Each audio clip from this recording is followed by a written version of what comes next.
Dive into the intriguing world of The Nameless Man by Natalie Sumner Lincoln, where suspense and mystery intertwine in a gripping narrative. Follow the enigmatic journey of a man whose identity remains shrouded in secrecy as he navigates through a maze of deception and intrigue. Set in the early 20th century, this classic tale promises to captivate you with its twists and turns, offering a perfect blend of suspense and drama. Chapter 1. Shadows. The invigorating breeze, stirring the leaves of the vines and rambler roses, which grew in profusion over the trellis-covered veranda, carried, apparently, no comfort to the man seated there. He stared ahead of him, oblivious to his surroundings, the handsome rugs covering the veranda floor, the out-of-door furniture, the well-kept lawns and flower beds. He was only conscious of a growing distaste for the brilliant California sunshine, the blue of the heavens and the vivid colors of the foliage. They did not match his brooding discontent. A sudden, stronger puff of wind carried a paper, loosely held in his fingers, to the floor, and too indolent to move, he planted his white-shod foot on it, leaving exposed the words, "By order of the court." "Oh, here you are," exclaimed a voice from the direction of the living room, and a middle-aged man stepped through the open French window onto the veranda and sat down heavily in one of the lounging chairs. "Seen these?" tossing several newspapers on the table. "Yes," answered his companion. "Washington doesn't appear to have taken kindly to your speech." Colonel Calhoun's florid face turned a deeper red. "The truth isn't always pleasant," he growled. "It's not nice to read that fancied security is fancy and nothing more. Japan has our measure and has spent years preparing to become mistress of the Pacific Ocean." "So they say here," and the slight emphasis on the last word caused Calhoun's eyes to flash with pent-up indignation. "That's Washington's game, trying to make it a local issue," he explained heatedly. "Whereas the control of the Pacific affects every businessman, every farmer in America. For the sake of our millions invested in commerce, we must guard this ocean, keep uninterrupted our trade with China and the Orient, guard the waterway to Alaska. A country of still undeveloped riches, keep the path clear to the Philippine Islands, Guam, and Hawaii. Trade supremacy can sometimes only be maintained by war. We shall have to fight for it." His companion nodded. "Shouldn't wonder if we did," he agreed listlessly. "When Japan says the word." "Yes, and when she strikes, she will strike quickly. Look." Calhoun indicated a map lying across a chair. "We have well-fortified harbors, yes, but an undefended coastline easily accessible to an enemy. Japanese spies have been caught with reports of these fortifications, with plans of the forts guarding the Golden Gate, and caught taking soundings of the unfortified harbor of Monterey. It means that someday the Yellow Man hopes to supplant the white American, as we, in our time, supplanted the American Red Indian." Calhoun's companion laughed. "It's not surprising that the cartoonists caricature you as a saffron-hued jingoist." "Let them." Calhoun shrugged his broad shoulders. "They'll reverse themselves, as did the administration in the matter of the Panama Canal tolls. The price of our coastal rights being the SOP thrown to England to keep us out of war with her ally Japan." "Well, what England did once she may do again," retorted the other lazily. "With America prepared, we will require no nation's intervention in our behalf," declared Calhoun proudly. "But until we are," the speaker rose and paced back and forth. "Dreaming of vast empire, the foremost men of Japan are planning and scheming for that nation's territorial advancement. You'll have some difficulty convincing America of that fact," said his companion skeptically. "True." Calhoun struck his clenched fist into his left hand. "The majority of Americans think me a dreamer, or at worst, a war-mad jingoist. Yesterday a high government official declared, if Calhoun had half the brains he thinks he has, he'd be half-witted." "The fools," added Calhoun bitterly. "It's cheap to ridicule me, cheaper even than burying dead Americans in trenches. Japan is crouching for the spring, racial hatred is fanning the flame, and her emissaries are everywhere. I'd willingly give $10,000 to the man who will unearth and expose the Japanese cabal which I believe, as I believe in God, is being conducted in Washington City today right under the nose of our government officials." His companion laid down his unopened cigarette case, his eyes for a second seeking the paper still held on the floor by his foot by order of the court. A sudden movement, and his other foot covered the words. "Get out your checkbook, Calhoun," he said. "I will go to Washington." Chapter 2. The Man from California. Julian Barclay scanned the total of a column of figures with a wry face. His card game of the night before had been costly, and with an inward resolve to forego another, he looked out of the smoking car window. But the flying landscape did not hold his attention, and his eyes wandered back to his fellow passengers, the majority of whom were well-to-do tourists, several commercial travelers, and a few professional men. Not far from him sat Professor Norcross in animated conversation with Dr. Shively, who, with Barclay, had boarded the fast California Express at New Orleans. Barclay's glance travelled on until it reached the man who had made the fourth at the card game. He had taken a dislike to Dwight Tillman, for during the game he had received the impression that he was being quietly watched. The belief had grown upon him as the play progressed, and the quiet espionage had bred resentment. Tillman's indolent slowness of movement had been in direct contrast to his intent watchfulness, and Barclay had wondered if Dr. Shively and Professor Norcross had thought Tillman's manner peculiar. Richard Norcross, known to Barclay by his fame as a naturalist but met for the first time in the train the night before, had been Tillman's travelling companion for some days. Barclay, sitting back in his chair studying Tillman, saw him start, lean forward, and look down the car.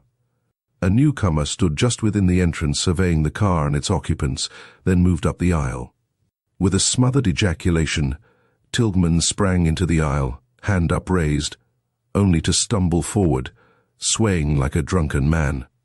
The sound of the scuffle echoed down the car above the noise of the rapidly moving train. In an instant the passengers were on their feet, some intent on reaching the struggling men and others only desirous of obtaining a closer view. But the intervention of the more venturesome was not required, and a second later Barclay was bending over Tillman, who measured his length in the aisle, while the conductor and several passengers collared his small opponent. A pull at Barclay's hastily offered flask, and Tillman somewhat shakily regained his feet, as the Japanese passenger strove to explain the situation to the indignant conductor. "A meeting, Honorable Sir, in this just too small space and a loss of balance." The Japanese with some difficulty kept his footing as the train rounded a sharp curve. Clicking his heels together, with shoulders and elbows drawn back, fingertips touching, he drew a long hissing breath as he bowed in salutation to the men grouped about him. "Pardon, Honourable Sirs." "How about it, Mr. Tillman?" demanded the conductor, and all eyes turned toward the dishevelled American. "A little congestion and a hasty action," he drawled. "The train took a curve on the high, and as I fell I saw our friend here, indicating the Japanese mistook him for a yellow nigger standing in my way and lashed out." Barclay looked sharply at the Japanese. Did he understand the insult implied in the apology, or was his knowledge of English too limited? But he learned nothing by his scrutiny, for the parchment-like face was as inscrutable as the Sphinx, and Barclay turned his attention to Tillman. He had distinctly seen a paper pass between the two men. Why then had Tillman and the Japanese staged the opera bouffe affair? The conductor, much perturbed, scratched his head as he gazed at first one man and then another. "Well, seeing as how you both call it an accident, I reckon there's nothing more to be said," he grumbled. "But recollect, gentlemen, this railroad does not permit quarrelling." The Japanese, bowing gravely to the silent men, departed into the forward Pullman, and the group about Tillman dispersed. Julian Barclay, having resumed his seat and his contemplation of the scenery through the car window, was in the act of lighting a cigarette when he became aware that Dwight Tillman was standing at his elbow. "Can I share that flask you offered me when I was lying on the floor?" he inquired. The fall shook me up more than I realized. A look at Tillman's white face convinced Barclay that he was telling the truth, and his interest quickened. The scuffle had not been entirely opera bouffe after all. Drawing out his flask, he passed it to Tillman. "It hurts my pride," went on Tillman, seating himself in the next chair, To be licked by a little slip of a man in such a rough-and-tumble encounter. Muscle doesn't stand much show against jujutsu. Barclay declined the other's offer of a cigarette. Better think a second time before tackling a Jap, he cautioned. A Jap, echoed Tillman, and he smiled queerly as he selected a cigarette. The color line is so closely drawn in this section of the world, I'm surprised the railroad officials permit a yellow man to travel on the San Francisco, New Orleans and Washington Express, except in the Jim Crow car. That sounds like insular prejudice, smiled Barclay. Except for your name and accent, which proclaim you a Marylander, I should hail you as... A Californian? Tillman nodded. It's the state of my adoption. We manage everything better out there. Well, why not stay in California? Barclay rapped out the abrupt question, never taking his eyes from his good-looking companion, whose white cheeks were regaining a more healthy hue from the stimulant he was slowly sipping. I had to come east to protest against government ownership of oil lands in California. I'm one of the unfortunate devils who invested money there before the public land was withdrawn from entry by executive order. Congress is to legislate on the question shortly. I believe Navy Department officials are chiefly responsible for the deadlock. I take it your sympathies are for a little Navy? That doesn't necessarily follow, protested Tillman, with more warmth than the occasion seemed to justify. Just because I don't believe in government ownership of oil lands. I'm not so sure of that, argued Barclay. Oil is the fuel for future battleships. We are exporting thousands of gallons of oil. It's time we conserved our resources. But not by government ownership, retorted Tillman. Let the government get oil concessions in Mexico and keep them. What's our Monroe Doctrine for, but to make us a protectorate over most of the Western Hemisphere? We can drive out the other Johnnies when they try and tap our foreign resources. With an adequate navy, yes, laughed Barclay. But you have a curious conception of the meaning of the Monroe Doctrine. Not at all. Tillman warmed to the subject. The Monroe Doctrine is just another definition of dog in the manger. We won't let other nations have what we won't take. It's a shameful waste of opportunity for territorial advancement. At the expense of smaller nations. Dryly. Ah, well, the battle goes to the strong. Tillman turned languidly and beckoned to the porter. Is this Atlanta we are approaching? He asked the Negro. Yes, sir, and 'pears like we'll be here most is 2 hours, 'cause there's a washout ahead. The conductor says as how the passengers can go off and see the city, but they must be back here within an hour and a half. Barclay rose and stretched himself. Think I'll go and take a run around the block, he announced, smothering a yawn. Come along? But Tillman shook his head and watched Barclay's tall, erect figure pass down the aisle with a touch of envy. The other men in the smoker, pausing to exchange a word with him, filed out of the car, and Tillman, left to his own resources, placed his tickets in the band of his hat, pulled the brim over his face, lowered the window shade, braced his legs on a convenient ledge, poured out a liberal portion of raw spirits in the silver cup of Barclay's flask, and holding the cup in his hand, settled back in his chair and, closing his eyes, sipped the brandy at intervals. Julian Barclay, whistling cheerily, was making his way out of the station at Atlanta when the crowd ahead of him parted, and he caught a glimpse of a familiar face. Wheeling about with an abruptness that brought him into violent collision with the Japanese whose behavior in the train had so excited his interest, Barclay, never glancing at him, raced back to the train. 2 hours later, Barclay stood in the vestibule of his Pullman as the train pulled out on its long trip northward and debated whether to enter the smoker or return to his section. The stronger inclination won, and, nodding in a friendly fashion to the Japanese who stood on the opposite side of the vestibule, Barclay entered the car on his way to the smoker. Except for Dwight Tillman sitting at the further end, Barclay found the smoker deserted and dropped into the nearest chair, lighted a cigar, opened a newspaper, and soon became immersed in its contents. Some time later, the conductor paused before Tillman, removed the tickets from his hatband, and, refraining from waking him, passed on up the car collecting fares. The shadows of the winter day were lengthening when the dining car steward's announcement, "First call for dinner," aroused the half-dozen men in the smoker.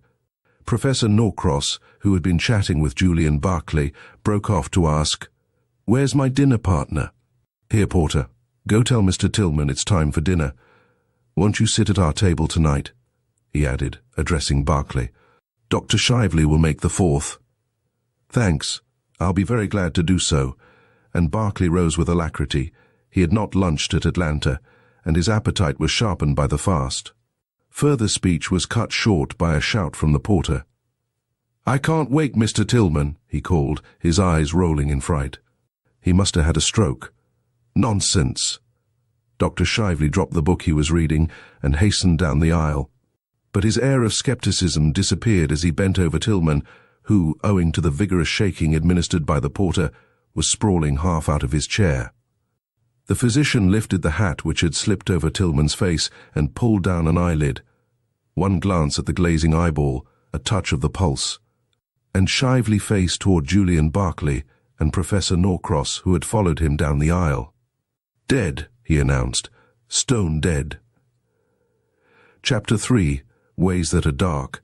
An awed silence followed Dr. Shively's announcement. Barclay was the first to speak. "Apoplexy?" he inquired, looking pityingly down at the still figure. His question received no reply. "Porter, go call the conductor," directed Shively. "No, stay. First show me into a vacant stateroom." "Norcross, will you and Barclay carry Tillman? I can make a more careful and complete examination in the privacy of a stateroom." The other occupants of the smoker had left immediately on the first call for dinner, and the porter leading the way, Professor Norcross and Barclay carried their burden into the forward stateroom of the car behind, encountering no one on their way to it. Shively stopped for a moment to glance keenly about the empty smoker, then followed the little procession into the stateroom. "Suppose you return to the smoker, Barclay," suggested Shively, bending over Tillman and loosening his tie. "And, just as a matter of form, see that nothing is disturbed in there. The porter is too rattled to be left in charge. And, Norcross, please step into my Pullman and get my grip. Don't either of you mention Tillman's death just yet to the other passengers." "Very well," promised the professor, and Barclay, contenting himself with a nod of agreement, went back to the smoker. Reaching the empty car, he paced rapidly up and down the aisle, a feeling of horror growing upon him. The frail barrier between the quick and the dead had lifted momentarily. Tillman, within arm's reach of assistance, had died in their midst without a hand being raised to save him. An involuntary shiver crept down Barclay's spine, and he moistened his dry lips. He felt the need of stimulants. Remembering that he had loaned his flask to Tillman, he moved reluctantly over to the chair the dead man had occupied and hunted about. The flask was not in sight. As he straightened up from investigating the corners of Tillman's chair, he saw Professor Norcross regarding him from the doorway, and glad to be no longer alone in the gloomy car, he joined him. "Discovered what ailed Tillman, Professor?" he asked. "Not yet." Norcross selected a chair in the middle of the car, and Barclay balanced himself on the arm of one across the aisle. Poor Tillman. He so counted on enjoying this trip to Washington. It was his first visit east in nearly 10 years. Indeed, had you known him long? "We met several years ago at Colonel Carter Calhoun's residence during one of my trips to California. The car tilted at an uncomfortable angle as the train raced around a curve, and Barclay almost slid into the professor's lap. Tillman at one time was quite wealthy," went on Norcross, reaching out a steadying hand. "Then he invested heavily in oil concessions both in this country and in Mexico. I imagine Calhoun had a good deal to do with putting him on his feet again." "Was he married?" "I believe not. He told me that he expected to visit Dr. Leonard McLean in Washington, and said the latter was his nearest living relative. I shall wire McLean from the next station." "Ah, here's the conductor," as that uniformed official, looking much perturbed, came in. "Did you see Dr. Shively?" "Yes, Professor." The conductor mopped his face with a large handkerchief. "Mr. Tillman's sudden taking off has been a shock. Why didn't he mention that he was ill when I took his ticket?" "Heaven knows." Norcross shook his head pityingly. "We were all within call. Did he appear ill, conductor?" I didn't get a good look at his face, for his hat was pulled down low over his forehead. Judging from his attitude that he was asleep, I took pains not to disturb him, as he had told me only this morning that he hadn't slept well on this trip, owing to a bad tooth. Aside from toothache, I never heard Tillman complain of feeling badly, said Norcross. He looked the picture of health, strong, wiry. His scuffle this noon with the Japanese may have been more serious than we imagined, suggested Barclay, slowly. The Jap resorted to jujutsu, and it's a nasty thing to run up against. True, agreed Norcross. I've seen something of that science in the East, and have heard of men sometimes dying from apoplexy after a blow. But that did not follow in this instance, broke in Dr. Shively, joining them. I am glad to have found you all together. Conductor, here is the key of the stateroom. I have locked Tillman's body in there, and have stationed the porter outside this car with instructions to let no one in until you give him permission. Seems to me that's pretty extreme, exclaimed the conductor. I did it because I must have a word with you in private, and this car must be thoroughly searched before other passengers are admitted. Why? Demanded the conductor. The physician's grave manner impressed them all, and they gathered nearer in silence. Tillman was murdered. What? Chorused the men. Good God, who did it? Demanded Barclay, recovering somewhat from his astonishment, while Professor Norcross asked, How was the crime committed? One at a time. Shively held up a protesting hand. It is for us to discover who is the murderer. Was he stabbed, sir? Asked the conductor. No, nor shot. The physician seated himself and checked his remarks off on his fingers. On superficial examination here, I concluded that Tillman had died from cardiac syncope. He had apparently every symptom. But it happened that last night he came to me and asked for some cocaine to deaden the pain in his tooth. Before treating him with the cocaine, I tested his heart and found he had no valvular weakness. Therefore I was astounded, as well as horrified by his sudden death, and determined to make an examination. An autopsy? Gasped the conductor. Oh no! Shively leaned forward and spoke louder, to make sure that he was heard above the rattle of the train. I could find no mark on Tillman's body. He had most certainly not been either stabbed or shot. And then, although all indications were against my theory, I thought of poison. Did you have a stomach pump with you? Asked Norcross, who was listening with absorbed attention. Unfortunately, no, but on examining Tillman's mouth I detected the odor of alcohol. And removing the absorbent cotton from the cavity in his lower back tooth, I submitted it to chemical tests and found traces of a solution of oxalic acid and brandy. Barclay turned cold. Brandy containing poison? Where in the world was his flask? What had become of it? His thoughts running riot, he listened dazedly to the conductor's excited questions. What's oxalic acid? Asked the latter. A vegetable poison, better known under the name of salts of lemon, a powder which, if dissolved in alcohol, kills almost instantly, was the reply. Also, the symptoms it produces are identical with heart failure, the acid-producing manifestation of great weakness, small pulse, and failure of the heart's power. So Tillman simply faded away before our eyes, exclaimed Norcross sorrowfully. Oh, the pity of it.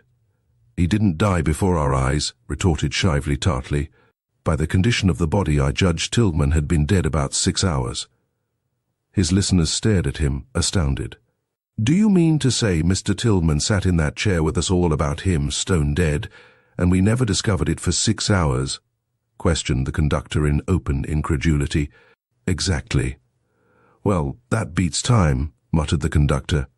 Where were we 6 hours ago? Asked Norcross. The conductor consulted his watch. In Atlanta, he answered. I imagine that was where the crime was committed, said Shively.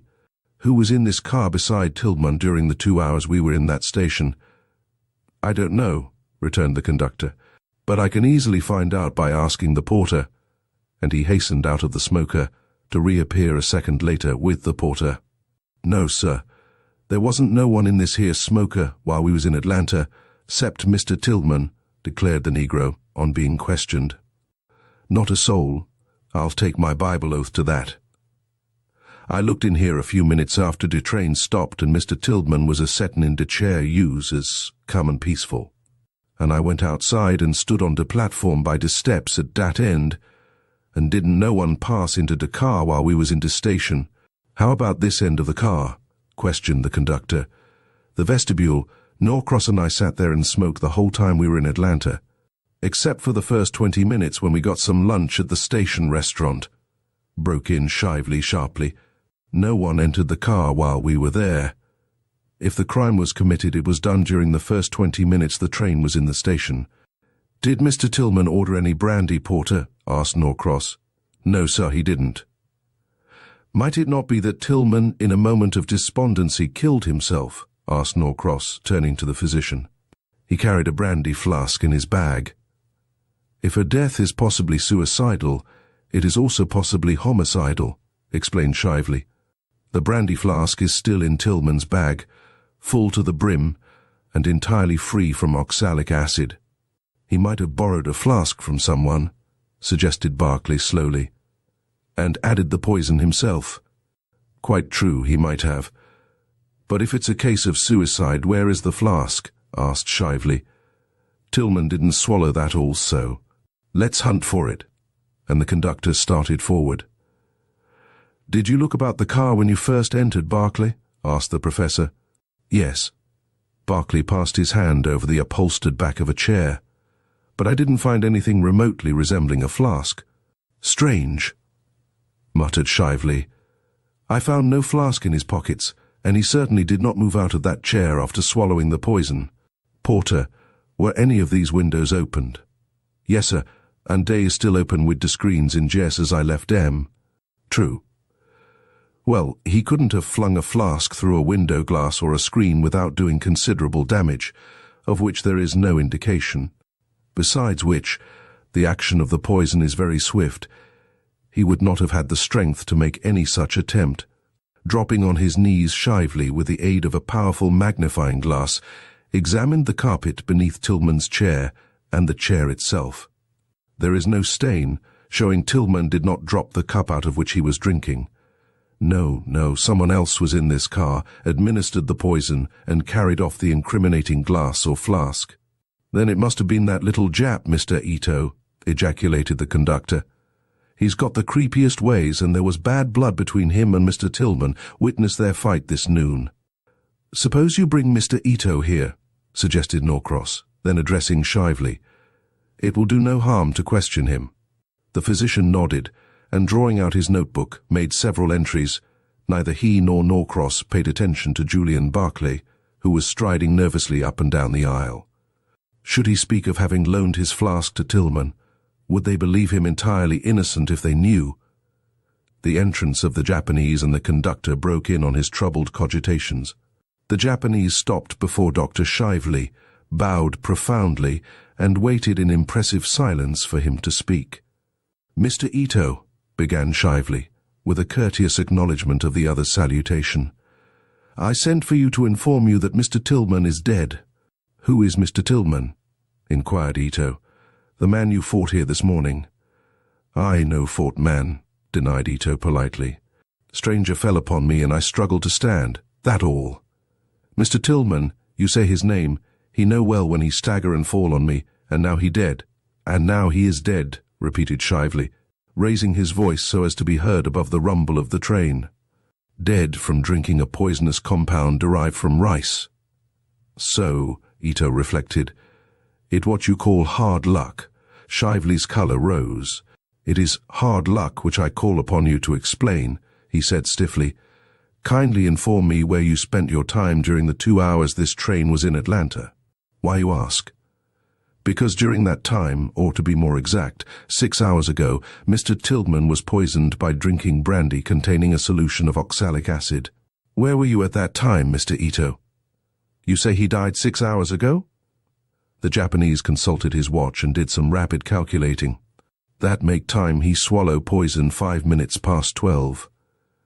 At that hour I was in public library in Atlanta. I talk with librarian and take out book card. He stamped time on it. If you no believe, wire librarian at my expense and see I tell truth. Shively looked at Norcross and Barclay and then back at Ito.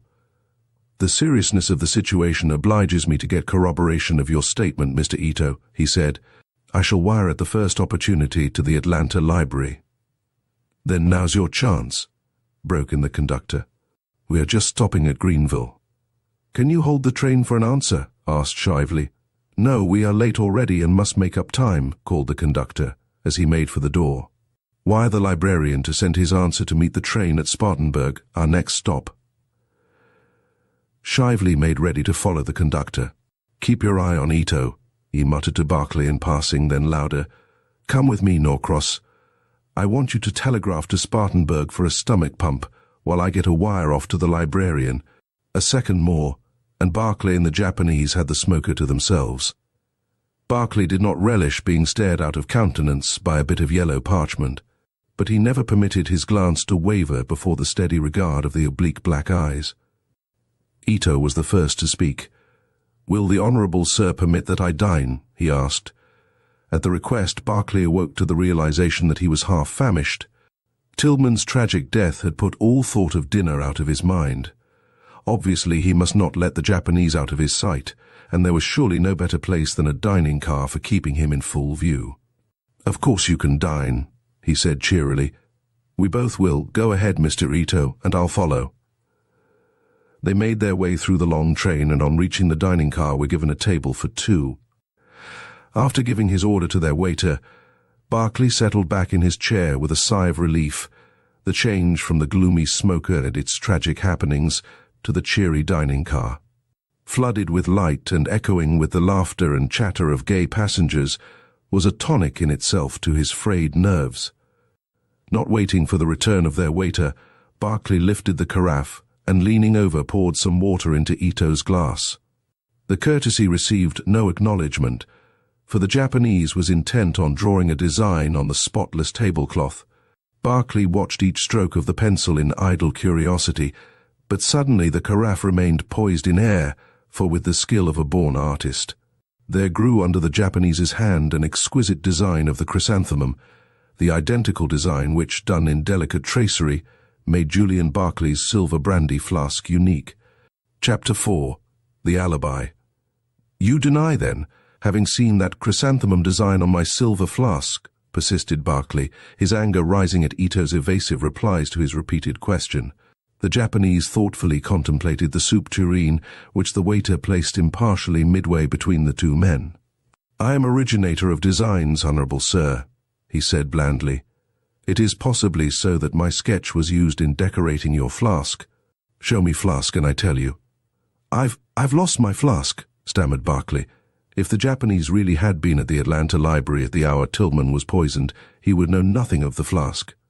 And he might be one of the Japanese employed by large silversmiths in this country to furnish them designs. But if he had been present at Tillman's murder and had guilty knowledge, Barclay's stubborn chin became more pronounced. His future actions, however, hinged on the little man's alibi. "Mr. Ito," he began deliberately, "you state that you are an artistic designer traveling in America to get in personal touch with your customers, but your name is not one usually associated with trade in your own country." Ito sipped his black coffee meditatively. "I pour Nipponese," he announced. "You rich Americani travel in your country to make money. You traveled in my country." Ito paused to pepper his soup and bought curios. The quick retort on Barclay's lips remained unspoken as Shively stopped at their table. "The engineer is making up time," he said, clinging to the table as the train went around a mountain curve and unbalanced him for the moment. "We'll be in Spartanburg very soon. Norcross and I are sitting here." And he joined the professor at the table directly across from them. Barclay passed a relish to the Japanese in silence, and still without speaking they continued their dinner, each apparently immersed in his own thoughts. If Ito observed that he was watched by Shively and Norcross as well as Barclay, there was no effort on his part to hasten the service of the meal, and he waited with patient courtesy for Barclay to finish before rising. "My car next," he volunteered, taking his hat from the waiter. "Go ahead, I'll come with you." Barclay pushed back his chair impatiently, and his long stride quickly brought him up with his companion, but not in time to exchange a word in private, for Shively was at their side with Professor Norcross in tow. "Are these your traps, Mr. Ito?" Shively pointed to 2 suitcases, an overcoat and an umbrella propped up in one of the sections of the sleeper. "Yes, Honorable Doctor." Ito gravely picked up his overcoat and umbrella. "We approach Spartanburg." "We do," dryly. "Just drawing into the station, in fact. And here's the conductor." "Don't move, Mr. Ito," and Shively's deep voice spoke command. "Wait. Here's your telegram, Doctor. The station master threw it to me." The conductor was a trifle breathless. "What does it say, sir?" Snatching it from him, Shively tore open the dispatch and scanned it hurriedly. A look of perplexity replaced his eagerness as he read the message aloud. Yoshida Ito was in library from noon until 20 minutes of 2 p.m. today. Had long talk with him. C. L. Glenworth, librarian. The Japanese, standing hat in hand, overcoat over arm, spoke first. "Is it permitted that I go?" he asked, addressing all but looking at Shively. "Surely." The conductor stepped aside, and Ito, bowing gravely, motioned to the waiting porter to take his suitcases, and started for the vestibule of the sleeper. "One moment," protested Shively, and Ito stopped, but again the conductor interfered. "Go ahead, Mr. Ito," he directed, and added, as Shively opened his mouth to expostulate, "No, no, Doctor, you can't hold Mr. Ito, for you haven't proved one thing against him. The librarian confirms his alibi." "But why should he leave the train at once, unless he's running away?" demanded Norcross. "Mr. Ito was only traveling as far as this anyway," explained the conductor hurriedly. "His ticket read from Mobile to Spartanburg." On impulse, Barclay wheeled about and made for the vestibule of the sleeper, but on reaching the platform he found he was too late. Yoshida Ito had vanished. Barclay returned to the smoker in time to hear the conductor's concluding remark to Dr. Shively. "Very well, Doctor," he was saying. "Seeing that this Dr. Leonard McLean, whom Mr. Tilghman was on his way to visit, is his nearest relative, I'll carry the body to Washington. But there the undertaker will have to ship it back to Atlanta for the coroner's inquest, provided, of course, that Mr. Tilghman was really poisoned, as the crime must have been committed in the Atlanta jurisdiction." "Quite right," acknowledged Shively. "The porter has just brought me the stomach pump I telegraphed for, and in your presence, conductor, and that of Professor Norcross and Mr. Barclay, I will make a further and fuller test for trace of poison." "That sounds reasonable." The worried railroad employee looked somewhat relieved. "I'll join you in the stateroom as soon as the train leaves here. Let me give you the key to the stateroom," and he dropped it into the physician's hand. With a strong feeling of reluctance, Barclay accompanied Shively and Norcross into the stateroom. Shively had done what he could with the means at his command to convert the stateroom into an operating office. His bag, bottles, instruments, the latter lying in neat array on one of the couches on which was spread a white sheet. A sheet also was thrown over Tilghman's body, lying on the other couch.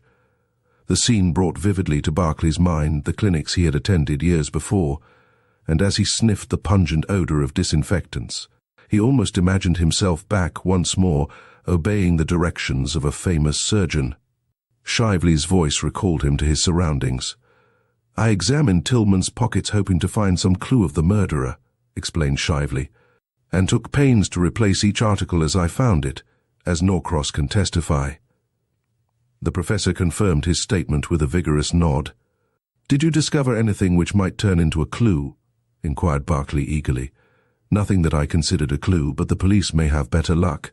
Shively paused to tear open the package he carried, and fitting the instrument together, laid it with others on the couch. A letter from Dr. McLean, a bunch of keys, a bill folder containing several $100s, some loose change, and that is all. "A meager list for identification purposes," commented Barclay.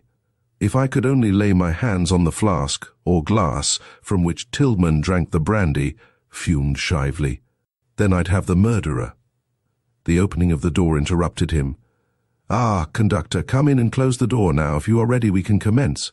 Several times, while the stomach pump was in use, Barclay became conscious of Shively's scrutiny, and he mentally cursed the instinct which betrayed his familiarity with medical instruments. Suddenly, Shively held up a test tube, and his expression told the conductor what his lack of medical knowledge prevented him from grasping sooner. "So Mr. Tillman was poisoned," he stated rather than asked. "Yes, and by a dose of oxalic acid calculated to kill a dozen men," said Shively gravely. "Who could have administered it?" "Who, indeed?"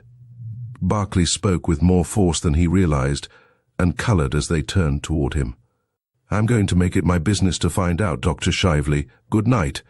And not waiting for a reply, he stepped into the corridor and made his way swiftly back to his own Pullman.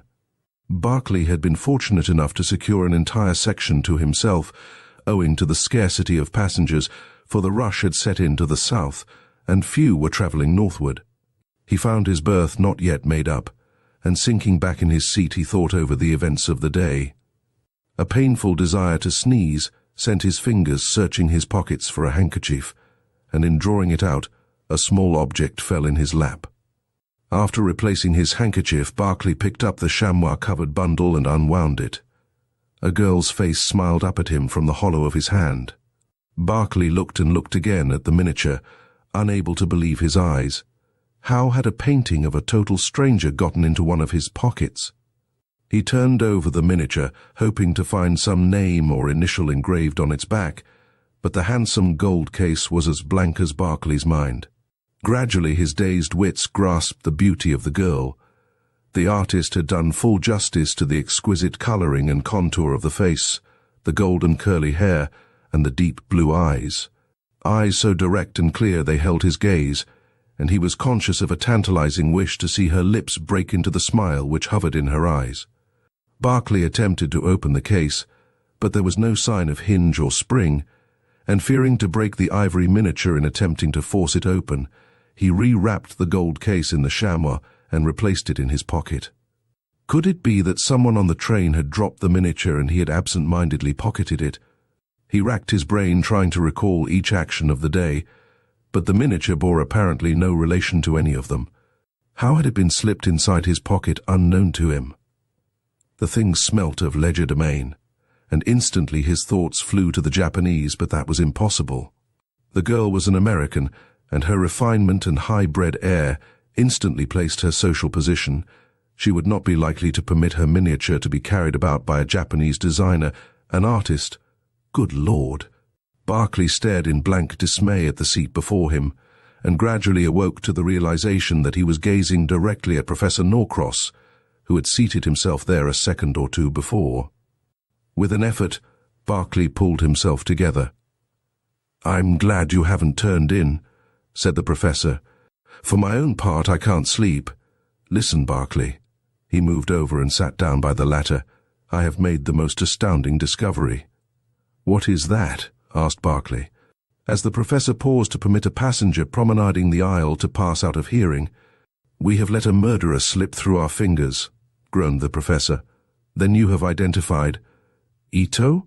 breaking in on Barclay's question. "Yes. But—" "Listen," Norcross spoke slowly and emphasized each point. "Ito was the only person on the train who had a motive for the crime. Tillman insulted him grossly. Nothing so infuriates a Japanese as to be classed with a Negro. They are the proudest race in the world. Ito took prompt retaliation on Tillman for—" "But how, Professor?" Barclay interrupted in his turn. "It has been proved by the librarian that Ito was at the Atlanta Library at noon today, and Tillman was poisoned at that same hour in the smoking car of this train. Tillman was killed here at noon, but not at the identical hour. Ito was at the library. Man, you forget that Atlanta goes by Central Time, which is 1 hour slower than the Eastern Time, which prevails on this train. Then you mean that calculating by our watches Ito poisoned Tillman at noon and an hour later, which by our time would be 1 o'clock and by Atlanta time would be noon, was in the library. Thus he had ample opportunity to commit the crime and establish a perfectly good alibi at the Atlanta Library. But the Atlanta librarian telegraphed he was there at noon. Of course he was going by Central Time, which, as I have just mentioned, prevails in Atlanta. We have been going by our watches, which are 1 hour ahead of Atlanta, and between us we have muddled things up finely. Let me get this clear." Barclay rumpled his hair with both hands. Going by Atlanta time, Ito poisoned Tillman at 11 o'clock this morning and was at the library at 12? Exactly. But by the time prevailing on this train and our watches, Ito poisoned Tillman at 12 o'clock and was at the library at 1, and relying on our forgetting in our excitement the difference of time, handed us a perfectly good alibi. You've put it in a nutshell. Norcross rose. The only opportunity the murderer had of entering the smoker unobserved was during the first 20 minutes following the train's arrival in Atlanta. After that, Shively and I stood in the vestibule smoking, while the porter was standing at the other end of the car until the train pulled out of the station. "How did you happen to think of the difference in time?" asked Barclay, detaining the professor. Shively observed the hour stamped on the Atlanta telegram and commented on the fact that it was sent before he had wired. Then we looked up the question of time, and that gave us the clue. To think of Ito putting it over on us. The professor clenched his fists. "I'd like to put my hands on him." "So would I," agreed Barclay cordially. "I have quite a number of questions to ask him, and a mental vision of the girl of the miniature obscured for the moment the kindly, clever face of the naturalist. Chapter 5. Recognition. "Please tell Mrs. Ogden, Rose, that I will join her at once."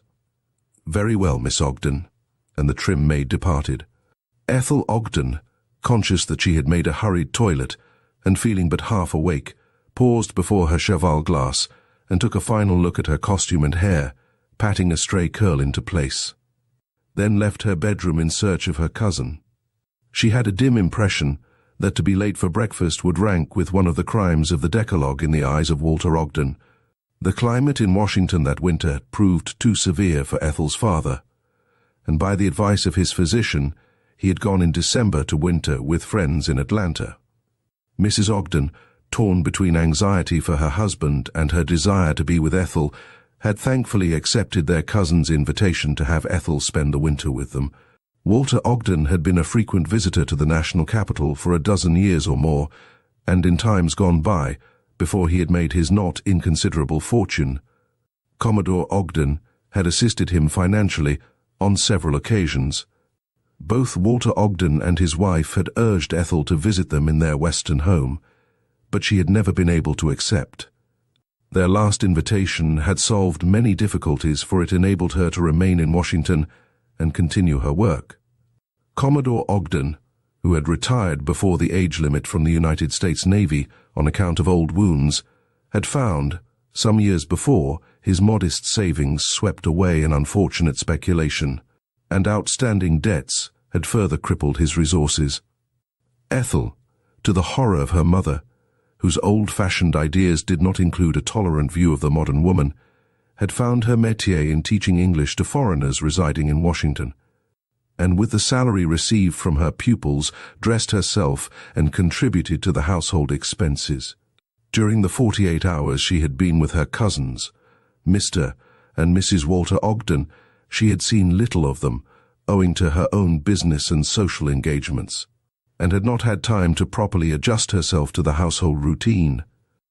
The house was a large one, and reaching an intersecting corridor in the wide wall, Ethel paused in indecision.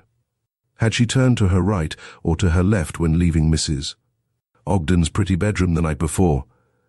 Debating the point in her own mind, however, did not settle the question, and Ethel, finding a bedroom door ajar on her right, laid her hand on the knob. Caught entering Bluebeard's chamber, said a soft, languid voice just back of her, and wheeling about Ethel confronted her cousin. Fie, Ethel! I plead guilty only to searching for you." Ethel's gay laugh was infectious. "Tell me, is Bluebeard's chamber where Cousin Walter abides?" "Mercy, no." Mrs. Ogden tucked her hand inside Ethel's. "Bluebeard's chamber is the raison d'etre of our being here. On account of it, Walter was offered the house at a ridiculously low rental, $150 a month. $150 for this?" Ethel's voice was raised in a crescendo of astonishment, and her eyes swept the well-proportioned hallway and the vista of spacious rooms opening from it, and the handsome stairway down which they were passing. "Is there a haunt, as the darkies say, in Bluebeard's chamber, Or is the house considered unlucky that the owners give it away? Neither. A much less romantic reason. The owner, what is his name? Never mind. Walter attends to all that with placid disregard of details. The owner is a divorce who, owing to some technicality of the decree, must keep his legal residence in Washington. So, he leases this house for a song, with the proviso that he is permitted to keep a bedroom containing his personal belongings and occupy it occasionally. "But Cousin Jane, how unpleasant," ejaculated Ethel. "Suppose he elects to spend the winter with you?" "Well, at that, my dear, we'd be saving money." Mrs. Ogden straightened a rug on the handsome hardwood floor. "It's a wonderful house for the money, and you know nothing pleases Walter so much as to save." Mrs. Ogden's frank discussion of family traits and failings was apt to prove disconcerting, and Ethel colored with embarrassment. "I think it is perfectly dear of you to take me in this winter," she began, but Mrs. Ogden cut her short. "Don't look at it in that light, my dear," she said with kindly intent. "Both Walter and I are devoted to you, and I am looking forward to your companionship this winter. Walter is so immersed in business, and he never will assist me in my social duties." "Late again, Jane," announced a querulous voice as they entered the dining room, and Walter Ogden looked up from behind the folds of a morning paper. "I hope, Ethel, you will teach Jane punctuality. I'm more apt to prove a culprit in that regard than a teacher," declared Ethel. "I'm seldom on time in the early morning." "Too many late hours," grumbled Ogden, rising heavily to pull out a chair for his wife. "Did you enjoy the dance last night, Ethel?" asked Mrs. Ogden, rattling the coffee cups with unnecessary vigor in the hope of diverting Ethel's attention from Ogden's early breakfast grumpiness. "Very much." Ethel took a large helping of cereal offered her by the attentive butler. "But it was a later affair than I anticipated, and on the way home Jim Patterson's car had a blowout." "Oh, did Mr. Patterson bring you back?" "Yes, and the marshals as well." Ethel smiled demurely. Mrs. Ogden's interest in James Patterson, United States Representative from California, was transparent. "I can't think why you don't marry Jim Patterson, Ethel. He's asked you often enough," remarked Mrs. Ogden, taking in her cousin's fresh young beauty with an appraising glance. "And then you would be able to give up your tiresome teaching." "But my teaching is not tiresome," protested Ethel, flushing hotly. "You try giving lessons in conversational English to some of the diplomats, and you will soon find how amusing it is." "I hope for the foreigners' sake, Ethel, you don't use old-fashioned phrase books," broke in Ogden. "I recall that some years ago the wife of a diplomat brushed up her English, of which she spoke only a few words, before attending a large luncheon, and during a pause in the conversation. She remarked politely to her hostess, 'I see the rat. The rat is under the chair,' and consternation prevailed until the hostess and other guests grasped the situation. "My pupils have no opportunity to quote from primers," laughed Ethel. "I never use them. We talk, read, and compose, and I have them write letters to me." "Oh." She paused and took a letter from her bag. "This came last night from Maru Takasaki. I asked him to write me his impressions of the diplomatic reception at the White House. Do listen. He is my prize pupil." And she read the note aloud. "My dear Miss Ogden, I have honor to inform you a news which you have been so anxious to hear. Last evening we went duly to the White House, where we were received by Mr. President, assisted by the ladies of the cabinet as usual. All the rooms were lighted brilliantly, and the Marine musical band made the scenery more vivid and attractive. The strange costumes of the different countries, mixed with the plain dress of this country, at once reflect the peculiarities of these nations. Doubtless it was the grandest reception that has ever happened in this city. But all these things are not the object of my information. The only thing which I intend to inform you is that there was a punch, to your astonishment, and thus to the satisfaction of all the hosts. Indeed, the iced Californian claret was the only drinkable matter, besides several kinds of cold meats and dessert. I cannot keep this event in myself for so many days, seeing that you have been so anxious to know. Details I will reserve till the Monday evening when I shall meet you. Yours sincerely, Maru Takasaki." Maru Takasaki, repeated Ogden. Is he the new attaché of the Japanese embassy? Yes, and he is so pleased with his progress in English that he wishes me to give lessons to his wife, who has just arrived from Japan. They have taken a house 2 blocks from here and have just moved in. I predict you will shortly have more pupils than you can handle, and Mrs. Ogden smiled at Ethel's enthusiasm. But you must not be so busy that you cannot be nice to my cousin. She stopped speaking as the butler approached her husband and commenced whispering in his ear. What is it, Walter? You say he's asked Ogden, paying no attention to his wife's question. Yes, saw. And Charles, the butler, laid a visiting card in front of Ogden. At the door, saw. Good Lord, Ogden dropped his napkin and gazed blankly across at his wife. He's come, he, who? Not eager welcome in her eyes. No one you know, responded Ogden. The owner of this house, Professor Richard Norcross, has come to occupy Bluebeard's chamber. Well, Mrs. Ogden blinked in astonishment. What a mercy I put on my most becoming morning gown. Ask him in to breakfast, Walter. And as her husband left the room, she added hastily, Don't desert me, Ethel. I really ought to be at Mrs. Henderson's in 20 minutes, Cousin Jane, expostulated Ethel, but she lingered a moment longer to fold her napkin, and the next second Ogden had entered, followed by Professor Norcross. It is very kind of you not to look upon my arrival as an intrusion, said the professor, after greeting Mrs. Ogden and Ethel. I sent word to my agent to notify you, Mrs. Ogden, that the law required that I make a brief visit to Washington. We shall try and make your stay pleasant, answered Mrs. Ogden cordially. She was agreeably impressed with the professor's scholarly appearance. Charles, bring some hot coffee. Oh, don't go, Ethel, as the latter moved toward the door. I really must, Cousin Jane. I'll be back in time for luncheon. And nodding a smiling farewell to the men, Ethel whisked out of the dining room. 15 minutes later, Ethel opened the front door of the house with more than her accustomed impetuosity and ran into the arms of a distinguished-looking stranger. I beg your pardon, gasped Ethel, straightening her hat which had tilted at a rakish angle on encountering the stranger's forehead. The butler will be here in an instant. Oh, here he is now. And Ethel dashed down the steps. Do you wish to see Mr. Ogden? Inquired Charles, but his question passed unheard. As Julian Barclay gazed after Ethel, he had found the girl of the miniature. Chapter 6. At the Japanese Embassy. Midnight was fast approaching, but the reception at the Japanese embassy showed no signs of diminished attendance or lack of enjoyment among the guests. Diplomatic and official Washington was present to do honor to the Mikado's birthday. Mr. and Mrs. Walter Ogden and their guests were among the late arrivals, and Ethel Ogden received a warm welcome from Maru Takasaki, who hastened to greet her and, with an air of great pride, presented her to his wife.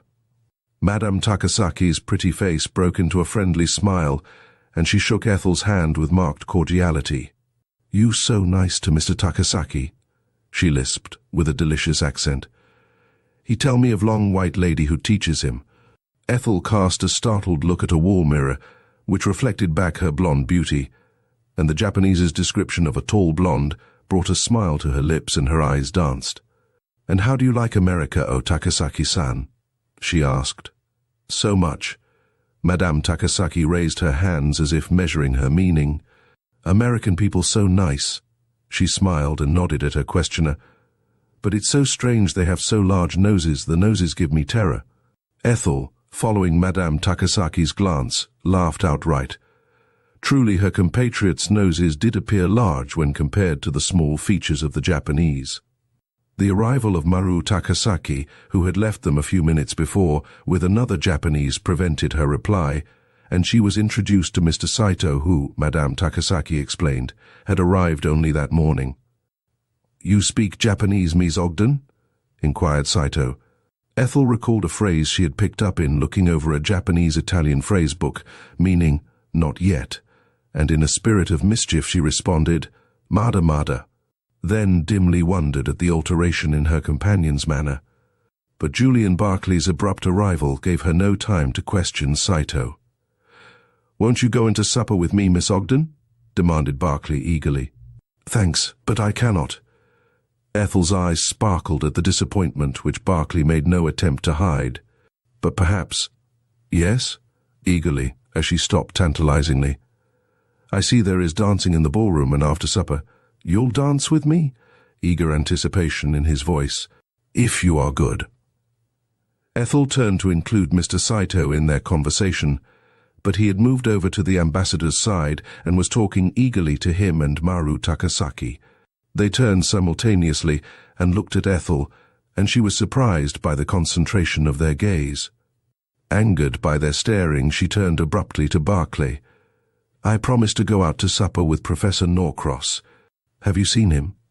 "Not since we reached here," moodily. "He monopolized you shamefully all this evening. Can't think what you see in the old fogey." "Why, he is most entertaining," protested Ethel. "He has traveled all over the globe and in the most interesting places. And he isn't old, not over 60.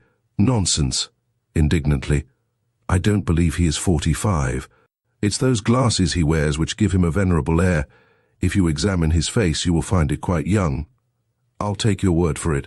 Can't waste time examining his face." And Barclay's gaze never left Ethel. "Don't move, Miss Ogden," he entreated. "Against that background of wonderful old silk hangings you'd made a lovely miniature. Flatterer." Ethel's eyes sank under his ardent look. "I'll never achieve a miniature. They are too expensive." "Do you mean to say that your family or friends have never had your miniature painted?" asked Barclay incredulously, and his hand felt the small gold miniature case tucked securely inside a concealed pocket of his dress suit. If the miniature had fascinated him, its living prototype had bewitched him, he admitted with secret rage, but he could no more tear himself away from Ethel's vicinity than the proverbial moth can ignore the candle. "Never had your miniature painted?" he repeated. "Never." Ethel laughed faintly at his persistent vehemence. "Awfully short-sighted of them to overlook such a thing of beauty," she mocked. Like most really beautiful women, Ethel rarely thought of it, but she was aware of a charm, all her own, for it had smoothed life for her since childhood. Her blue eyes, which met every gaze with frank interest, were made for laughter, but in moments of stress their glance deepened. And she was rarely deceived by specious flattery or the equally treacherous frankness which often covers deceit. Her pale golden hair was her crowning beauty which, with the unconscious grace of her every movement, made her presence felt however or wherever she appeared. "Here comes Professor Norcross," she announced, glancing down the room. "Then I'm going," ejaculated Barclay. "Don't forget those dances," and he disappeared behind the portiere as the professor pushed his way through the throng and joined Ethel. "Curious, morose sort of chap, Barclay," observed Norcross. "What made him leave you so suddenly?" "I asked," he hastened to explain, seeing her surprise at the question, "because I have a feeling that Barclay is avoiding me." "Why should you think that?" parried Ethel. She had observed Barclay's distrait manner and lapse into silence whenever the professor appeared, and the situation was commencing to pique her curiosity. Not getting an immediate reply to her question, she changed the subject. "Suppose we go out to supper," she suggested, and Norcross accompanied her across the room. They found the dining room too crowded for comfort, and at Norcross's suggestion, Ethel remained near the entrance, while he went in search of an ice. Their progress toward the dining room had been attentively watched by the ambassador, who, exchanging greetings with his guests, imperceptibly followed Ethel and reached her side just as the professor left her. "Ah, Miss Ogden," he said, "why have you never confided to me that you speak Japanese when instructing my wife in English?" "But I don't speak Japanese," protested Ethel, somewhat bewildered. Her charming personality had won her a friendly footing in their household, and the regard of both the ambassador and his wife, and she had particularly enjoyed having the latter for a pupil the year before. "But, Miss Ogden, you answered Mr. Saito in Japanese," answered the ambassador, regarding her steadily. Ethel laughed. "I picked up the phrase mada in one of your textbooks," she explained. "But that is very clever," and the ambassador looked at her with a new respect. "Frankly," Ethel's love of fun got the better of her. "Your Excellency, I'm a very clever woman," and she laughed at his serious reception of her jesting, "but no one has discovered it until now. I thank you for the compliment." The ambassador bowed gravely and started to speak, but the arrival of a cabinet officer caused him to turn hastily away, and Ethel welcomed Professor Norcross and his cooling ice with unaffected pleasure. "I think the Japanese are the most inquisitive, suspicious people I've ever encountered," she confided to him. "They pursue the same idea for hours and hours. I'll never be able to convince Mr. Saito that my knowledge of Japanese is limited to 3 or 4 words.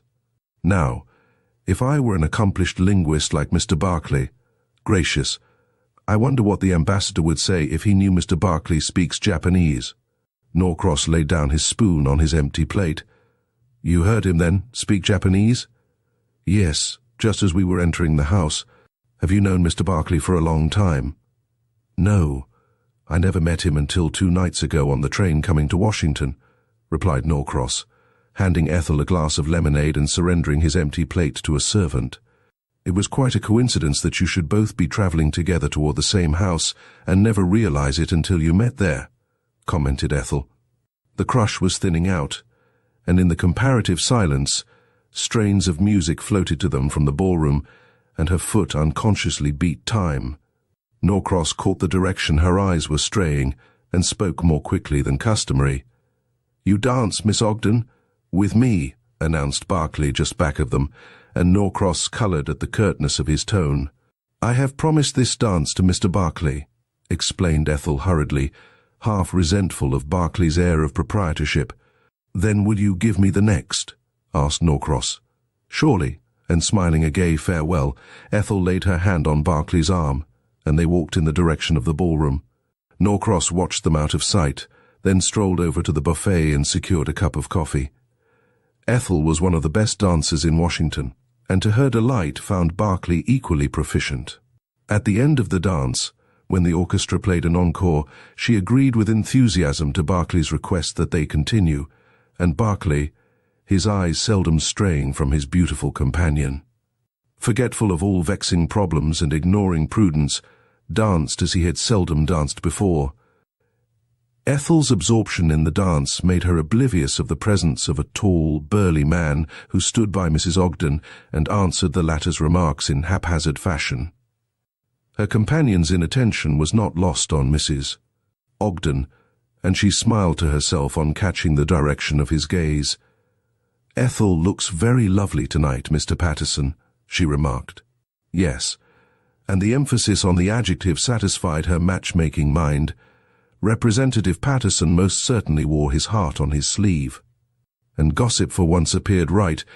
He was undoubtedly in love with Ethel. "Who is the man she is dancing with?" he questioned a moment later. "His face appears familiar, but I cannot place him. My cousin, Julian Barclay." Mrs. Ogden made room for Patterson on the settee she was sharing with another dowager. "Just returned from Panama, and I haven't seen him for years. He has taken a great fancy to Ethel," with a sidelong glance at Patterson. Mrs. Ogden had decided to hurry fate. "We have such a jolly house party now that Julian and Professor Norcross have joined us." "Norcross, the naturalist?" Mrs. Ogden nodded. "He is a clever man. I am puzzled by your cousin. I feel sure that I have met him somewhere." Patterson's heavy eyebrows met in a frown. "And he is the type of man not easily forgotten." "I'll introduce you to him, and then you can compare notes," volunteered Mrs. Ogden, catching Ethel's eye and beckoning to her. "Cousin Jane seems to want us," said Ethel, and Barclay looked in the direction indicated. Ethel's hand was still on his arm, and she felt the muscles stiffen. She looked up startled, to learn nothing from his blank expression. "Won't you give me another dance?" he asked. "Perhaps, later." Ethel dodged an awkward couple who threatened to careen against her as they danced past, and made her way down the room. "Good evening, Jim," she exclaimed, stopping by her cousin. Her extended hand was eagerly clasped as Patterson welcomed her enthusiastically. "Mr. Patterson, my cousin, Mr. Barclay," chimed in Mrs. Ogden, and releasing Ethel's hand reluctantly, Patterson turned to greet Barclay. "Haven't we met before?" he asked, and his grey eyes scanned Barclay intently. "It may be." Barclay's cheery smile was almost boyish. "Were you in Chicago 2 years ago?" "No," thoughtfully. "I think not." "You two can reminisce later on," interrupted Mrs. Ogden hastily. "At present, Julian, I wish to introduce you to Miss Van Alstyne." And before Barclay could protest, he found himself before an extremely plain girl who accepted his request for a dance almost before it was spoken. Patterson watched Barclay depart with a thoughtful frown, then turned to Ethel. "Suppose we sit out this dance," he suggested. "I want to talk to you, to have you all to myself." And Ethel read in his expression the longing he did not strive to conceal from her. She had twice refused Jim Patterson, but he had declined to accept dismissal, pleading that his great love for her must eventually bring in return a like affection. His dogged persistence had won her respect and liking, and she had, with a determination almost fierce, nearly convinced herself that her liking was becoming something warmer, stronger. But tonight, Ethel closed her eyes as if in pain. "I wish to dance," she announced, and Patterson, angered by her imperious tone, of which, to do her justice, she was totally unconscious, placed his arm about her and swung her into the dancing throng. But as Ethel kept step to the music, her heart was in hot revolt. What influence was at work to upset her resolution? Why could she not marry Jim Patterson? He was generous, chivalrous. Surely to accept his offer of marriage was to ensure not only her future happiness, but the welfare of her invalid father and delicate mother. Other girls married to secure the ease of mind and comfort which money could bring. She had not wantonly encouraged Jim Patterson. 2 refusals could not be construed as leading him on to a flirtation. He knew she did not love him, but their tastes coincided. Surely her liking for him would bridge the matrimonial chasm as well as love. A word, one little word. Patterson, who had been dancing in silence, drew Ethel closer to avoid collision with another couple, and the nearness of her presence broke down his anger. "Give me my answer, Ethel," he whispered in her ear. "Say I have a chance." A loud burst of laughter near them drowned her reply, and as Patterson bent nearer, she faltered, recovered herself, and stammered brokenly. "I can't, Jim. It's just impossible." In bitter disappointment, Patterson straightened up, and thereby missed the look exchanged between Ethel and Julian Barclay, whom chance and the dance had brought by their side. Ethel's heart was beating with suffocating rapidity as she passed down the room. What witchery lurked in Julian Barclay's dark eyes to alter her preordained destiny? Barclay surrendered Miss Van Alstyne to her next partner with a thankful heart and outward regret, and avoiding Mrs. Ogden, made his way out of the ballroom. He was in no mood for talking. He wished to think, and dream, of Ethel Ogden. Why had she looked at him so strangely when chance brought them together in the dance? Was it deep calling to deep? With difficulty, he curbed his desire to rush to her. Madness and matrimony both commenced with the same letter. He reminded himself bitterly, and in honor he must banish all thought of Ethel Ogden and settle his mind to solving the problems confronting him. Not the least of these problems was the miniature. Ethel had denied having had one painted, but it might have been done from a photograph without her knowledge. The real mystery was why her miniature had been placed in his pocket, by whom, and how. On the arrival of the Washington New Orleans and San Francisco Express that morning at the national capital, Barclay, with Dr. Shively and Professor Norcross, had made a deposition of the events relating to Dwight Tilghman's death. Barclay had been the last to be heard by the coroner and the notary, and when he left the Union Station, Shively was in deep conversation with Dr. Leonard McLean, who had just arrived, and Barclay forbore to interrupt them. Norcross was nowhere in sight. Barclay had given his Washington address to the coroner, but had not mentioned it to either Shively or Norcross. And his astonishment at finding Norcross also a guest at the Ogdens was as great as the professor's surprise at seeing him so soon again. Beyond exchanging a few words with him, Barclay gave his entire attention to extracting information about Ethel from his cousin, Mrs. Ogden. The unexpected discovery of the identity of the unknown girl of the miniature acted as a spur to his keen desire to penetrate the riddle of Dwight Tillman's murder and the disappearance of his silver flask. But what bearing his involuntary acquisition of the miniature had upon these two events he could not conceive. Refusing a glass of champagne, Barclay wandered through the dining room, which was becoming crowded again with the ceasing of the dancing, and as his eyes travelled about the room, he encountered the fixed stare of a Japanese standing by one of the doorways. "Ito, by all that's wonderful," ejaculated Barclay under his breath and plunged forward. But two stout dowagers stepped in his way and delayed him, and by the time he had elbowed his way to the door, the Japanese was not in sight. Barclay paused in perplexity. "It surely was Ito," he muttered. "And yet the Japs look so alike, I can't swear." He paused to scan several Japanese who stood talking near him. Ito certainly was not in that group. And turning, Barclay walked down the hall. He found a room opening off it halfway along, and on impulse pulled back the portieres and entered. The room, empty except for himself, was obviously a den or library. Handsome bookcases lined the walls.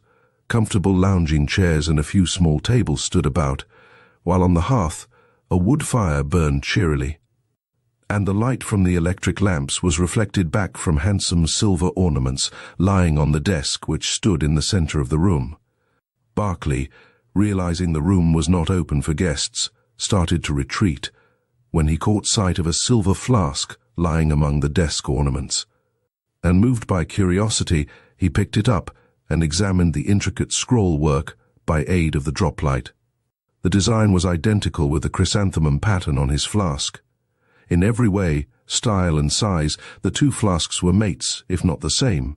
Barclay started as the bare possibility occurred to him, and broke into a profuse perspiration. Pshaw! He was mad. He had last seen his flask in the possession of Dwight Tillman on the express train. It was beyond probability to find it on the desk of the Japanese ambassador. Beyond probability, yes, but not beyond possibility. Had he not seen Ito in the dining room, and evidence went to prove that Ito had poisoned Tillman? If he had placed that poison in Barclay's flask, what more likely than his leaving such incriminating evidence where it might never be found and traced? Barclay held the flask up to the light and tilted it. A little liquid remained in it, and he came to a quick decision. On entering the room, Barclay had failed to note that at its far corner it opened into a conservatory, and as he pocketed the flask, he did not see the red glow of a cigar among the leaves of the tropical plants. Chapter 7. The Lesson. 2 weeks had glided by, and Julian Barclay was no nearer solving the mystery surrounding the death of Dwight Tillman than the day the crime was committed. He had turned in despair to a more fascinating enigma, Ethel Ogden, and too late he realized that she was becoming all in all to him, and his stifled conscience gave him little peace when away from her bewitching presence. Ethel, to the secret indignation of her cousin, Mrs. Ogden, did not discourage his attentions, closing her eyes to the future and to James Patterson's growing fury. "You must talk to her, Jane," declared Walter Ogden, as Ethel, bidding them a laughing goodbye, left the house to give her Tuesday morning lesson to Maru Takasaki.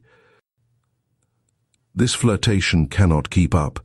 Ethel is treating Jim Patterson shamefully if, as you have given me to understand," shooting a keen look at her from under his shaggy eyebrows, "Ethel has virtually accepted him."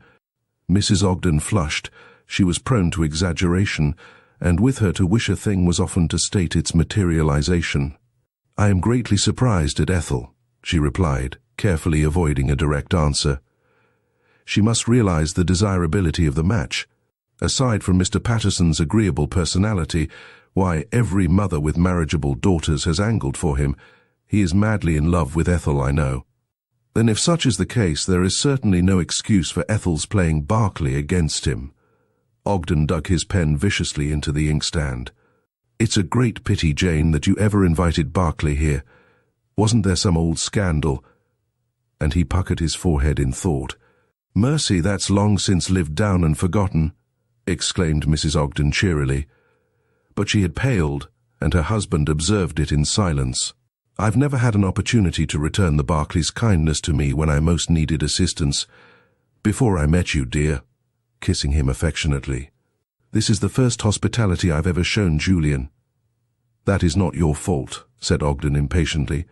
Julian apparently has chosen to ignore his relatives, until his letter to you last month out of a clear sky, and you are under no obligation to assist his idle flirtation with my cousin Ethel. I advise your giving him a hint that he terminate his visit. Walter. But Mrs. Ogden's scandalized expression was lost on her husband, who was busy casting up a long array of figures. I shall do nothing so inhospitable. No, Ethel must work out her own salvation. I primly never interfere in other people's affairs.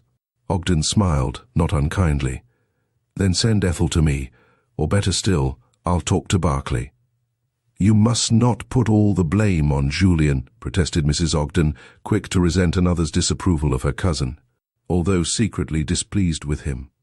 She was longing for the eclat which a fashionable wedding would give her in Washington society, and had already planned to ask Ethel and Representative Patterson to hold their wedding in her house, and now her own cousin had come along and threatened by his inconsiderate flirtation to upset her social campaign. Walter, moving nearer her husband and lowering her voice, has it not struck you that Professor Norcross is epris with Ethel? Norcross? Ogden leaned back and indulged in a dry chuckle. My dear Jane, your imagination is working overtime. Well, he got married once. Ogden chuckled again. Jane, romancing is your forte. If you are not careful, shaking an admonitory finger at his wife, you may imagine I have fallen a victim to Ethel's charms. Now, run along, and leave me to my accounts. How often must I tell you that I cannot be interrupted by trivialities? Why, you commenced the argument, protested Mrs. Ogden. But 10 years of married life had taught her the uselessness of combating her husband's wishes, and she reluctantly withdrew. Ogden did not at once resume his perusal of his business affairs. What was it I heard about Julian Barclay? He muttered. For a chatterbox, Jane is marvelously close-mouthed where her relatives are concerned. 2 blocks away, Ethel Ogden was indulging in bitter reflections, in which Jim Patterson and Julian Barclay largely figured, much to the detriment of the English lesson. But Maru Takasaki came of a patient race, and neither by word or sign betrayed his knowledge of Ethel's inattention or the flight of time. The president leaves tomorrow for California, announced Ethel, awakening from her daydreams. Is it so? And Takasaki took up his pencil, his voice expressing mild surprise. He's not really going, explained Ethel, her face dimpling into a smile. I used the first sentence that came into my head for dictation purposes. I suppose to mention the Mikado in such a manner would be lèse-majesté in your country. Instead of replying, Takasaki contented himself with writing out the dictation in his precise, careful writing, and Ethel, leaning across the table, examined the paper with interest. Very well done, she said. I think I have gotten you to remember the definite and indefinite articles. I thank you so much. Takasaki's deferential bow always delighted Ethel. It was the only thing expressive and individual about the Japanese. My wife, who studied at the English school for the highborn in Nippon, predicts that I do well. Madame Takasaki is a very earnest scholar, commented Ethel. It delights me to see her pegging away so silently. Pegging? Takasaki eyed Ethel in puzzled surprise. The word did not fit into his knowledge of English. Then a grieved look crept into his eyes, and he said in a tone of the blankest astonishment, Mies Ogden, did you ever hear a noise I made? Ethel hastened to reassure him. No, I never did, she said with honest vehemence. You and your wife are the most silent pupils I have. Takasaki bowed. May we talk? He asked as Ethel picked up a textbook. Surely. Tell me of your impressions of the mobilization of our fleet in Hampton Roads. Grand, majestic, replied Takasaki. Such a harbor. I see you there for a glimpse at the hotel? The last was unmistakably an interrogation. Yes. My cousins, Mr. and Mrs. Walter Ogden, Professor Norcross. Mr. Barclay and I made up a party and went down to Old Point Comfort. I have an idea. Ethel examined her pencil with care. that Mr. Barclay must have spent much time in Japan. So, was Takasaki's only comment. Have you ever met him in the East? Asked Ethel, choosing directness as the only method of getting an answer from the Japanese. Takasaki pondered her question. I think not, he answered. Mr. James Patterson, yes, he came with a party from your Congress. Mr. Patterson, oh, yes, he is very much interested in the Eastern question. Ethel pulled herself up short. Jim Patterson's interest in the Japanese was far from complimentary, and his endeavors had been to assist legislation for their exclusion from the country. To discuss him and his opinions would be in the present company a ticklish subject. Well, what did you think of our battleships? She queried, anxious to get away from dangerous ground. Wonderful. The Japanese raised his hands in a characteristic gesture. You say Mr. Barclay traveled much in Nippon? Well, I believe so. Ethel gathered up her belongings preparatory to leaving. But he has never told me much about his travels. It just occurred to me that perhaps you had met him before coming to Washington. Takasaki shook his head. You forget I in diplomatic service, he said, speaking more quickly than usual, and dropping his precise and formal English. I seldom in Nippon. True. Ethel concealed her disappointment. She was gradually awakening to the realization that Julian Barclay was absorbing her thoughts to the exclusion of all else. And to her consternation, his name invariably cropped up in her conversations if he was not present.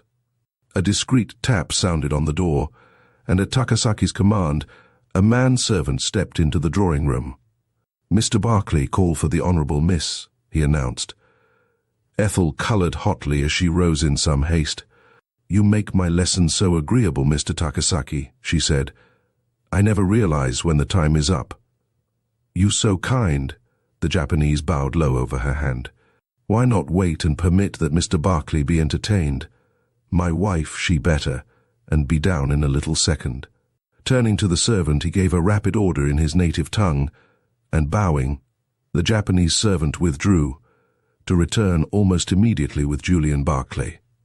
Ethel watched the greeting between the two men, but learned nothing from Barclay's suavely polite manner and Takasaki's changeless expression.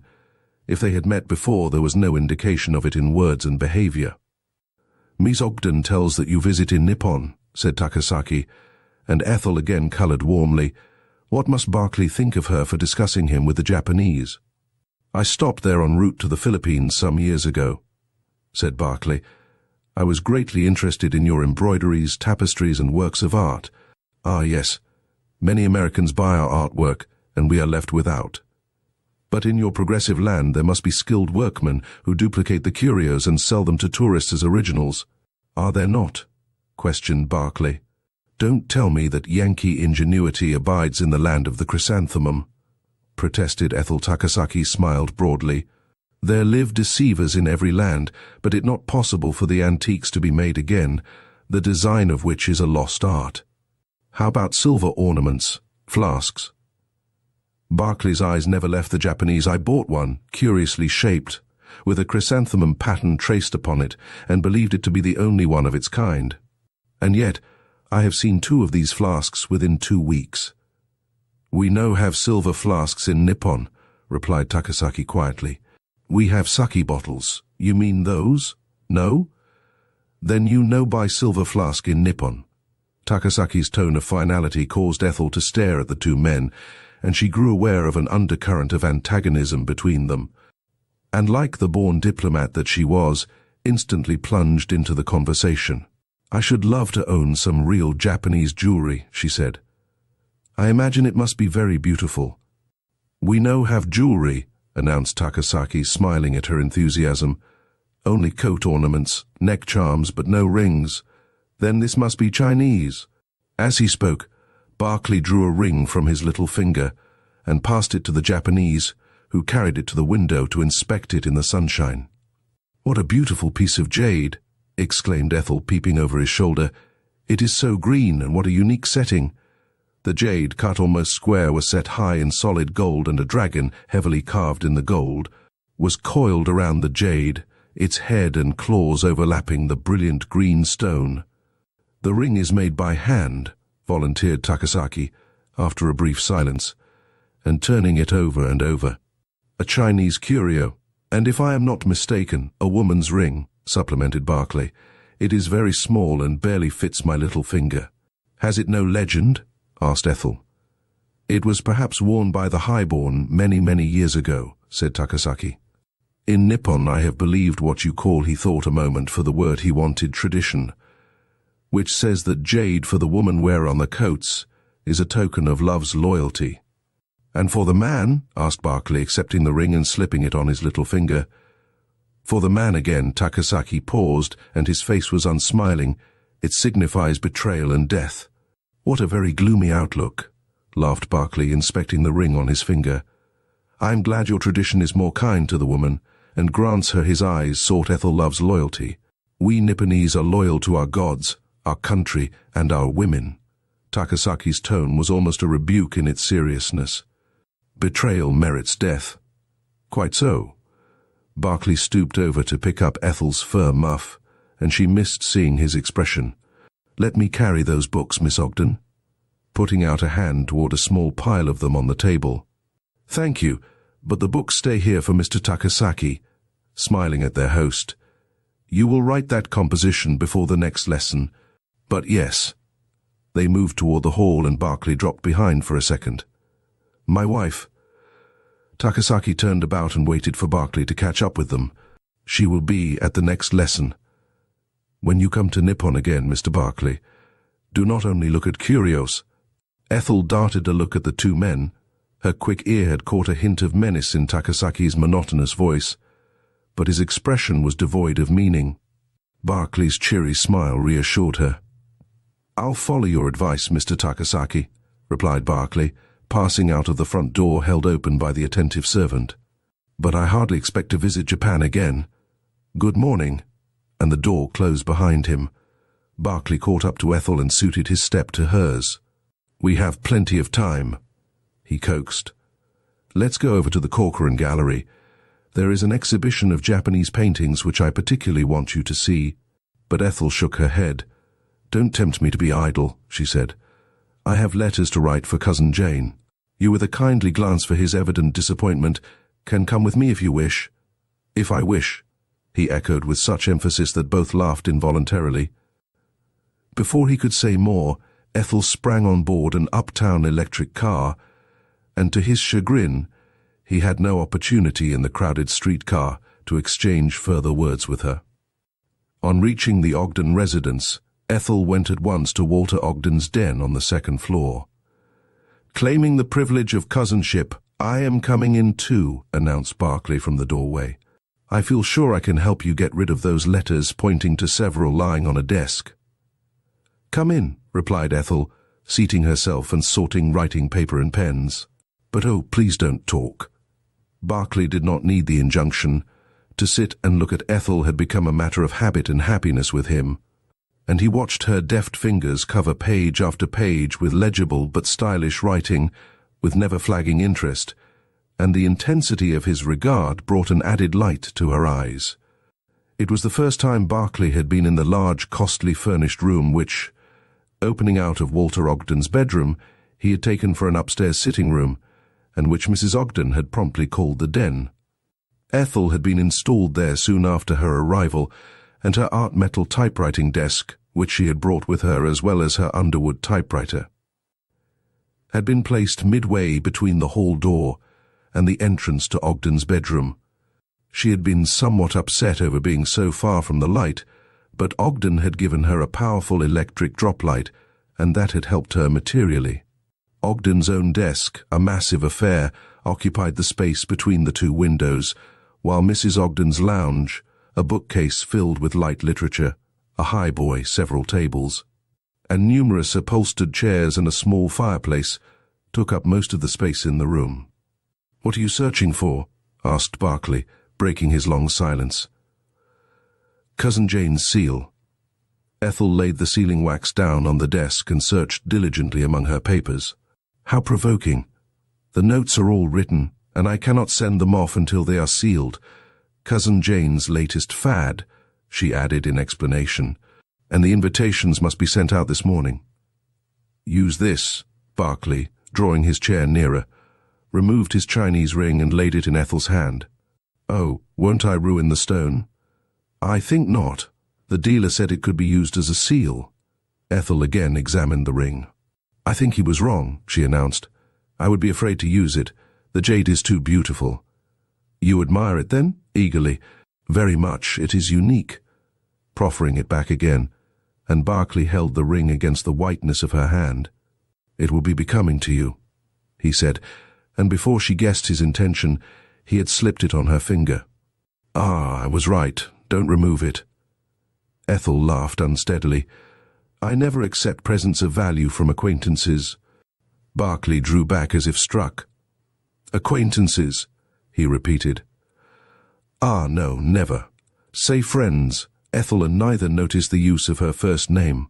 "Well, friends." Ethel's voice shook a trifle, and she strove to change the conversation. "Your ring is too large." "But it can be made smaller," quickly. "See, it is too tight for me," indicating his little finger and the redness of the skin where the ring had been. Ethel leaned forward and glanced at the strong, slender fingers spread wide before her. "You have the hand of a surgeon," she remarked. "Why have you stopped wearing the ring on your right hand?" "How can you tell that?" And Barclay scrutinized her keenly. "By the worn circle around the little finger of the right hand." Barclay bent nearer. "If that is an indication, I must find out how many you're accustomed to wear," he announced, and Ethel laughed softly. "I never wear rings," spreading her fingers. "See, no marks." "But you will wear mine," insistently, and then as her face paled, he added more lightly, "on humanitarian grounds." "I don't catch your meaning." In puzzled surprise, "Takasaki has just told us that jade is unlucky for a man." "Well, if it's to ward off the evil eye," laughed Ethel, "I may consent to keep it." "I have your word for it?" With quick impetuosity. "Yes," blushing as her eyes met his. Barclay drew a long breath. "For the woman wearer it betokens love's loyalty," he quoted, and his hands imprisoned hers. "Loyalty," faltered Ethel, her eyes on the ring. "And love," he supplemented steadily, though his heart was beating almost to suffocation. "Ethel, my darling." A heavy step in the adjoining room, and the banging of a door brought Ethel to her feet, and snatching her hands from Barclay's detaining clasp, she slipped from the room as her cousin, Walter Ogden, entered by the other door. Chapter 8 P.S. Walter Ogden stopped on the threshold of the den and regarded Julian Barclay with open displeasure. "Come, come, Julian, this won't do," he said, slamming the door behind him and taking the seat left vacant by Ethel. "I don't object to a little harmless flirtation, but you apparently forget that Ethel Ogden is engaged to James Patterson." Barclay whitened, and his clear dark eyes contracted with sudden uncontrollable anguish. Then, mastering his emotion, he faced the older man with his usual nonchalant manner. "I was not aware, Ogden, that Miss Ogden was engaged to be married," he began and stopped, uncertain of his ability to keep his voice expressionless. "I quite understand," put in Ogden more kindly. "Ethel is greatly to blame." "No," the contradiction rang out clearly, and this time there was no mistaking the look in Barclay's eyes. "Miss Ogden is entirely blameless. It was my joy in her society which made me speaking more slowly blind to the situation." Ogden did not reply at once, and Barclay stared steadily out of the window through which the noon sunshine crept in ever-increasing volume. But to him the day had become grey and cheerless. Ogden's voice aroused him from his bitter thoughts. "When are you returning to the East?" he asked. "I haven't made any definite plans." Barclay glanced at the mantel clock. "If you will excuse me, Ogden," rising, "I have to keep an engagement at the club." "Will you be back to luncheon?" queried Ogden, accompanying him into the hall. "No, please make my apologies to Cousin Jane," and Barclay disappeared down the staircase, while Ogden, with the feeling of work well done, went back to his den. His hint to Barclay might perhaps be broader than the situation merited, but it could do no permanent harm. James Patterson, in his opinion, was entitled to a fair field, and the sooner he and Ethel were married the better for all parties. Ethel, never dreaming that her cousin concerned himself in her future welfare, dressed for luncheon with nervous rapidity. But her haste did not prevent her from stopping now and then to inspect the ring on her third finger. It was somewhat loose, and she debated a moment as to whether she should wind cotton thread about the hoop to tighten it.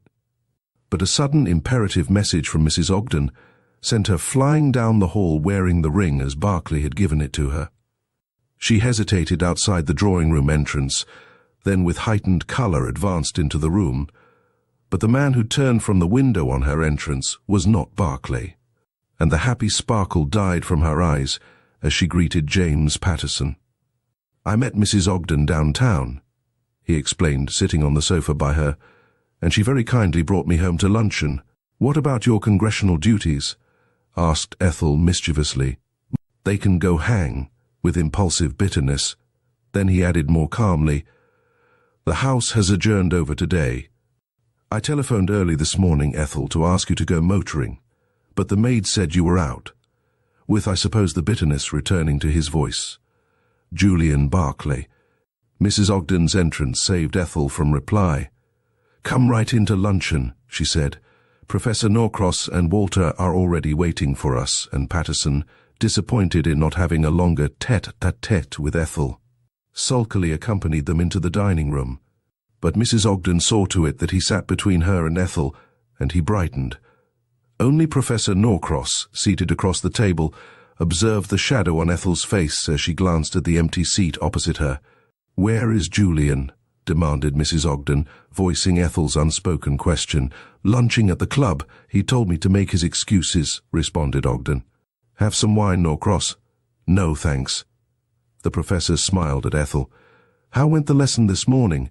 Was Takasaki interesting in his parts of speech?" "I do wish, Ethel, you would give up teaching the Japs," broke in Patterson before she could answer the professor. "I've never understood why you let that little Japanese artist monopolize so much of your time when you went to the embassy last winter." "Oh, Mr. Soto." Ethel smiled at a sudden recollection, then blushed hotly as she met the professor's amused look. Patterson's jealousy was patent to all. "I miss Mr. Soto and am so sorry he had to return to Japan. He was great fun. You should cultivate a sense of humor, Jim," with a mischievous glance at Patterson's glum countenance. "I found little amusement in watching Soto making sketches of you," he protested. "It was a great liberty. I am surprised, Ogden, that you permit Ethel to continue to give lessons to the Japanese." "Well, really." Ethel turned and faced Patterson indignantly. "I cannot see that it is any concern of yours."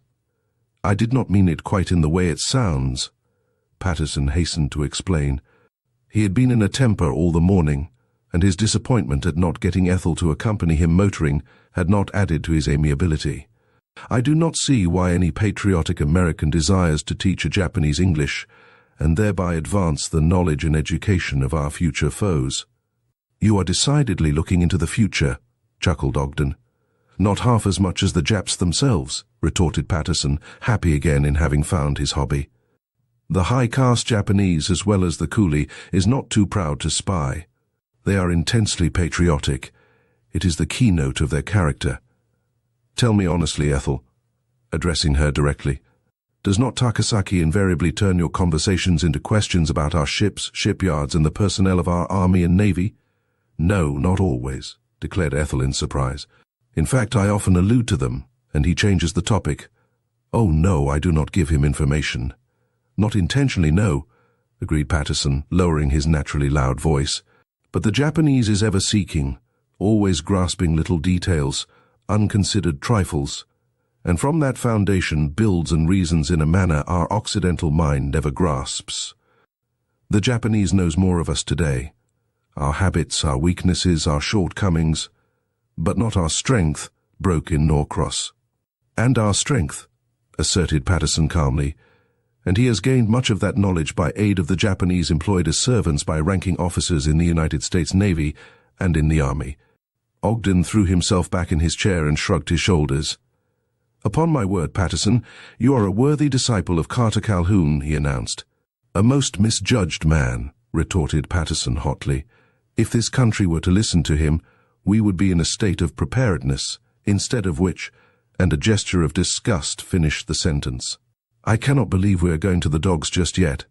Ogden helped himself to salad. How about it, Norcross? Your profession has taken you pretty well around the globe. What is your opinion of international politics?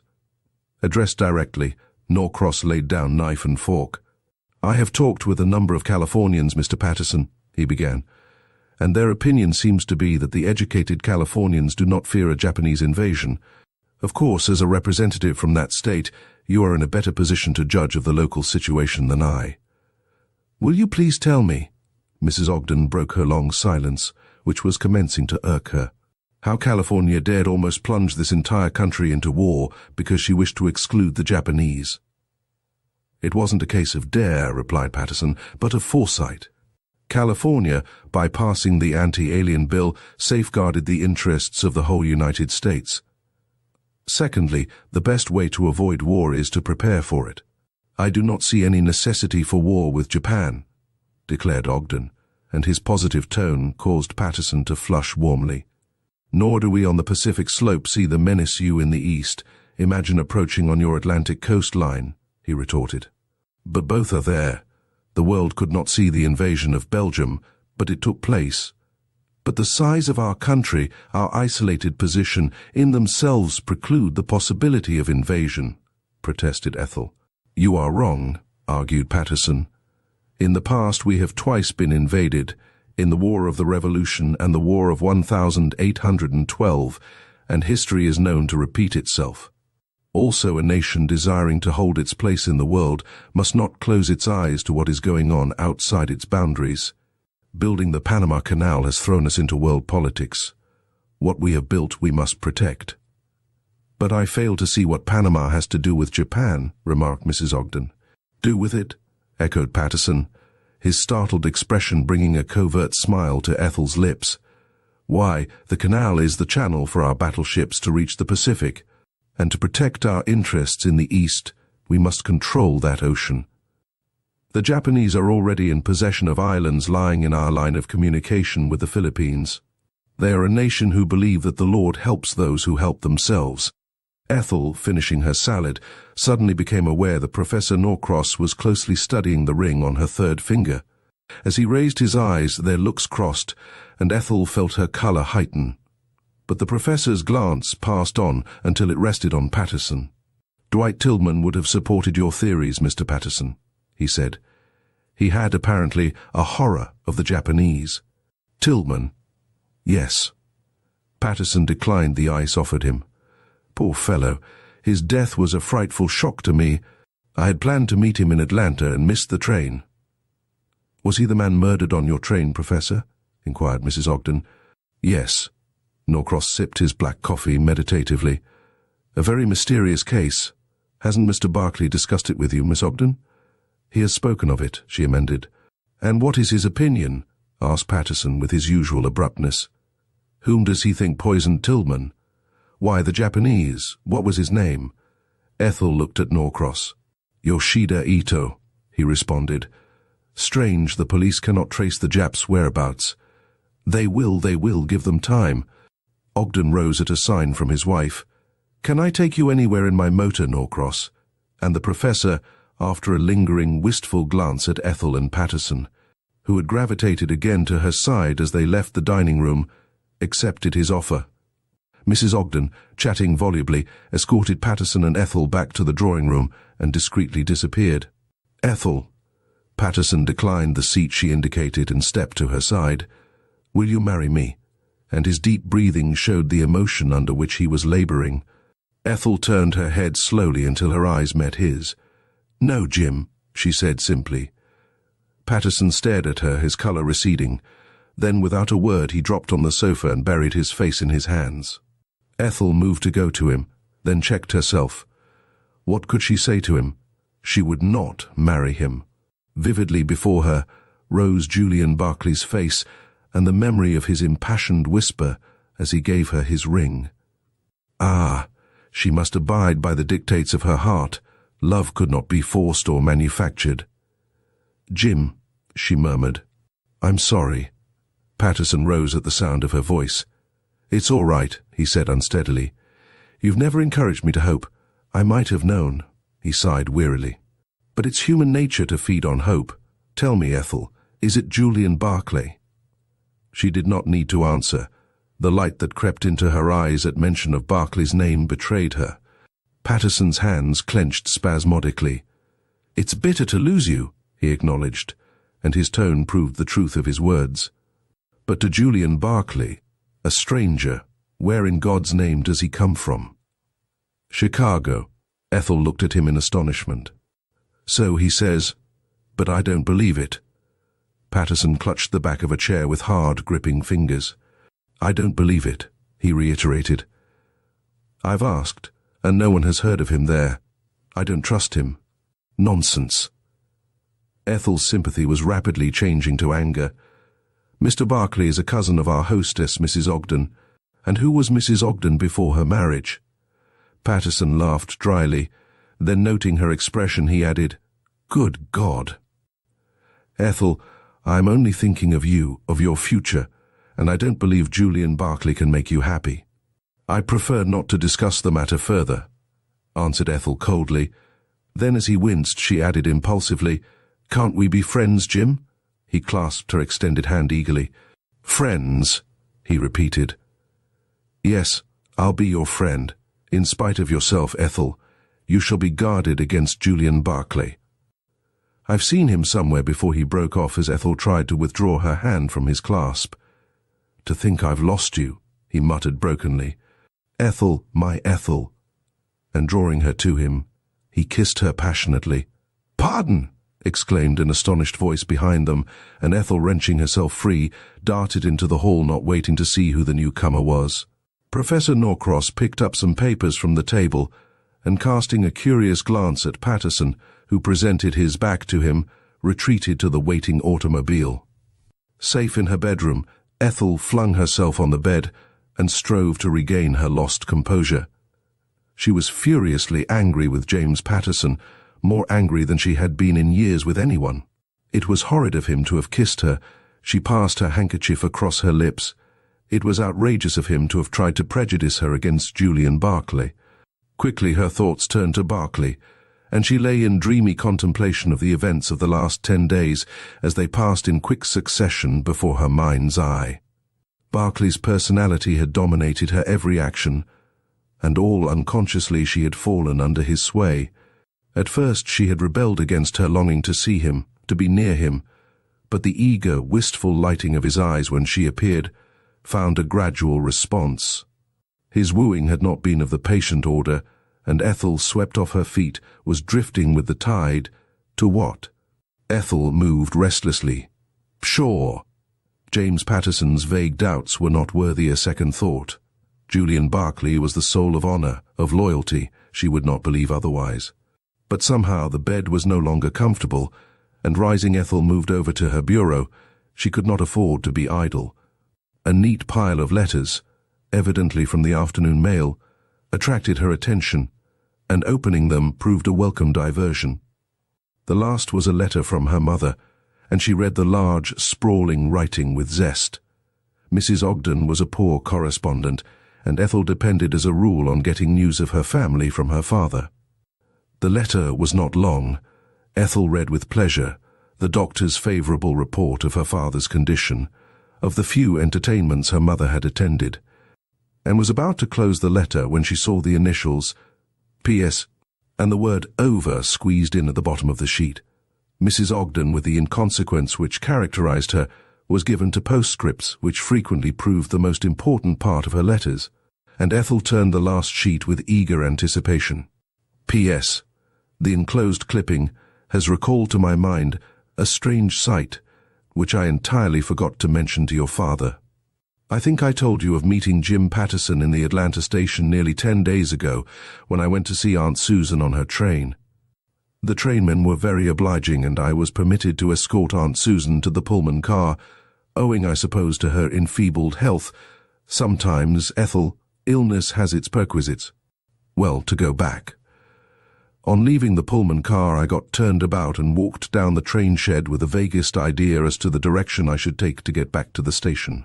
On passing a Pullman far down the line, I looked up and saw through the polished window pane a hand holding a small open paper between the thumb and first and second fingers. I perceived nothing but the hand. No head was visible or other part of the body, but I gathered the impression that a powder was being shaken into a cup. There wasn't a soul in the vicinity, and I walked some distance before it dawned on me that I was headed the wrong way, and turned about. I intended speaking of the hand, but meeting Jim Patterson put the whole thing out of my mind. I never would have remembered the incident but for the enclosed clipping. My recollection of the hand, however, is vivid, and I've drawn it on paper for you. Had I better communicate with the coroner? Your devoted Mama. Considerably bewildered, Ethel laid down her mother's letter and picked up the newspaper clipping. It proved to be a brief account of the inquest on Dwight Tillman, chiefly given over to the medical testimony. The deceased came to his death from a dose of oxalic acid. Dr. Shively was quoted as testifying. This poison was dissolved in brandy and must have been administered while Tillman sat in the smoking car in the station at Atlanta. The coroner's next question was also quoted. Can you tell us, doctor, how the poison was added to the brandy and when? Shively's answer followed. I cannot. We searched the car, but could find no trace of either cup, flask, or glass from which Tillman must have drunk the poisoned brandy, and no clue as to the owner of the said cup, flask, or glass was obtainable. The newspaper article then ended with the announcement of the adjournment of the inquest, the coroner's statement that the deposition of Julian Barclay, a fellow traveller, would be read at the afternoon session. Bless me, perhaps Mother has chanced on a clue, ejaculated Ethel, unaware that she spoke aloud. Julian will be interested in her postscript. Her hand sounds mysterious and terrible. Where is the sketch she spoke of? And dropping the newspaper clipping. Ethel hurriedly examined the letter and its envelope. Inside the latter she found what she was seeking, and drew out a piece of drawing paper. Mrs. Ogden was no mean artist, and on occasions had illustrated articles for a popular magazine. But her indolent spirit and inability to concentrate acted as an effectual check to her ambition, and the one talent she possessed went neglected. Ethel inspected the drawing with interest. Mrs. Ogden had cleverly sketched the outside of a Pullman car, and through the closed glass window stood out a hand, a large, shapely hand, holding a paper about the size of those enclosing a powder, between the thumb and first and second finger. The outside of the hand was nearest the window, and on the little finger, distinct and clear, was the outline of a ring. As Ethel bent closer, she caught her breath. Slowly, reluctantly, she raised her left hand and laid it alongside the sketch. In size, design, and color, the ring on her finger and the ring in the sketch were identical. Ethel sat staring at the sketch and at her ring, unmindful of the minutes, and gradually her chaotic thoughts took form. Dwight Tillman had been murdered in Atlanta by a poisoned powder administered mysteriously. Her mother had seen a hand holding a small paper, which might or might not have contained a poison powder, in the window of a Pullman car in the station at Atlanta, and the hand wore a jade ring with a unique carved gold setting on its little finger, which Julian Barclay had, until that noon, worn on his little finger. Ethel bent over the sketch. Was it the left hand or the right which her mother had seen? She could not tell from the drawing. But it hardly mattered. Julian Barclay had said he had worn the ring first on one hand and then on the other. Therefore the point was immaterial. That Julian Barclay was also a traveller on the train with Dwight Tillman was only a coincidence, she assured herself. But was it also only a coincidence that Julian Barclay had that morning given her the ring? Good God! Could he have given her the ring because its possession to him meant betrayal and death? The sketch fell unheeded to the floor as Ethel stared in horror at the jade ring with its encircling dragon. Chapter 9. The Interview. Julian Barclay's luncheon at the club had been a polite fiction, invented under the spur of his desire to be by himself. He felt that he could not face Ethel just then. At least, not in the presence of Walter Ogden and his wife. Once outside the Ogden house, Barclay turned blindly toward the country, An instinctive desire to reason his troubles in the open guided his footsteps, and how long he tramped, and where. On the outskirts of Washington he never knew, but when he again reached the downtown section of the city, he had recovered his composure and decided on his future actions. Too long he had drifted with the tide. Whatever the consequences to himself, he must take his place in the affairs of men. As to Ethel, he winced and bit his lip. Other and better men had had to renounce their heart's desire. A past of shadows was an unstable foundation on which to build a dream of happiness, and deserved a rude awakening. There remained but one thing for him to do, to bid Ethel goodbye and wish her Godspeed on the road to happiness. Barclay stepped into a corner drugstore, looked up a number in the city directory, and entering a taxicab repeated the number to the chauffeur. Within 10 minutes he was standing in an office building interviewing a colored servant. "Dr. McLean is in his office now, sir. Step this way, sir." And the office boy piloted him into a well-lighted room. Barclay sighed impatiently on catching sight of the rows of people waiting to see the popular surgeon. Then, resigning himself to the inevitable, he took a chair near the window and awaited his turn. Barclay picked up a newspaper, but the printed lines failed to interest him, and when Dr. Leonard McLean entered the room to summon the next patient into his consulting office, he was looking out of the window at the passing vehicles and electric cars. The surgeon's roving glance halted as it fell on Barclay's fine profile, then passed on. But each time that McLean re-entered the room he contrived, without attracting Barclay's attention, to get a better and nearer view of him. "Well, sir," McLean's clear, resonant voice broke in on Barclay's sad thoughts. "What can I do for you?" And looking up, Barclay found that he was the last patient and the two men were alone. "I would like a word with you in private," he said. McLean bowed. "This way, then," and stepping inside the consulting office, Barclay selected a chair farthest from the window while the surgeon closed the communicating door and sat down before his desk. He waited for Barclay to speak, but it was some minutes before the latter broke the silence. "I have not come to consult you as a patient, doctor," he began, "but on a private matter." "Yes?" McLean's voice again aroused Barclay, and he cleared his throat nervously.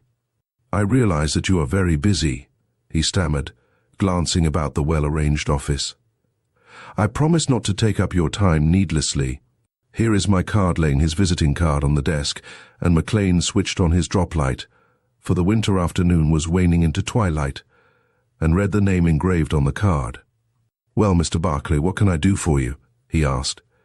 "Give me all the details of the inquest on Dwight Tillman," answered Barclay promptly, looking directly at McLean. "I understand that you went to Atlanta with the body and stayed on for the inquest." "True, I did," replied McLean, and imperceptibly his hand moved the shade of the drop light until Barclay's face was no longer in shadow. "Are you the Julian Barclay whose deposition was read at the inquest?" "I am." "And your reasons for questioning me, Mr. Barclay?" "I am desirous of helping trace the murderer." The surgeon's question had brought a touch of color to his white face. "I want to help trap Yoshida Ito." "Ah, then you know him to be guilty." "No, only believe him to be guilty," corrected Barclay quickly. "And all evidence, as far as I can ascertain, points to him." "Except a possible motive," supplemented McLean. "Men do not murder each other, Mr. Barclay, without a motive." The remark brought a curious glint in Barclay's eyes which the surgeon observed, but his own expression remained impassive. "There is always the alternative of suicide," remarked Barclay composedly. "But in the case of the murder of your cousin Dwight Tillman, that theory can be dispensed with." "Your reasons for that assertion?" Barclay drew back farther in his chair, and the movement again brought his face in shadow. "If Dwight Tillman had committed suicide, the receptacle out of which he drank the poison would have been found near him. Then you contend that the absence of such a receptacle indicates the presence of another person in the smoking car at the time Tillman swallowed the poison." "I do." "Dr. Shively said the poison was almost instantaneous in its effect, and that it was physically impossible for Tillman to dispose of the cup or glass after he had swallowed the poison. Therefore, another person must have been in the car, contrary to the porter's testimony, and," his voice deepening, The fact that such a person does not come forward frankly as he would do if innocent presupposes his guilt. McLean nodded his head. "I entirely agree with your reasoning," he said gravely. "I asked simply to see if your view would coincide with mine.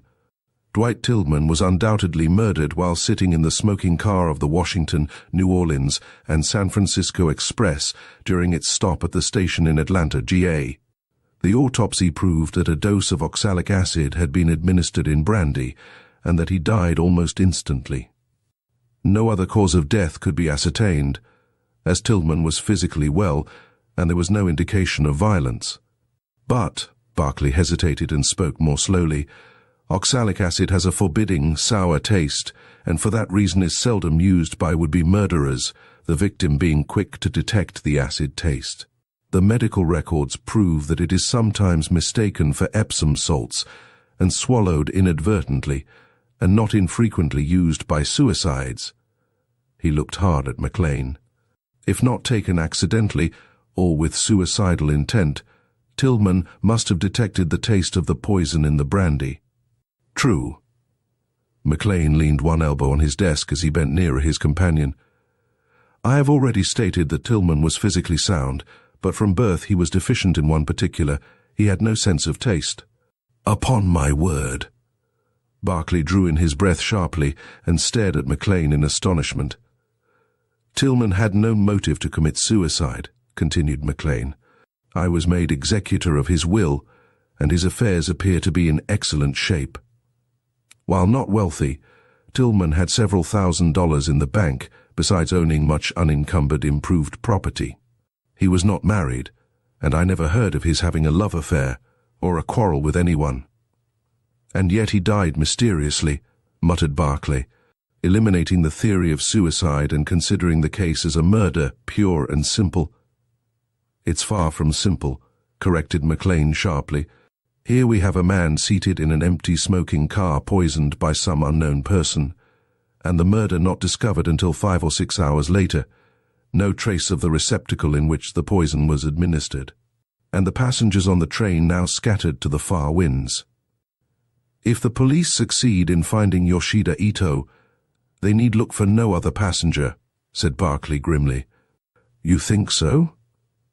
And the glance McLean shot at his companion was keen. "Yes." Barclay leaned forward in his earnestness. "The Japanese on entering the smoking car was attacked by Tillman, that I'll swear to." "You mentioned it in your deposition," put in McLean dryly. "Quite so," composedly.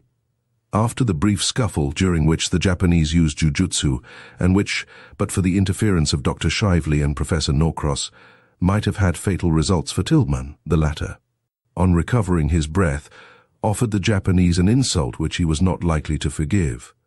The Japanese mind works quickly, and with them to plan is to accomplish." "It was a subtle brain that planned Tillman's murder," agreed McLean. "But there are some points about Ito's conduct which to me contradict the evidence. A verdict of guilty was brought against him by the coroner's inquest, was it not?" asked Barclay coldly. "Yes." McLean opened a desk drawer and took from it several papers and newspaper clippings, and consulted one of them as he continued. "The coroner, in summing up, asked, 'On the evidence, are you satisfied beyond reasonable doubt that at noon on the day in question, the Japanese Yoshida Ito was in company with the deceased?' "Apparently," added McLean before Barclay could interrupt. "The jury was satisfied that Ito was in Tillman's company because a verdict of guilty was brought in. In other words, the alibi given by Ito could so easily have been cleverly manufactured that no faith was placed in it, and it turned the scales against the Japanese. In reality, they had not one ray of conclusive proof against him." "Oh, come!" exclaimed Barclay skeptically. "I am willing to test my belief," retorted McLean. "Take the alibi. It required a knowledge beforehand of the differences in Central and Eastern Time to think up such an alibi. A knowledge that Atlanta goes by Central Time, and the railroad trains running north from there use Eastern Time. It appears to me extremely doubtful if the Japanese, clever as his race is, could have worked out the alibi in so short a time. He was a stranger in a strange land." "I'm not so sure of that," retorted Barclay, As far as we know, he may have been there a dozen times, and while, as I saw stated in an account of the inquest, it could not be proved that he had ever been in Atlanta before, he boarded the train at Mobile, and in that city, which also uses Central Time, he may have learned that while Central Time prevails in Atlanta, on northbound trains it there changes to Eastern Time. That is possible. McLean laid down the papers. The conductor testified that while Ito was dining, he searched his luggage and found no trace of any flask filled with brandy or a cup or glass. Naturally, he could have thrown away all such incriminating articles by that time, retorted Barclay. Did the conductor search Ito before he left the train? Unfortunately, he did not, replied McLean as he picked up a Southern timetable from among the papers he had just laid down and turned to a well-thumbed page. Ito boarded the train at 22 minutes of 2 Wednesday morning, Central Time, when everyone was asleep, and his train was due at Spartanburg at 6:20 that evening, Eastern Time. As a matter of fact, what time did your train get there? He broke off to ask. We were about 2 hours late. I see. McLean again consulted the timetable. Your train reached Atlanta at 10 minutes of 12, Central Time. Now, Mr. Barclay, how long a time elapsed between Tillman's scuffle with the Jap and your arrival at Atlanta? Barclay thoughtfully considered the question before replying. I should judge about 35 minutes, he said finally. McLean's hand descended on the desk with a resounding whack. Tillman's murder was not planned in any 35 minutes, he announced. Every detail gives the lie to such a supposition.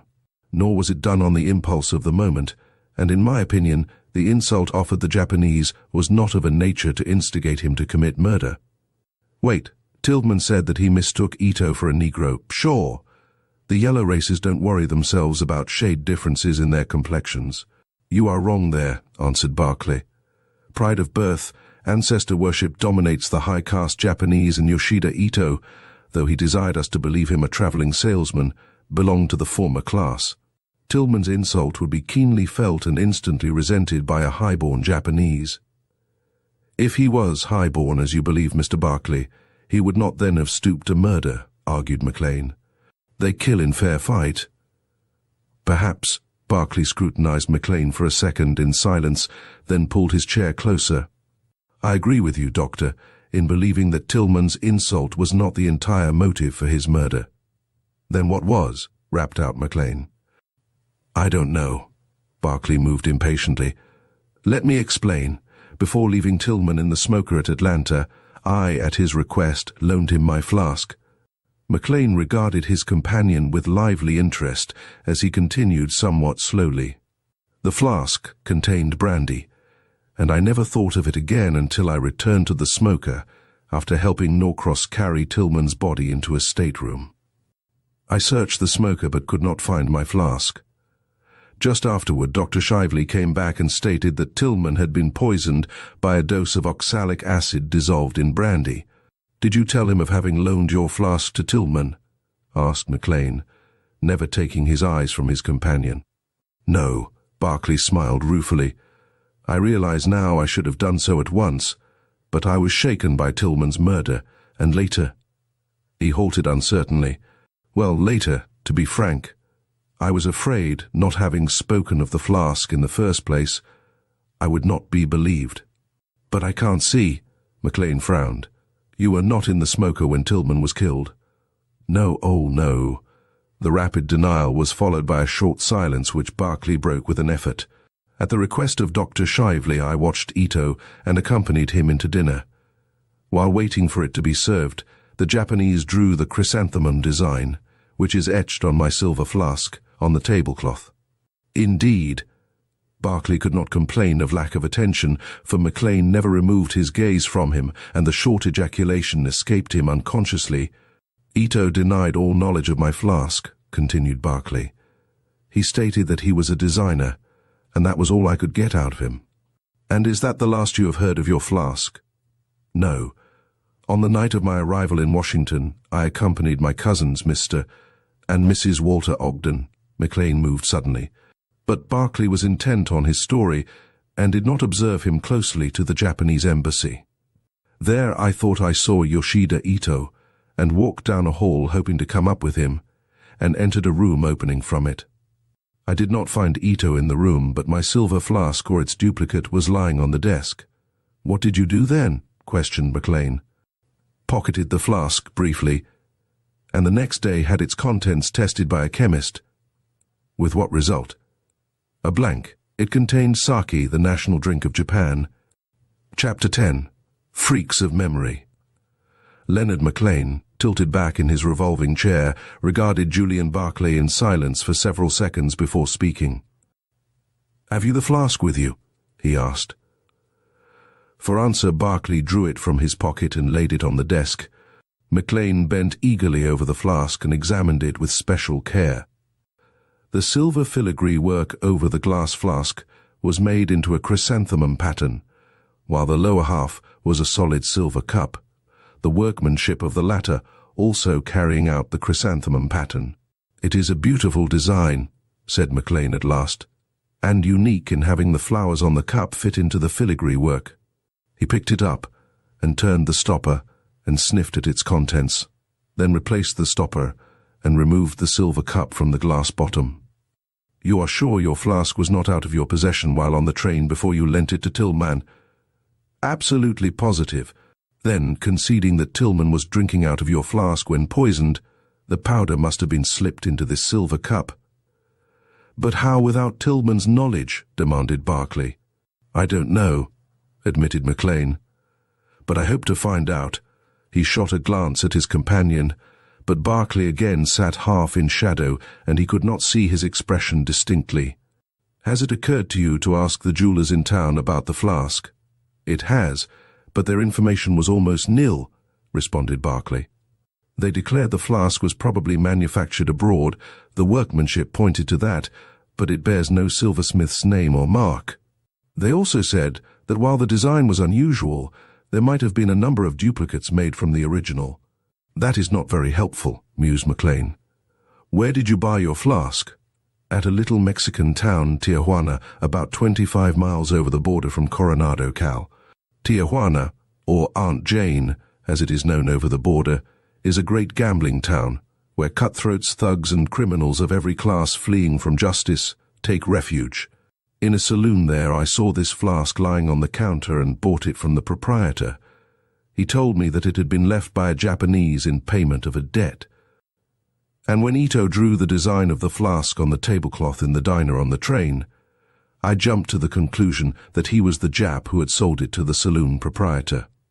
And taking the reputation of the town into consideration, I imagined he might even then have been fleeing from justice." "That is not conclusive reasoning," smiled McLean. "You were in Aunt Jane as a tourist." Paused slightly. "It is equally possible the Jap was also a tourist and ran short of funds." "That is true." Barclay glanced at the clock on the surgeon's desk. "And it is over 4 years since I purchased the flask. Have you, McLean, handed the flask back to Barclay? Have you made any inquiries about this flask at the Japanese embassy?" "I went to the embassy but found the ambassador away on a trip through the Middle West, and the embassy staff denied all knowledge of the flask.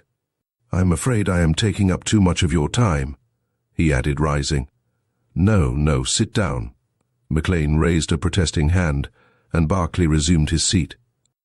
"I'm glad to talk over Tillman's mysterious death with you, Mr. Barclay. Now, let me understand your theory of his murder. You believe that Ito, the Jap having some ulterior motive, followed my cousin on his trip east, murdered him and slipped away?" "Yes, that is about my idea," admitted Barclay. "Take the flask.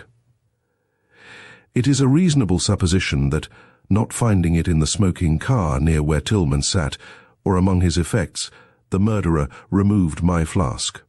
He would not have taken it away if the flask had not been incriminating. Therefore, I believe the oxalic acid was introduced into my flask." "It would seem so," agreed McLean. "But we have yet to discover how it was introduced into the brandy without Tillman's knowledge, and until then we have no real proof against anyone." "I cannot agree with you," replied Barclay obstinately. "I know the flask was originally owned by a Jap. I meet a Jap who has a scuffle with Tillman shortly before he is murdered, And this Jap is familiar with the chrysanthemum design of my flask. Even to the minutest detail. Why should he think of that flask at that time unless he had recently seen it? Finished Barclay triumphantly. Memory plays queer tricks, responded McLean. It might be that Ito, look here, checking himself. If Ito had murdered Tillman by putting poison in your flask, the last thing he would do would be to call attention to the flask. It would be betraying too great a familiarity with the crime. Yes, but it is just in those small points that a criminal betrays himself, argued Barclay. Giving his alibi, which may or may not be false, but which admits of his having been in the smoking car at the hour Tillman was poisoned. Ito leaves the train at Spartanburg, and the next time I catch a glimpse of him is in the Japanese embassy. And a few minutes later, I find a flask resembling mine on a desk in the embassy. I tell you, Doctor, emphasizing his words by striking his hand in his open palm, the silver flask and Ito form a connecting link in the chain of events leading to the murder of Dwight Tillman. Perhaps, but I cannot see the significance. McLean paused, and Barclay broke in hastily. My object in calling, Doctor, was to ascertain if Tillman was using his congressional influence to the detriment of Japanese interests here and abroad. McLean considered the question. I now recall that Tillman testified against the Japanese before the California legislature at the time of the passage of the anti-alien bill. He and Jim Patterson, congressman from California, he stopped to explain. I have met Patterson, answered Barclay, and resting his elbow on the desk, shaded his eyes with his hand. You were saying that Tillman and Patterson were much in accord on the subject, and, I believe, carried on quite a correspondence. Perhaps Patterson can give me some data which may throw light on Tillman's transactions with the Japanese. I will see him. McLean again consulted the newspaper clippings. There are several questions I wish to ask you before you leave, pulling his chair up to the desk. When did you first meet Dwight Tillman? The night before his murder. I boarded the train at New Orleans, and going into the smoker was introduced to him and Professor Norcross by Dr. Shively. We four played poker until far into the night. How did Tillman appear? Barclay hesitated. Never having met him before, your question is a little difficult to answer. His manner to me appeared natural, and while he took little part in the conversation, he was at all times pleasant and good-natured. Was he winning? Barclay laughed shortly. I believe so. I was the only heavy loser. We played nearly all night, and I believe it was Tillman who made the first move to break up the game. Did you talk with him next morning? Not for any length of time. I had a short talk with him just before the train stopped at the station in Atlanta. Was it then you gave him your flask? Yes, he asked me for it. Said his scuffle with the Jap had shaken him up and he needed a bracer. Except for that, did his manner indicate excitement, terror, for instance? It did not. McLean consulted the notes he had scribbled on a sheet before him, then asked, You spoke of Dr. Shively having introduced you to Tillman. Where had you known Shively? I met him in Panama, and we made the trip to the States together. He had known Professor Norcross and Tillman before, and they both appeared glad to see him when he joined them in the smoking car. Had he arranged to meet them on that train? I think not. They all expressed great surprise at the meeting. Barclay rose. I really must be going, Doctor. I cannot take up any more of your time. Just one more question. Did you see Shively while the train was at Atlanta? No, Barclay paused. He and Norcross left the smoking car together just as the train drew into the station, and that was my last glimpse of them, until they entered the smoker about half an hour before the dining car steward announced the first call for dinner. As he finished speaking, Barclay moved across the room, and the surgeon followed him. I am indebted to you, Mr. Barclay, for coming to see me, remarked McLean, opening the private door leading directly into the outside corridor. Your account of Tillman's death has interested me, and I will take steps to investigate the points you have brought up. Barclay pulled his hat down until his features were partly concealed under the shadow of the brim. Will you consult detectives? He asked. The police are already after Ito. McLean pressed his thumb on the elevator button. Several years ago I was involved in the C.O.D. murders, and in investigating them the detectives did not shine. They are not always infallible, agreed Barclay, and McLean's quick ear detected the faint relief discernible in his tone. I will let you know immediately if I get any information about the flask from the Japanese ambassador. The arrival of the elevator interrupted further conversation, and bidding McLean good night, Barclay stepped inside the cage. McLean continued to stare at the elevator shaft for some minutes after the elevator with its solitary passenger had shot downward. After 15 years, he muttered, and Jim Patterson is in town. Not only in town, but here, announced a voice just back of him, and McLean, wheeling about, faced Representative Patterson. I've been waiting in your front office for the deuce of a long time, McLean, and hearing your voice in the hall came out to intercept you. I am sorry to have kept you waiting. Come back with me now. And McLean motioned toward his private door. I won't stay long, promised Patterson, preceding the surgeon into his consulting office and throwing himself down in a chair by the desk. Who was the man with you in the corridor a moment ago? His voice sounded familiar, but I only saw his back. A Mr. Barclay. McLean picked up Barclay's visiting card. Julian Barclay. Patterson's expression changed. Who is he? He demanded. Who is this Barclay? McLean's eyebrows rose in interrogation, but the glance he shot at the excited man before him was piercing in its intensity. He tossed the visiting card to Patterson. Julian Barclay, he repeated, and shrugged his shoulders. Patterson crumpled the visiting card in his strong fingers and flung it contemptuously into the waste paper basket. I'm disappointed, McLean. Thought you might give me some information about this Barclay, who he is and all that. I have had some connection, he broke off to stare moodily at the floor. Barclay is in love with Ethel Ogden, he remarked bitterly. McLean sat erect and stared at him. And Miss Ogden, he asked, and his voice was very grave. Has the poor taste to prefer Barclay to me? Patterson's attempt at a smile was ghastly. Barclay's face is familiar, but I cannot place him. Likenesses are very puzzling sometimes, remarked McLean. What is your particular ailment this afternoon, Patterson? You were as sound as a dollar the last time I examined you. Still sound, except for the shock of being refused by Ethel. Patterson fingered the desk ornaments nearest him nervously. It isn't a thing I'd mention to anyone but you, McLean. I will not speak of it, promised McLean. And I'm sorry, Patterson. Thanks, old man. Patterson cleared his voice of a troublesome lump. Before coming here, I had a talk with Ethel's cousin, Walter Ogden. He's not a bad sort, he added. And McLean contented himself with a silent nod of agreement. Ogden told me not to take Ethel's refusal to heart. Said she didn't know her mind 2 minutes running. Oh, the ejaculation escaped McLean involuntarily, and Patterson glanced at him sharply. You know Ethel? He asked. Yes, she is a great friend of my wife, and we both think her a girl of strong character.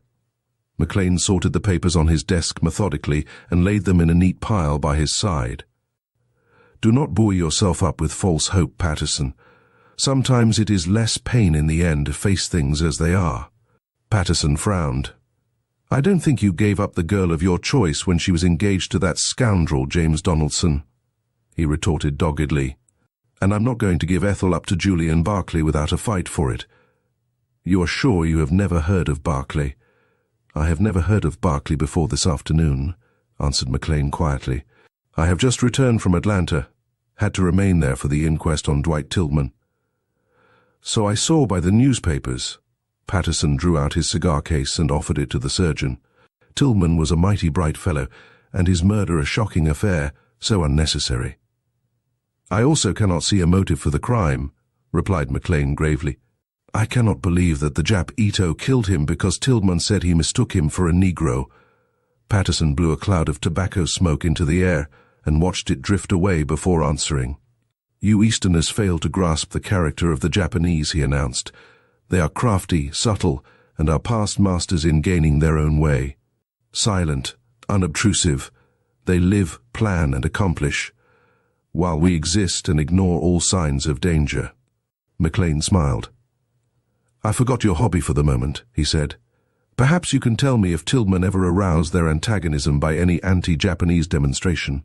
I believe Tillman was among the first property owners to refuse to sell land to a Japanese because of his nationality, he answered, and it brought out a bitter attack against Tillman in the press of Japan. Sure. What's a press attack? And McLean laughed. Little in this country, agreed Patterson. But in Japan, where the press is censored, it is safe to bet that the Japanese government approved the attack upon Tillman. That would hardly prove a basis for murder, mused McLean. Why was Tillman coming to Washington? To visit you and your charming wife. Patterson smiled ironically. You are too modest, McLean. Don't always look for an ulterior motive when guests descend on you. I'm sorry if I bore you with my talk against the Japs. I'm rather full of it this afternoon, having argued the subject with Professor Norcross and Walter Ogden. And what views do they hold in the matter? Oh, the customary disbelief. Patterson moved restlessly. I'm surprised at Norcross. He's broad-minded and up on affairs generally. Where is Norcross stopping? At the Ogdens. Patterson rose. Are you by chance going to their dinner tomorrow night? Yes, Lois told me she had accepted for us. McLean followed him into the hall. Then you don't know why Tillman was coming to Washington after first writing me that he couldn't leave California? My dear fellow, I haven't the faintest idea. Patterson's impatience was poorly concealed. Down, he roared, and as the elevator stopped he called to McLean, Good night, see you tomorrow. But once inside his limousine, Patterson's growing irritability found relief in glaring at his reflection in the small mirror opposite him. What was it McLean was muttering when I joined him in the hall? He cogitated. After 15 years and Jim Patterson in town. What had 15 years to do with my being in town? 15 years. 15 years. The word seemed to his excited imagination to be keeping time with the twinkling arc lights of the city streets, and Patterson involuntarily closed his eyes as he reviewed the years. Suddenly he sat up, his eyes shining, and clutching the speaking tube, he called to the chauffeur. To the nearest telegraph office, quick. Chapter 11. The Whisper. Mrs. Ogden looked complacently about the theatre as the lights were turned up, and a gentle sigh of content escaped her. No other box party presented a more distinguished appearance than hers. And again she heaved a sigh of content. Inviting Ethel Ogden to spend the winter with her had indeed been a clever inspiration. The girl's beauty and lovable character had won her place and popularity in Washington's cosmopolitan society, and Mrs. Ogden's card tray was the richer by her presence in their house. Mrs. Ogden was not adverse to receiving the entree to exclusive homes by indirect means, if no better obtained, and she felt that her winter in Washington had not been misspent energy, and that someday she might hope to be a personage. But Mrs. Ogden's social ambitions had received a rude setback on being informed that evening by her husband that Ethel Ogden had refused James Patterson. Patterson's great wealth, his career in Congress, and his family connections made him one of the few real catches in the national capital, and Mrs. Ogden had preened herself on receiving him on an intimate footing in her house. All her plans had worked out serenely until Julian Barclay's arrival, and at the thought, Mrs. Ogden's face hardened. Inviting him had not, decidedly not, been an inspiration. Come to think of it, he had more or less invited himself. If it had not been for a letter from California stating he was coming east and might stop in Washington, she would never have written urging him to visit them. Such being the case, perhaps it would not be a great breach of hospitality to suggest that he curtail his visit. 2 weeks had slipped by, but she had mentioned a month. This time Mrs. Ogden's sigh was distinctly audible and brought Barclay's wandering attention back to her. "What is troubling you, Cousin Jane?" he inquired, replacing a scarf about her shoulders. "The perversity of human nature," retorted Mrs. Ogden, and he laughed while wondering at the concentration of her gaze. Mrs. Ogden sighed again. Barclay was undeniably handsome, but so was James Patterson in a big, fine way, and she infinitely preferred the dogged willpower and driving force indicated in his rugged features to Barclay's sensitive, high-strung temperament. Mrs. Ogden liked to have good-looking people about her, and her gaze rested on her husband and Professor Norcross with satisfaction. In their way, each was a credit to her box party. Ethel, seated in the farther corner of the box, was unaware of her cousin's scrutiny as she kept up an animated conversation with Professor Norcross. She had learned in the hard school of necessity to repress her emotions, and as she talked on indifferent subjects, the professor never guessed the effort it cost her. Nor how maddening was the desire to turn and look at Julian Barclay.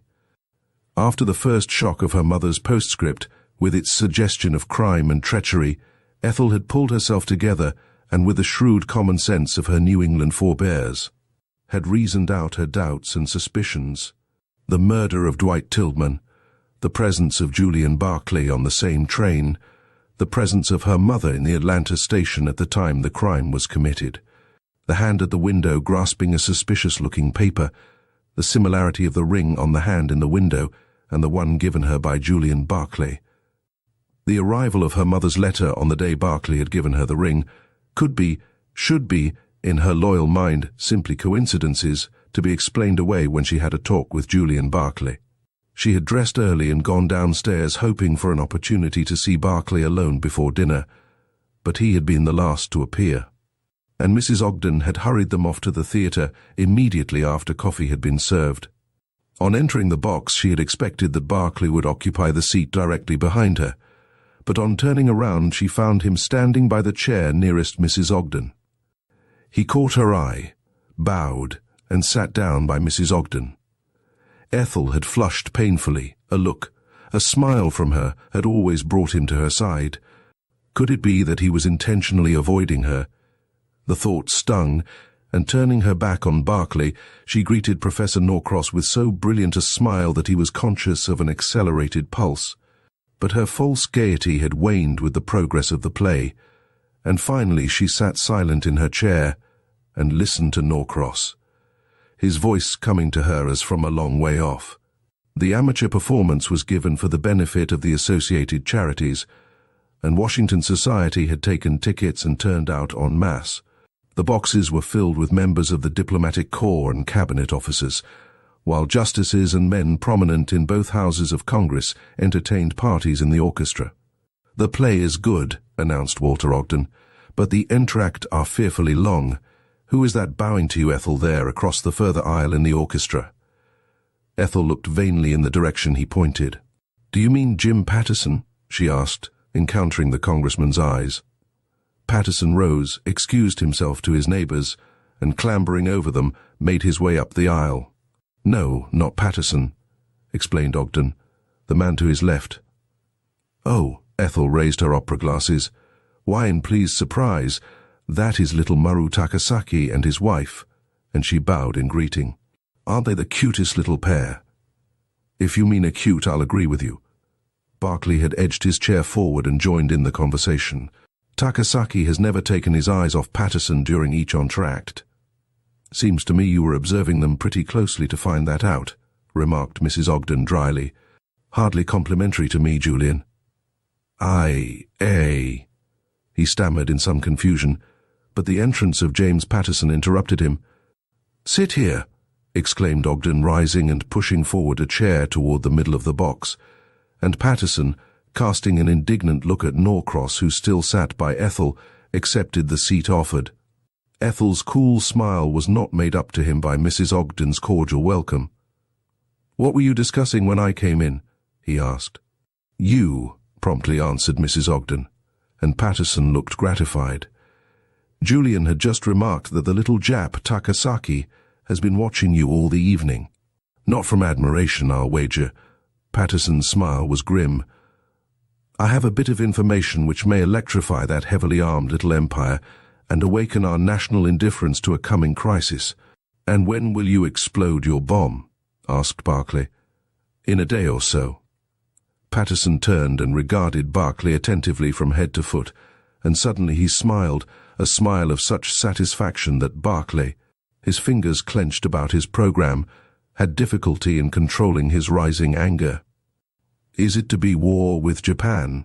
asked Ogden, smiling ironically. "Sorry, Patterson, I don't scare worth a cent. I cannot see, Patterson. Norcross joined in the conversation, "that we have so very much to fear in a war with Japan. I think that you overrate their fighting qualities and undervalue ours." "Not a bit of it," responded Patterson. "Didn't that little empire whip the backbone out of Russia almost in no time? And we are just as unwieldy and unready as Russia was in those days." "Ah, but was their victory entirely the Japs' doing?" asked Norcross.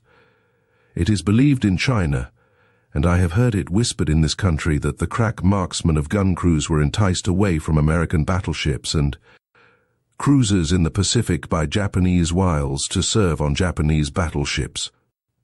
And these American gunners in a large measure were responsible for Japan's naval success over Russia."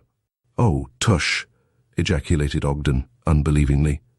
"I've heard that tale before," admitted Patterson, paying scant attention to Ogden. "And I believe it. The Japanese use us at every turn, and when the moment comes, will knife us in the back." Ethel had been an interested listener. She had always looked on Patterson's fervid tirades against the Japanese as a distinct bore, but suddenly she saw her way to eliciting information without appearing to do so, and promptly took a hand in the conversation. "Didn't you tell me of a Japanese knifing an American on the train with you, Mr. Barclay?" she asked. It was the first time she had addressed him that evening, and Barclay bent forward so as not to lose a note of her voice. "A Japanese did poison Dwight Tillman, not knife him," he answered. "Norcross and I were passengers on the same train." "How horrible!" Ethel shivered. "Could no one prevent the crime?" "No one was around." Barclay waited until Patterson stopped speaking across him to Mrs. Ogden and then continued. "The crime was apparently committed while the train was in the station at Atlanta." "Dear me, what a public place in which to commit murder," chimed in Mrs. Ogden, not liking to be left too long out of the conversation. "I should have thought the murder would have been detected instantly." "Well, it wasn't." At that moment the orchestra ceased playing, and in the sudden quiet Barclay's voice rang out sharply. "The passengers were mostly strolling about the station or in Atlanta during our enforced wait there, and the Pullman cars were left empty. Did you go sightseeing also, Barclay?" And as Patterson put the question, his eyes never left Barclay's face. His absorption prevented him observing Ethel's eagerness. She held her breath for Barclay's answer, which was slow in coming. "Yes," he replied. Ethel's taut muscles relaxed as she sank back in her chair. She had caught the expression in Barclay's eyes, and it had given the lie to his spoken "yes." Barclay leaned further forward and spoke to her directly. "Have you ever come across a man named Yoshida Ito among your Japanese friends?" he asked. "What is it?" she mumbled, and raised her handkerchief to conceal her trembling lips. "Have you ever met a Japanese named Yoshida Ito?" repeated Norcross, as the orchestra resumed playing and drowned Barclay's voice. "He is the man who is thought to have murdered Tillman." "Yoshida Ito?" Ethel shook her head. "I will ask the ambassador and Mr. Takasaki. Perhaps they may have heard of him." "They probably have," agreed Patterson. "But you will get nothing out of those two men but what they want you to learn. There goes the curtain." Ethel never afterward remembered one word of what transpired on the stage. She was grateful for the darkness which concealed the agony she was enduring from two inquiring eyes. With dry lips and burning eyeballs, she sat staring before her, combating with every reason she could command her growing conviction that, if not the actual criminal, Julian Barclay was, in some way responsible for Dwight Tillman's death. If he had not lied when asked his whereabouts in Atlanta, there must be extenuating circumstances, and yet he had lied. Of that Ethel was thoroughly convinced. She had come to know and read Julian Barclay's expression as only a loving woman can during their brief, happy days together. Under cover of the darkness, Barclay edged back his chair until he could get an uninterrupted view of Ethel. He could only see the outline of her shapely head and shoulders, and he longed unspeakably for the sound of her voice, the touch of her hand. In a sudden rush of passion, all his loss came home to him, and an involuntary groan escaped between his clenched teeth. It was drowned in rounds of applause as the curtain descended at the end of the play. "Now, Mr. Patterson, "You must have supper with us at the New Willard," announced Mrs. Ogden, rising to put on her wraps. "I shall not take no for an answer." "You are awfully kind, Mrs. Ogden." Patterson looked appealingly at Ethel, but her face was averted, and he only caught a glimpse of a flushed cheek. He was about to decline the invitation when his dogged perseverance gained the mastery. "I'll come with pleasure."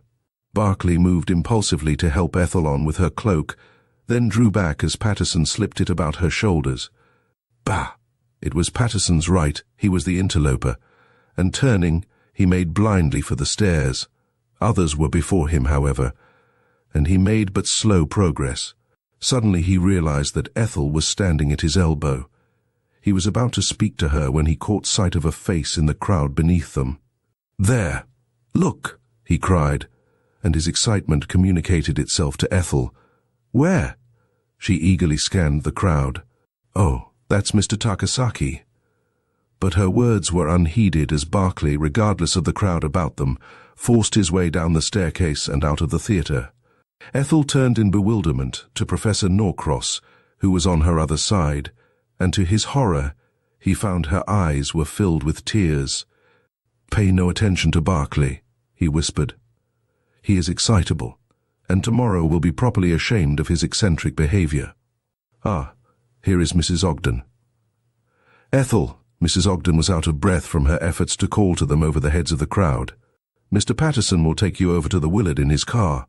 "Oh, no!" Ethel shrank back. Her endurance had reached the breaking point, and she could not face another interview with James Patterson.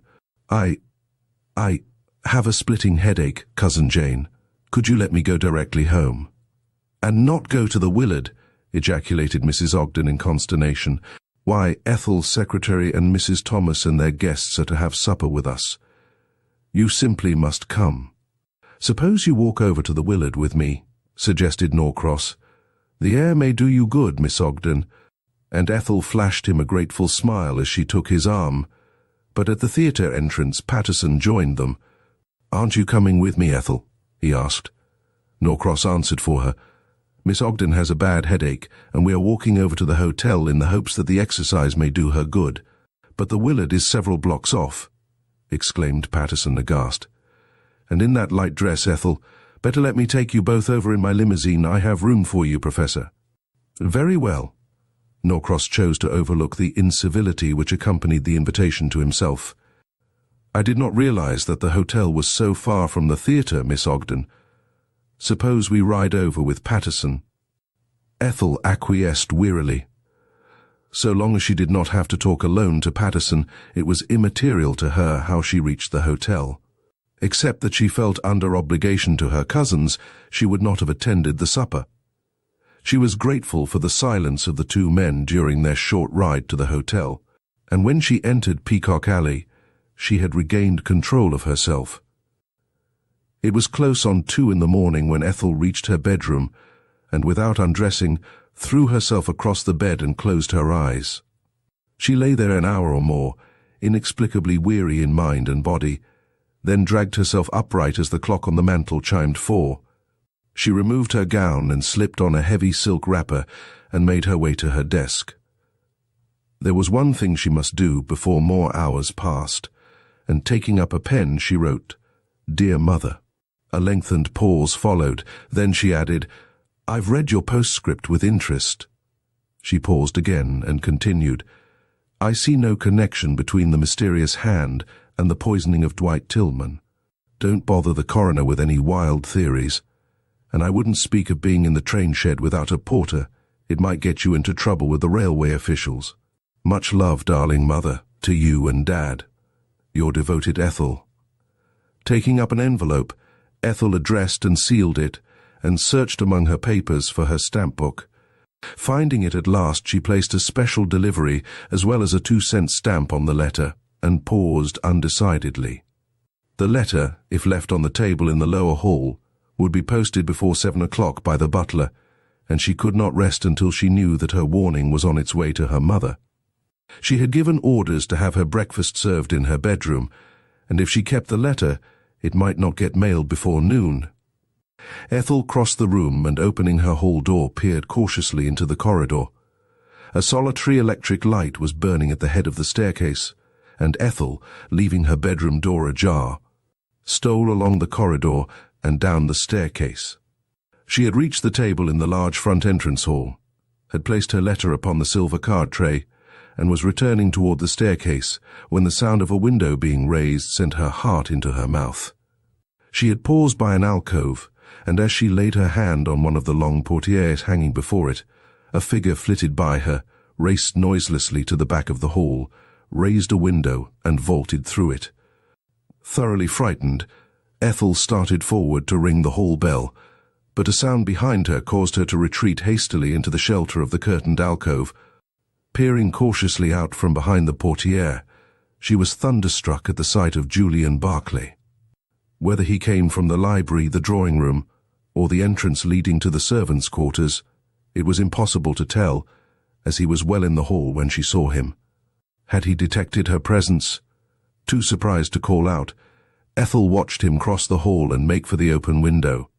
He looked out for a second, then drew back and moved swiftly over to the huge carved mantel, by aid of the hall light, which Walter Ogden kept burning all night. Ethel saw that Barclay wore dark trousers and a dark, tightly fitting jersey. Pausing by the mantel, Barclay took from an inside pocket a small object, and first touching it to his lips, placed it in one of the Dresden china jars standing on the mantel, then running back to the window. He vaulted through it. Completely mystified and not a little terrified, Ethel paused undecidedly. Then her woman's curiosity conquered, and she crept softly over to the mantel. What was it that Barclay had handled so tenderly? She slipped her hand inside the jar, and taking out a small package wrapped in chamois, unrolled it. It was a miniature of herself. For one moment, Ethel stared at it with unbelieving eyes, then her face suffused with blushes. She started to return the miniature to its hiding place inside the jar, when she became conscious that someone was watching her from the staircase. Wheeling about, she saw Professor Norcross, a sweater drawn over his hastily donned trousers, and caught the glint of light on the revolver in his hand. Seeing she had observed him, he raised his finger to his lips, and crossing the hall, joined her. "Did he go that way?" he whispered, indicating the open window. "Yes." Ethel slipped the miniature unseen inside her pocket. The professor, not waiting for her answer, hurried to the window. A second more and Ethel was by his side, peering eagerly out into the night. It was a fair drop to the ground below, but near at hand was the low roof of the garage. Ethel, wondering if Barclay and the man he pursued had used that means to reach the yard, looked farther down the yard to where the alley light cast some illumination. And her heart beat fast at sight of Julian Barclay sitting astride the brick wall. The watchers saw him lean downward toward the alley side, and a faint whisper reached them. "Ito, I tell you I have no more money to spare." How many minutes Ethel stood by the window she never knew. But a strong hand drew her back across the hall, and inside the portieres of the alcove, as a noise of someone scrambling upward cut the stillness. A few seconds later, Julian Barclay clambered through the window, turned, closed it, and sped swiftly up the staircase. In silence, Ethel walked over to the staircase, Norcross at her side, but under the full rays from the electric light on the newel post, she recoiled at the expression in the professor's eyes. "You must not tell," she whispered, putting out her hand imploringly. "You must not get Julian into trouble." Her voice shook. "He can explain." Norcross laid a soothing hand on her shoulder. "Trust me," he whispered comfortingly. "Good night." And with a sobbing word of thanks, Ethel fled upstairs. Chapter 12. Quicksand. Mrs. Ogden was bored, and when bored her temper was apt to prove uncertain. Only Professor Norcross and her husband had appeared for breakfast, and the latter had persisted in discussing politics and the money market, two things which she abhorred, and she had seen them depart with a sense of relief. She had left the dining room shortly after to interview the florist's assistant, who had come to decorate the house for her dinner that evening. The interview was longer than she anticipated, and several times she called upon Julian Barclay, who had entered the reception hall while the discussion was still going on. to settle knotty points in the arrangement of palms and flowers. "Do sit down, Julian." Mrs. Ogden switched her comfortable armchair back from the table. "You have been prancing up and down this hall until my nerves are quite on edge." "I beg your pardon, Cousin Jane," exclaimed Barclay contritely. "I wasn't aware that my restlessness bothered you." He stopped before the carved mantelpiece. "I thought you had 2 Dresden jars on either side of the clock," he remarked, raising the piece of china in his hand and glancing critically inside it. "So I had, but that lazy, worthless parlour-maid broke it when dusting this morning." "Broke it?" gasped Barclay, and the jar he held almost slipped from his grasp. "Take care." Mrs. Ogden jumped. "Do put down that jar, Julian. I cannot afford to lose both," she entreated. "Yes, the maid broke the other, and had the audacity to say that it was cracked in the first place." Mrs. Ogden sniffed. "I let her know I thought she was cracked." "Too bad," murmured Barclay, looking regretfully at the jar and not hearing her last remark. "It's a shame to lose the pair. Perhaps I can cement the pieces together for you." "Oh, could you?" Mrs. Ogden spoke more hopefully. "I had them all collected and placed in this box." "Let me see them." Barclay came over to the table and, opening the box, spread the broken china before him. The smallest piece did not escape his scrutiny. "Are these all?" And Mrs. Ogden actually started at the sharpness of his tone. "I suppose so. Don't they fit?" "The big pieces do," assembling them together as he spoke. "Was there, by chance, anything in the jar?" "Anything in the jar?" repeated Mrs. Ogden. "No. Nothing was ever kept in either of them. Do stop fingering those pieces, Julian. You may cut your hand on the sharp edges." "No danger." Barclay thoughtfully returned the china to the box. "I shall have to ask the maid if she picked up all the pieces." "You can't do that because she has gone." "Gone?" staring blankly at his cousin. "Certainly," tartly. "You don't think I'm going to keep a bull in the china shop in my employ, do you, with all my valuable bric-a-brac? No, indeed, I gave her a week's wages and sent her packing."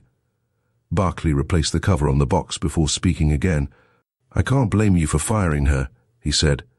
"There's nothing more aggravating than losing an article you value through carelessness, cursed carelessness," he added with suppressed bitterness.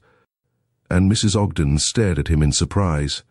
"It's good of you, Julian, to take so much interest in my jar," she said, much pleased.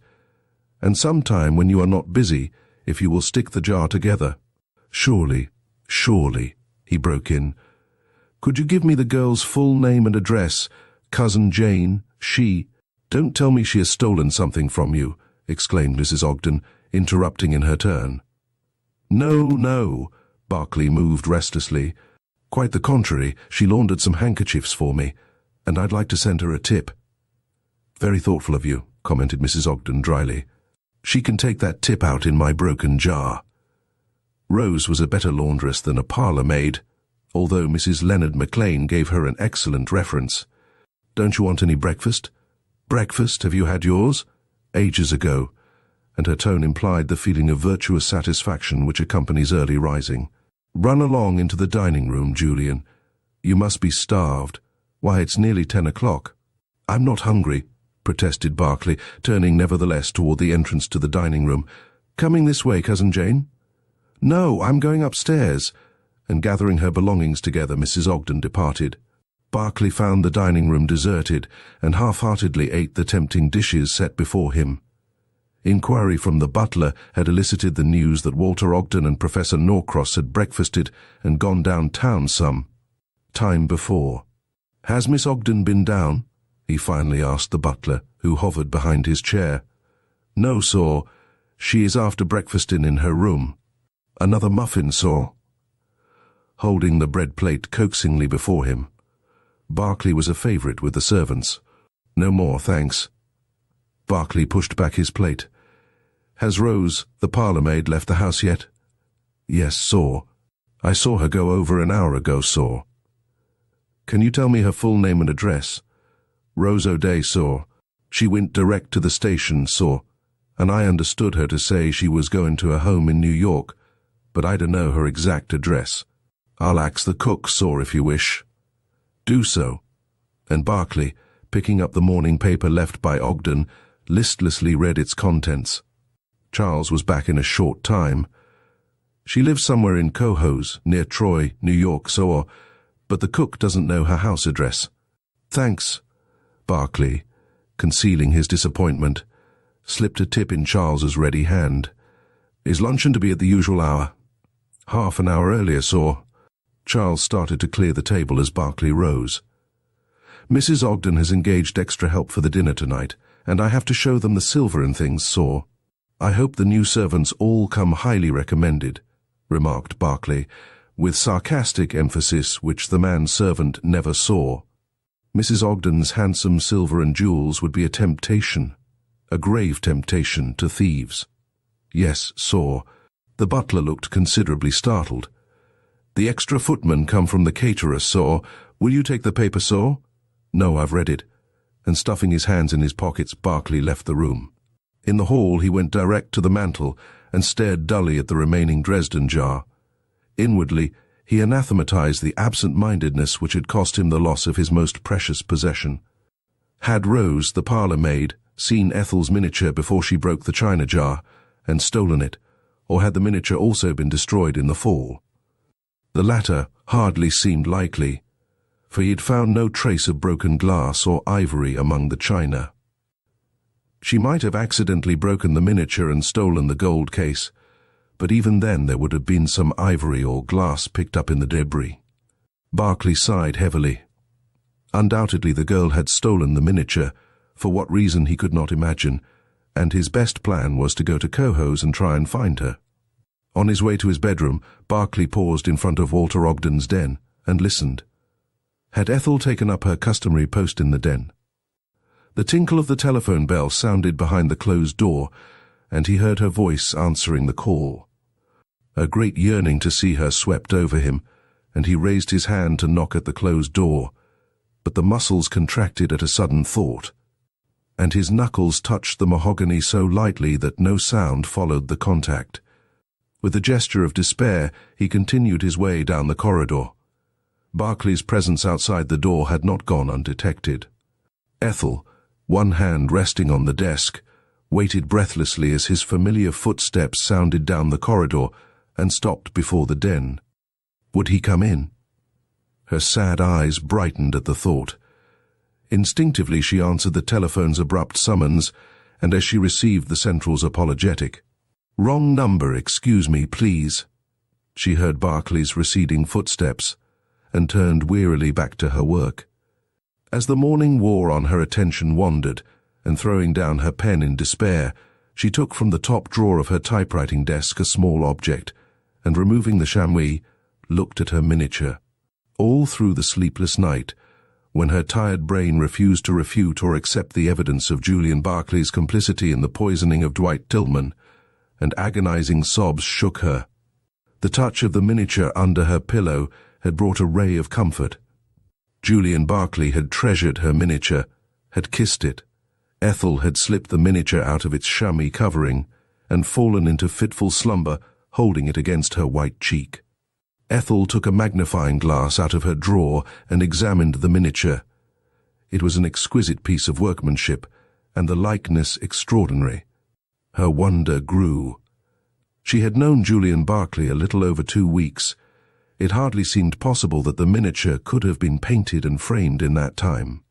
She studied the gold case with interest, but it bore no name or initials, and turning it this way and that, she attempted to open it. Finally convinced that it was tightly soldered in place, she laid the miniature down and toyed with her pencil in deep thought. If, as she imagined, Julian Barclay had left the miniature in the jar that it might not be broken in his window climbing, why had he not stopped on his return and looked for it in the jar? Instead, he had gone immediately upstairs. Could it be that he had seen her and Professor Norcross and dared not loiter in the hall? The idea brought a lump to Ethel's throat. If so, it was but one more evidence of his guilt. That he was guilty there would be no doubt. His own words to Ito at their clandestine meeting proved a secret understanding and bribery. Ito, a fugitive from justice, would not have risked exposure by entering the Ogden residence unless the matter had been one of desperate importance. Probably her appearance downstairs had frightened him away, and Julian Barclay, not having seen the cause of his flight, had gone in pursuit to tell the Japanese what? He had no more money to spare. The inference was all too plain. With slow, unwilling fingers, Ethel summed up the evidence against Julian Barclay on the paper pad before her. He was a passenger on the train with Dwight Tilghman. He was the last person known to have seen Dwight Tilghman alive. He had lied when stating that he had been sightseeing about Atlanta at the time the crime was committed. A hand wearing a jade ring, the duplicate of one he had since given her, had been seen by her mother through a Pullman car window holding a paper, which by its size and shape might easily have contained a powdered poison, at an angle which suggested the act of pouring something into a cup, and if that was not enough, only a few short hours before, she, Ethel, and Professor Norcross had seen him meet Yoshida Ito, the supposed murderer. Clandestinely, and his words, "no more money to spare," implied that he had furnished the Japanese with sums in the past. Hush money. Ethel, through a blur of tears, stared before her. Then, in a sudden revulsion of feeling, she tore the paper on which she had been writing into tiny bits. Where she had given her love, she had given her loyalty. Evidence might be against Julian Barclay, but a motive for the crime was missing. Dashing the tears from her eyes, she again examined the miniature by aid of the magnifying glass. Suddenly, her conversation with Barclay at the Japanese embassy reception flashed into her mind. Had that inspired him to have her miniature painted? She knew of no one else who would have gone to the expense, except possibly James Patterson, and she felt confident that he would not have done it without first speaking to her. No, Julian Barclay must have had the painting executed. The act itself fitted in with his romantic, quixotic courtship of her. There only remained the question of time. Could the miniature have been painted in the short time she had known him? Carrying the miniature over to the light, Ethel almost stared her painted prototype out of countenance, then wrinkled her forehead in a puzzled frown. She had discovered another startling fact. Every detail of the gown she was wearing in the miniature was unfamiliar. She had never owned or worn one like it. A loud knock at the door awoke her from her bewilderment. "Luncheon is served, Miss Ethel," announced Charles, opening the door in response to her call. "I'll be right down. Tell Mrs. Ogden not to wait for me." And as she spoke, Ethel replaced the chamois about the miniature and laid it in her desk drawer, alongside Julian Barclay's jade ring. Pausing only long enough to arrange her curly hair and pinch some color in her cheeks, she hastened down to the dining room. "Just a light lunch, Ethel," said Mrs. Ogden, as Professor Norcross rose and pulled back her chair. "Walter telephoned he would not be back from the capital, and Julian hasn't shown up." "He's coming now, Mrs. Ogden," volunteered the butler, and Barclay appeared a second later. Barclay's words of apology were addressed to Mrs. Ogden, but his eyes sought Ethel as a needle seeks its magnet.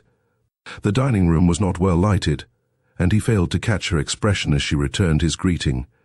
But under cover of Mrs. Ogden's incessant talk, his glance stole again and again to the silent girl on his right. Mrs. Ogden at last awoke to the increasing darkness as wind clouds obscured the sunshine, and directed Charles to switch on the electric lights, to Barclay's secret satisfaction. He never wearied of looking at Ethel. "By the way, Julian, why did you disappear so mysteriously last night?" inquired Mrs. Ogden. "You did not come to my supper party." "I owe you 1,000 apologies," exclaimed Barclay, flushing. "I confess I never gave it a thought, Cousin Jane." And at sight of her offended look, he added hastily, "I hope that you will pardon my absent-mindedness when I tell you that among the crowd leaving the theatre I saw Yoshida Ito." "Who is he?" asked Mrs. Ogden. "Oh, now I recollect. The Jap who poisoned Dwight Tilghman." "Exactly. And wishing to hand him over to the police, I gave chase." "And did you catch him?" demanded his cousin breathlessly.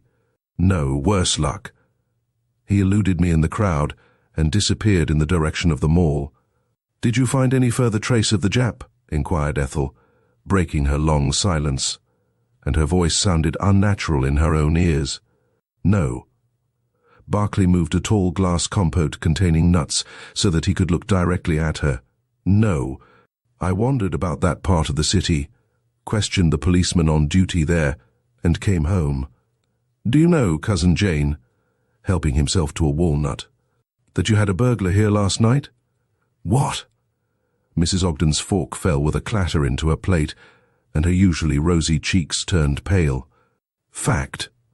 Barclay's serene smile widened at seeing the concentrated attention which Ethel and Professor Norcross were giving him. "I suppose my sudden and unexpected glimpse of the Jap Ito excited me, for I could not sleep and sat up reading. I thought I heard a window open, and stole downstairs just in time to see a man vault through the hall window. Good heavens, we might all have been murdered in our beds." Mrs. Ogden turned a stricken face to the agitated butler. "Any silver missing, Charles?" "No, madam, not a piece. I've just been after accounting of it," he stammered. "I locked up the house as usual last night, madam, but this morning I did find the pantry window unlocked. Probably that girl Rose was a Confederate." Mrs. Ogden shuddered at the thought. That was why she was so agitated this morning. "I'll notify the police. Could you identify the burglar, Julian?" Barclay cracked a nut before answering. "I couldn't see very well in the half-light," he said. "But do you know, the man in size and quickness reminded me of the Jap, Ito." Ethel and Norcross exchanged glances across the table. "Didn't you see the intruder face to face?" asked Norcross, breaking the pause. "No, I did not catch up with him," answered Barclay lightly, and only Ethel's look of agony stayed the rejoinder on Norcross' lips. Chapter 13. The Quarrel. Professor Norcross laid aside the late edition of the Times and took, with a word of thanks, the three-cornered note handed him by Mrs. Ogden's maid. But on closing the door of his bedroom, he lost no time in unfolding the notepaper and read the words with eagerness. "Dear Professor, I must have a word with you before the other guests arrive. I will be in the library at 7:30. Please be there. In haste, Ethel Ogden." Norcross laid the note on his bureau and consulted his watch, then rushing to his closet, dragged out his evening clothes, and commenced dressing with feverish haste. But with all his speed the professor, 20 minutes later, paused on the landing of the staircase, and an exclamation of pleased surprise escaped him. The florist had transformed the stately entrance hall and rooms beyond into fairyland. Tall, graceful palms, plants, and clusters of cut flowers filled every nook and cranny, while the system of indirect lighting suggested earlier in the day by Julian Barclay added to the beauty of the scene. However beautiful the scene, it had only power to hold Professor Norcross for a moment, and he lost no further time in reaching the library. Ethel was there before him. "It is good of you to come to me," she exclaimed, impulsively extending her hand, and Norcross clasped it in both of his. "Are you not feverish?" he asked, alarmed at the hotness of her hand and her flushed cheeks. "Perhaps," indifferently. "Professor, tell me." She stopped and continued more slowly. "What is your opinion of Julian Barclay?" Norcross hesitated, and she added proudly, "I desire the truth." "Very well." Norcross looked at her compassionately. "On first meeting Julian Barclay, I thought him a pleasant, agreeable companion. He was picking his words with care. A man who might have achieved considerable success in whatever he undertook. Had not a comfortable income deprived him of the necessity and spur to apply himself to work." "And you think now?" suggested Ethel, as he paused. "Too much idleness is the curse of many American men," he said. "If they cannot find a proper outlet for their energies, and there comes a time when idleness palls, they are apt to turn to unwise occupations and corrupt associates. Such, I fear, is the case with Julian Barclay." Ethel covered her eyes as if to shut out the glare of the drop-light electric lamp by which they were sitting, and Norcross, reaching over, switched it off. In the light thrown out by the open fire on the hearth, he could see Ethel fairly distinctly, and he frowned as he detected the effect of her sleepless night. The light and shadow of the room, the high-backed brocaded chair in which she sat, her perfectly fitted, simple evening gown, made a quaint picture, and Norcross's bottled-up indignation found vent in a muttered curse. It seemed criminal that a man of Julian Barclay's caliber should have it within his power to cause her suffering. Ethel, suddenly conscious of the silence, dropped her hand from before her eyes and glanced at Norcross. She found his pleasant face set in grim lines. "Go on," she begged. "You were saying idleness, money, no home ties, and the Far East are a bad combination," he responded gravely. "Barclay seldom speaks of the years he has spent in the Orient. In fact, he leads one to infer that he knows little about it.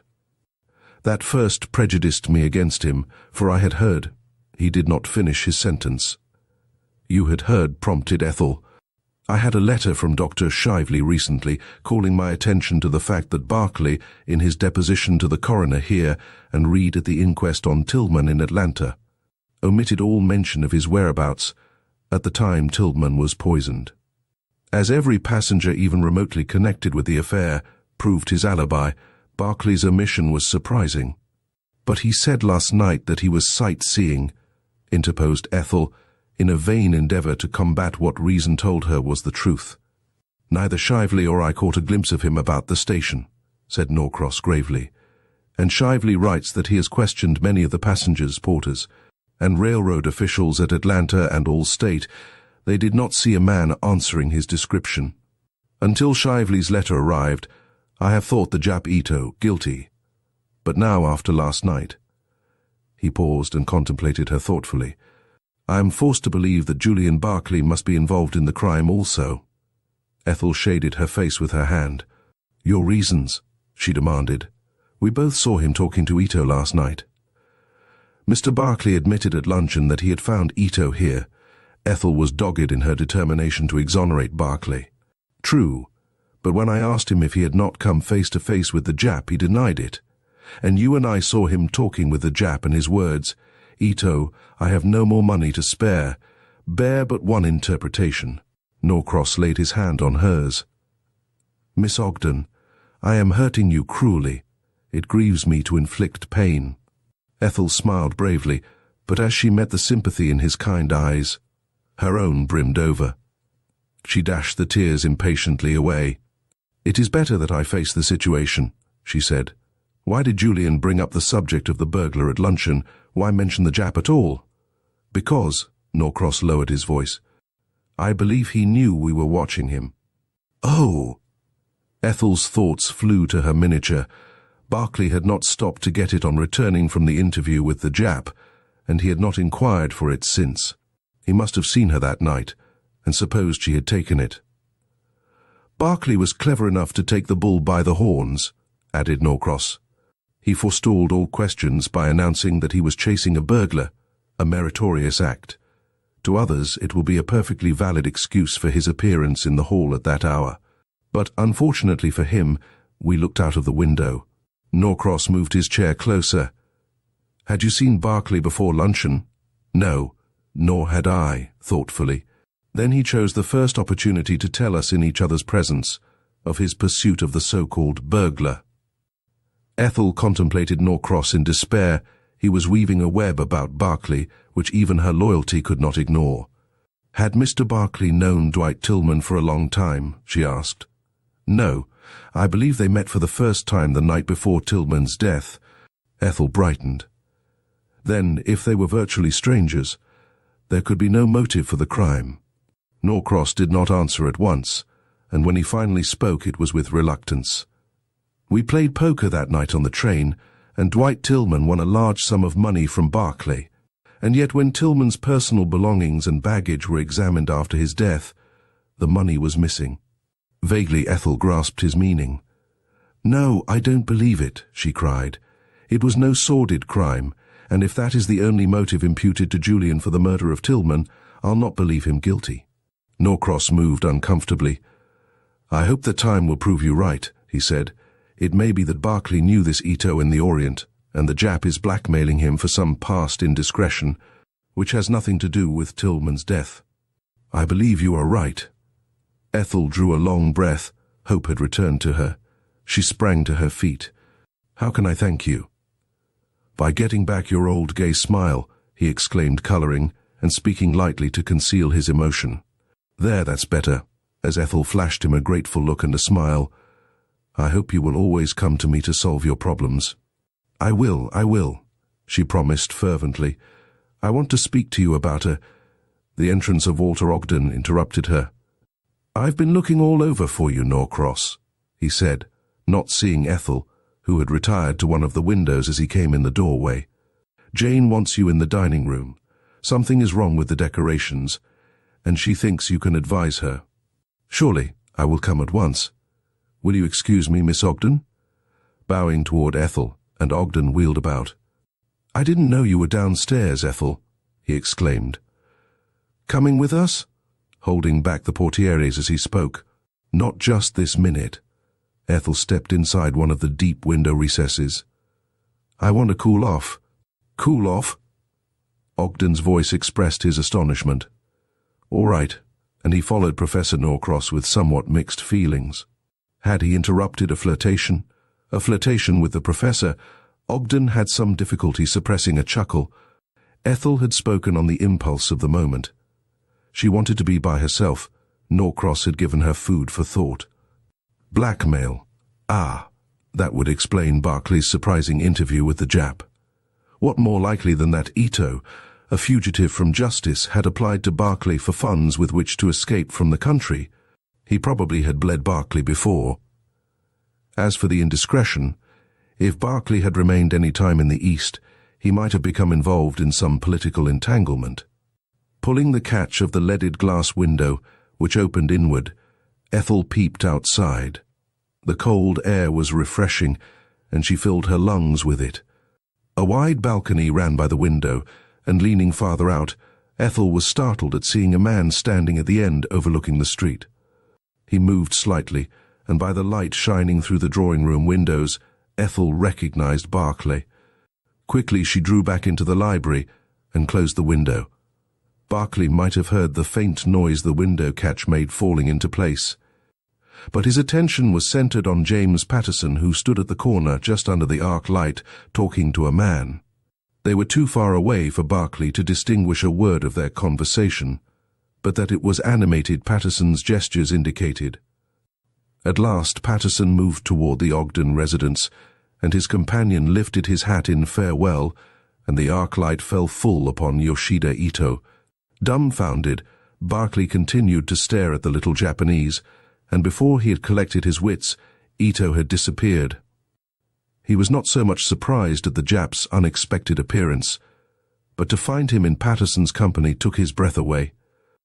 He had gone out on the balcony to smoke a cigarette uninterrupted, but when he re-entered the drawing-room through the long French window, his cigarette was still unlighted.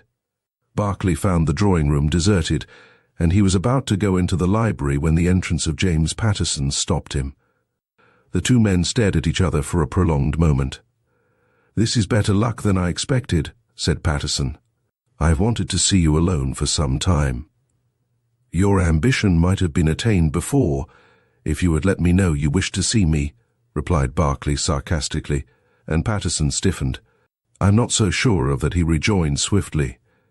"Your manner has led me to believe that you desire to avoid me, as in the station at Atlanta." "You flatter yourself." Barclay laughed easily, then his voice deepened. "Now, sir, that you do see me, what do you wish? That you leave town at once? Anything more?" "That you have nothing further to do with Ethel Ogden." Barclay's hitherto suppressed anger rose to boiling heat. "On what grounds do you make that request?" he demanded. "As her affianced husband," with calm effrontery. Barclay flinched. "But that Mr. Ogden gave me to understand that you and Miss Ogden are engaged. I would decline to believe your assertion." "By—" Patterson, in a towering rage, stepped toward him, but Barclay stood his ground, and he stopped. "I will give you 12 hours to leave Washington, or I will expose you," he announced. "Thanks," dryly. "I had planned to leave tomorrow, but now I'll stay here." "We'll expose you," he announced.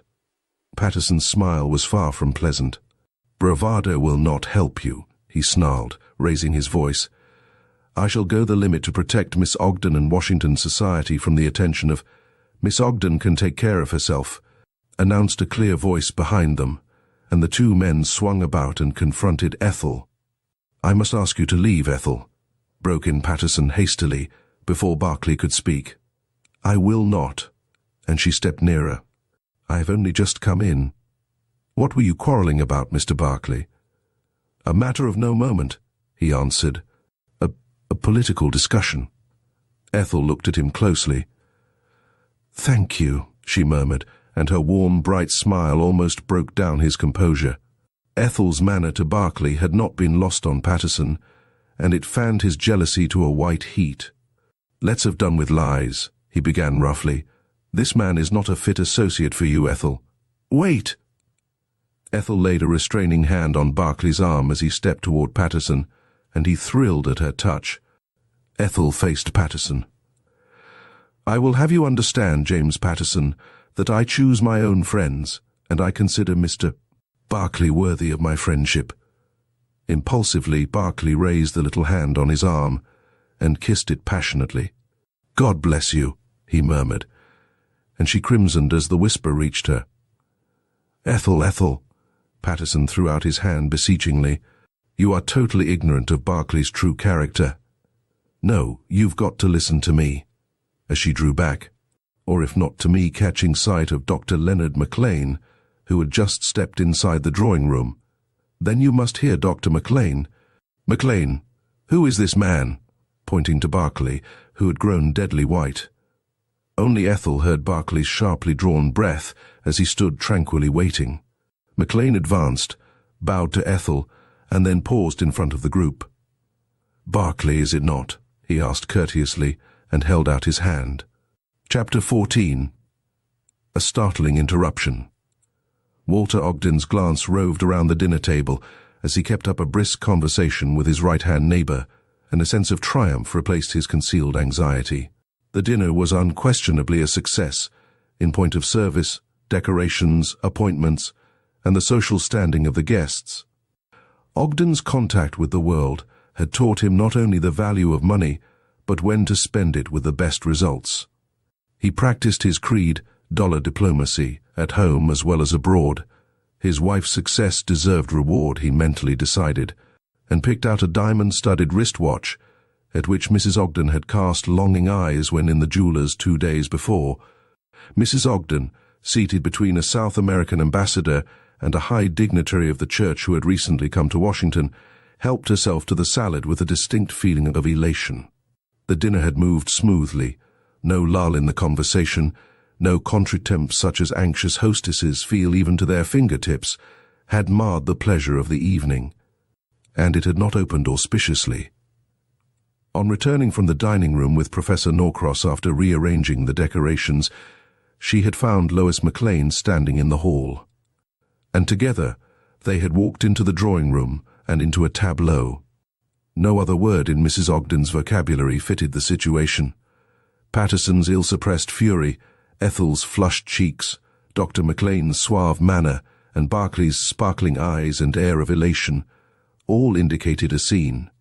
What it was about she had no idea, for they had talked inanities all, that is, except Barclay, who had excused himself and left the room. Mrs. Ogden had heartily wished it was the house. She was commencing to regard her handsome cousin as her Frankenstein monster, and everything transpiring out of the ordinary she attributed to his disquieting influence. He was actually making her nervous. She had seen to it that the width of the table separated him from Ethel, and but for the presence of Maru Takasaki, would have assigned James Patterson to take Ethel out to dinner. But Ethel was most decidedly the proper person to entertain the Japanese attaché, and Ogden had assured her that Representative Patterson and Takasaki and his wife must be put as far apart as possible. Discovering that the ambassador was deep in conversation with the woman seated on his right, Mrs. Ogden turned to the churchman who was her left-hand neighbor. "I'm admiring your beautiful china and glass," he said, finishing his salad with due enjoyment. "Thank you." Mrs. Ogden smiled delightfully. She greatly respected the bishop, and his benign manner had a soothing influence on her volatile nature which was restful as well as comforting. "I am glad you like it. This is my first winter in Washington. Mine, too, interposed the bishop, smiling. We are both in a sense missionaries. You have come to Washington to teach society how to live, while I have come to teach it how to die. A low laugh from Ethel, who had overheard his comment, caused the bishop to turn from his flurried hostess. "And what is Miss Ogden doing?" he asked. "Teaching also," she answered. "The heathen?" And the bishop's smile was infectious. "Foreign diplomats." Ethel looked demurely at her plate. "And Mr. Takasaki is so ungrateful that he is urging me to give up lessons and try writing." "Ah, and so increase your sphere of teaching." The bishop was enjoying himself. "Why not try your hand at writing a tract which would be a bestseller? That would be a greater achievement than writing a popular novel." "And require greater genius," laughed Ethel. Her old buoyant spirit had returned since the scene in the drawing room. Her faith in Julian Barclay was not misplaced. His behavior in the face of James Patterson's charges had proved that. And Patterson's attack upon his character had not been backed up by Leonard McLean, as he had evidently expected and counted upon. And vindicated in one instance, Barclay would be also cleared of any implication in the murder of Dwight Tillman. So ran Ethel's subconscious thoughts, and her heart was filled with a great thanksgiving. Even unemotional Takasaki met her gay smile with a show of responsiveness, and the bishop had eaten his dinner with greater relish for the added spice of her merry mood. "Genius is so misdirected these days," sighed the bishop. "And few writers make the distinction between strength and coarseness. You can congratulate yourself, Mr. Takasaki," as the Japanese attaché turned to join in their conversation, "that the problem novel has not struck Japan." Takasaki, when in doubt, always smiled, and the bishop envied him his strong white teeth.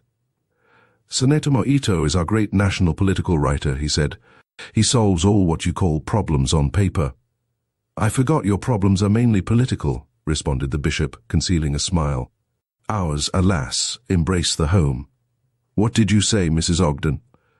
And the bishop turned and gave his full attention to his hostess. "Tsunetomo Ito," Ethel repeated the name thoughtfully. "Is he known in this country, Mr. Takasaki?" "His writing have been given in English, and I believe are read by the most studious," replied the Japanese. "And he travelled here once or twice." "Has this Mr. Ito any relatives in the United States?" asked Ethel. Takasaki considered the question before replying. "Many Itos in Nippon, Ms. Ogden, and one most high admiral, but I no keep track of family member." "You met a Nipponese named Ito," and Ethel became conscious that his black eyes were boring into her with the intentness of his gaze. "I have not met him, only seen him," she corrected. "Yoshida Ito." The Japanese attaché shook his head. "I know Itos, but no Yoshida. You think my wife look well?"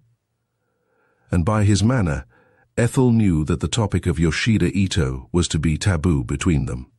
She had tried too often to make Japanese discuss matters which they wished avoided, not to know the futility of such proceedings, and she accepted the change of conversation with good grace. To James Patterson the dinner appeared never-ending. He was furiously angry with Julian Barclay and Leonard McLean. But for the latter's extraordinary conduct in the drawing-room, Julian Barclay would have been exposed and sent about his business. He could not conceive what had induced McLean to shield Barclay. He did McLean the justice to admit that money considerations would not influence him. Perhaps, after all, he was wrong, and Julian Barclay was the man he pretended to be. Patterson looked at Barclay, who sat on his side of the round table. No, he must be right. He could almost swear to his identity. But McLean? Patterson shook his head in bewilderment. There was nothing for it but to await the answer to his telegram. "A penny for your thoughts," said a soft voice at his side, and facing about Patterson smiled at Lois McLean, a happy edition of the Lois Tremaine whose troubled courtship had carried her along the path of crime safely to the altar with the man she worshipped. "Can you not guess my thoughts?" asked Patterson. "Well, judging by your glances, I imagine you are wishing you were seated by Ethel Ogden in place of the Japanese." And Lois laughed mischievously. "It's not very complimentary to me, but there are extenuating circumstances," completed Patterson, reddening. He had not realized that his absorption in Ethel was observed by others, and as he seldom took teasing in good part, he hastened to change the conversation. I cannot cure the Ogdens of inviting Japanese to their house. Someday these Japs will bite the hand that feeds them. Did I not see an item in yesterday's paper that Japan would shortly vacate Kiao Chao, which they took from the Germans? Asked Lois, striving to get away from personalities. Oh yes, that is published periodically. Patterson crumbled his cracker with impatient fingers. Japan cares very little to colonize in China. Her people cannot compete with other Orientals. Here they can live on a few grains of rice a day, while our laborers require a full dinner pail. They will work all day without complaint, and will underbid any laborer in the land. Why don't they seek new lands to conquer? Because the Japanese are not pioneers. Their method is to colonize in cultivated land, to insidiously work their way to the top, and to control the local government, retorted Patterson. They are doing that daily in Mexico, buying concessions here, there, and everywhere. It was owing to their influence that our troops were attacked at Carrizal. Really? Lois looked her surprise, but before she could continue, Patterson's attention was claimed by the woman on his left, and she sat silent, not wishing to break into the discussion which Julian Barclay, on her right, was having with his dinner partner. Lois had not met Barclay before, having accompanied her husband to Atlanta, but what she had heard of him had awakened her interest. She was often guided by first impressions, and she was still debating in her mind whether she liked Barclay or not, when he turned and looked at her. "Be a good Samaritan, Mrs. McLean," he said, "and tell me who is sitting next to each other on the other side of this centerpiece." "I can see only one corner of the table." Lois craned her head and looked around the bed of roses which formed the centerpiece. "Ethel Ogden is sitting between the bishop and Mr. Takasaki. Ethel is lovely tonight in a burst of enthusiasm. If I were a man, I'd be mad about her." "Far be it from me to disagree with your opinion." Barclay laughed, but the look in his eyes won Lois's sympathy. "I think Miss Ogden, perfection. Have you known her long?" "Oh, we were chums at boarding school. I am devoted to the whole family. Unfortunately, their income has been curtailed of late years, and Ethel insists on being independent, and as you probably know, gives English lessons and does secretary work." "It is greatly to her credit," agreed Barclay warmly. "In all my travels, Mrs. McLean, I have yet to find a race whose women compare to ours." "If such are your sentiments," Patterson broke rudely into the conversation, and for the first time since their interview in the drawing room, addressed Barclay directly. "Why have you expatriated yourself?" "You are mistaken. I never renounce what I admire and love," answered Barclay curtly, and turned back to his dinner partner. There was a brief silence which Lois made no attempt to break, and Patterson, too angry to speak, emptied his champagne glass. "Ogden has an excellent wine cellar," he commented, putting down his glass. "Ever heard how he made his money?" "No, except that Ethel once said he held heavy interests in the Pacific shipping trade with the Far East." "Humph! Most of the carrying trade between the Pacific coast and the Orient has been transferred to Japanese steamship lines," remarked Patterson thoughtfully. "I'm afraid he'll find he has made a poor investment unless—" "Ever been to Guam?" "Yes. It is a delightful naval station." "Quite true. Also one of our most strategic points, and not far away, commanding the entrance of Guam, is Jaluit Island of the Marshall Group, which was seized by the Japanese from the Germans. It is strongly fortified, another Gibraltar in fact." Patterson spoke with growing earnestness. "If we have interests in the Far East, it is time to take steps to safeguard them, or they will vanish in a night. I do recall that when we stopped at Hawaii, I was struck by the hundreds of Japanese in Honolulu and its vicinity," said Lois. "Did I not hear that the Japanese had also taken the Caroline Islands near the Philippines from the Germans?" "They have," grimly. "But what can the Japs really do to us?" questioned Lois. "They could not hope to conquer this great nation. Their hopes, so far, only include dominion over the Pacific Ocean, and to get that they must fight us. Alaska, with its still unexplored and undeveloped wealth, The Philippines, our trade with China, all will be jeopardized. Patterson declined more wine. And Japan's latest diplomatic move, her treaty with Russia, is giving grave concern to European nations. But Russia has always been our friend, objected Lois. She would not befriend Japan against us. We have not one treaty with Russia today, Patterson spoke impressively. Japan and Russia hope to work their will in China unmolested. You are too pessimistic, chided Lois. No. Americans jeer and laugh at the idea of war with Japan. So did England and France receive the idea of another great European war, and war came, engineered by mighty Germany. The same spirit of German militarism is abroad in Japan today, and the American nation will only recognize it when all our lines of communication to the Pacific are cut and the fight is on. Hush! Lois laid a cautioning hand on his sleeve. Not so loud, Mr. Patterson. The ambassador is listening, and both Mr. and Mrs. Takasaki understand English. People always stop talking at a dinner at the wrong moment, grunted Patterson, however lowering his voice. What is it, Charles? As the butler stopped at his side, a letter for you, sir, came special, sir. And the butler laid a square envelope at his plate.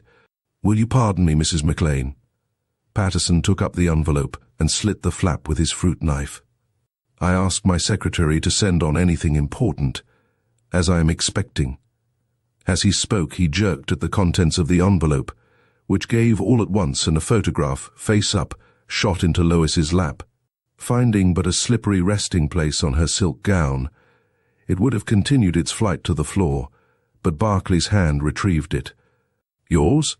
He asked, handing the photograph to her, and Lois was conscious that his voice sounded strained.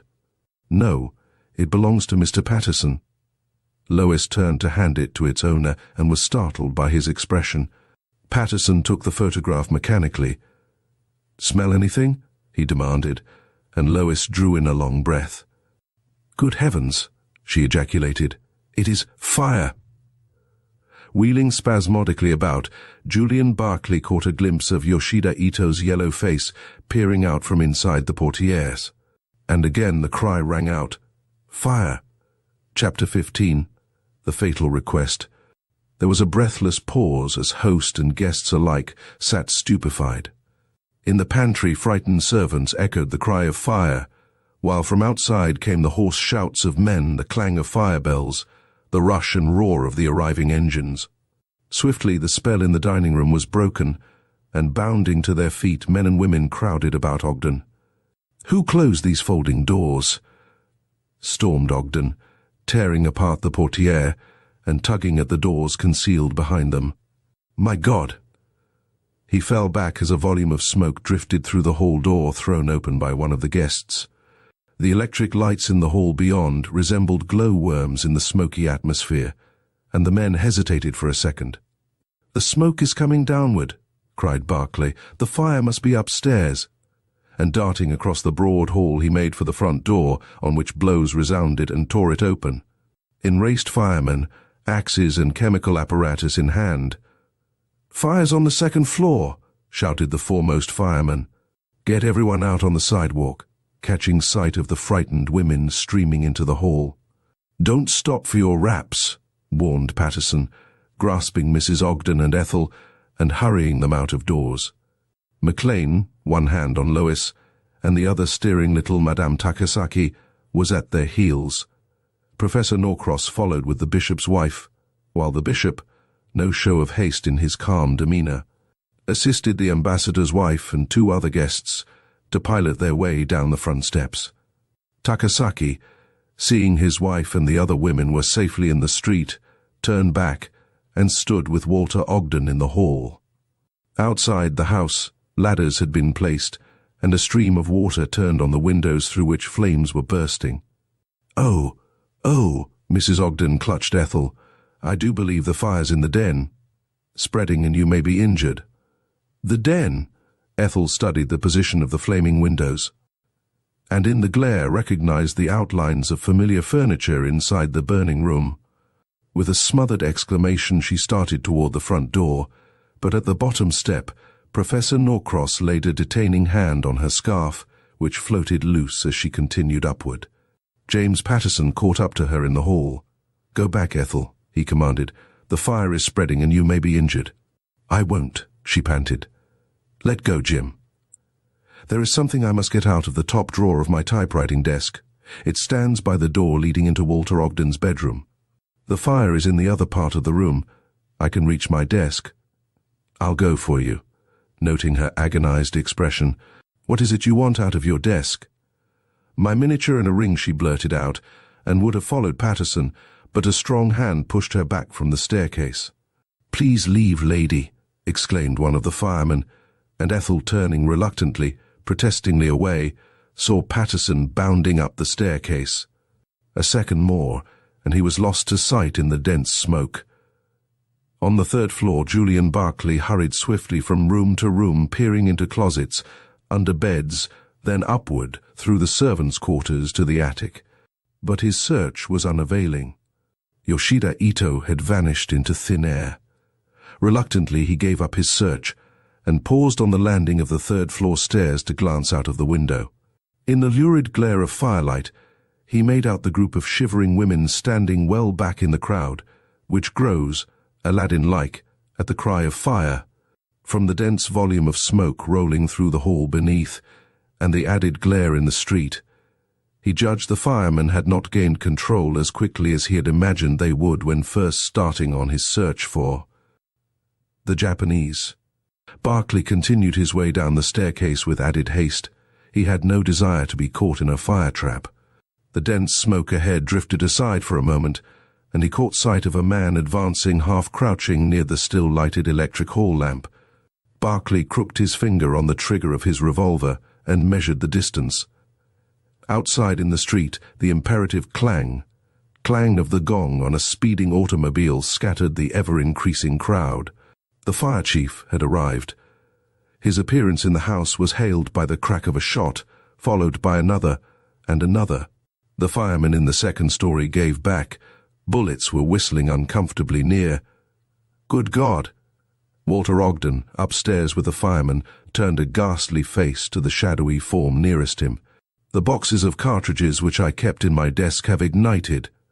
Mrs. Ogden, shivering partly from cold and partly from shock and excitement, stood with her guests, begging each fireman who approached within hailing distance to get her guests wraps from the cloakroom, and finally the bishop and the ambassador brought out a heap of costly cloaks and coats and passed them indiscriminately among the women, who were only too thankful to cover their bare shoulders and hide their handsome jewelry from the curious glances of the crowd.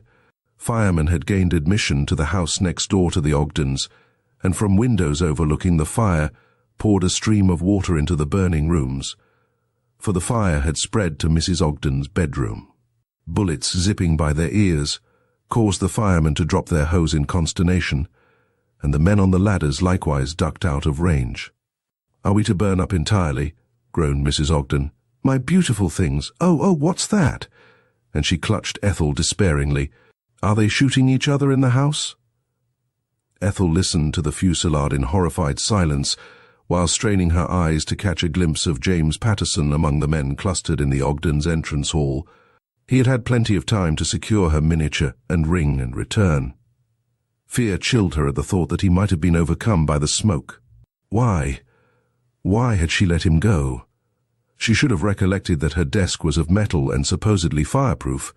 Mrs. Ogden's grasp on her arm tightened, and Ethel turned to remonstrate, but she found her cousin in no condition to listen to reason or release her clasp. "Ethel, do tell me what is going on," she implored distractedly. "There, listen." "It sounds like cartridges exploding," gasped Ethel. "Cartridges?"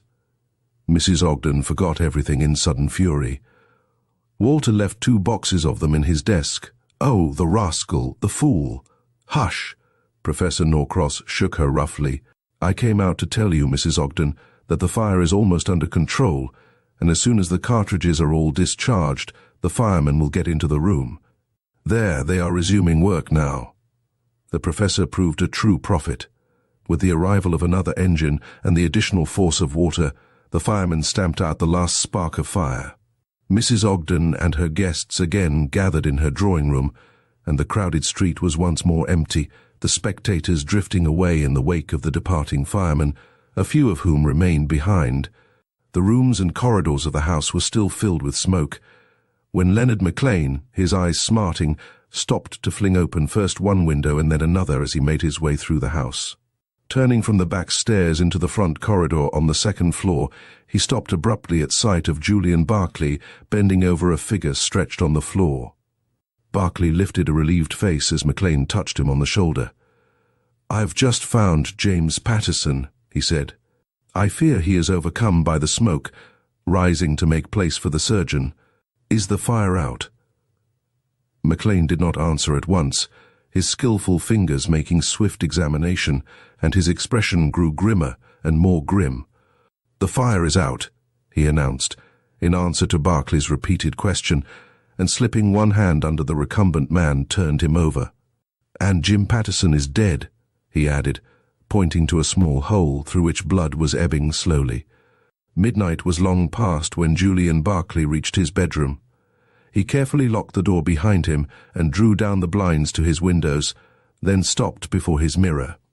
But a glimpse of his face caused him to draw back and glance over his shoulder. Pshaw! The occurrences of the night were getting on his nerves. Other men had looked white and weary. Ethel, even, had fainted away at news of James Patterson's tragic death. And Walter Ogden had groaned in bitter horror at the havoc wrought by his careless keeping of the cartridges in his den. Before undressing, Barclay took from his trousers pocket a small chamois-covered miniature and, uncovering it, gazed long and thoughtfully at the painted likeness of Ethel Ogden. Suddenly, with a gesture almost of horror, he laid the portrait on the dressing table, and again inserting his hand in his pocket, drew out a crumpled piece of cardboard and applied a match to it. The match caught, and the cardboard twisted and turned like some living thing writhing in pain, disclosing amidst the flames the lower half of a torn photograph.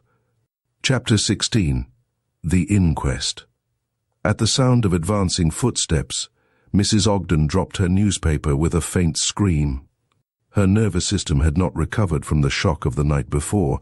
Fire and death had robbed her of her customary air of repose. "Oh, it's you, my dear," she exclaimed in a relieved tone, as Lois McLean took the chair opposite her. "And how did you leave Ethel?" Much more composed, "She will be down directly." Getting up, "Mrs. McLean, how could you permit it?" And Mrs. Ogden sat bolt upright and gazed in disapproval at her guest. "It wasn't a case of my permitting.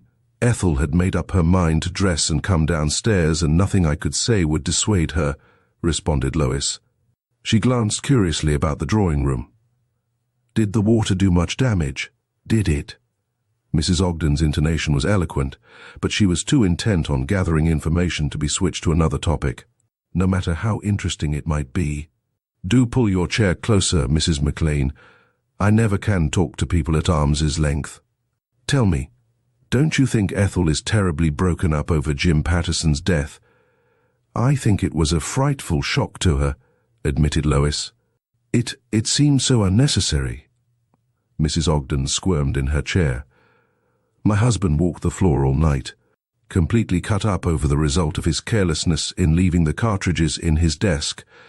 But for that, James Patterson would be alive today." "I think Mr. Ogden takes too much of the blame on his shoulders," said Lois gently. "He was not responsible for the fire. By the way, have you learned how it started?" "The fire inspector and the insurance representative attributed it to the crossed electric wires." Mrs. Ogden moved restlessly.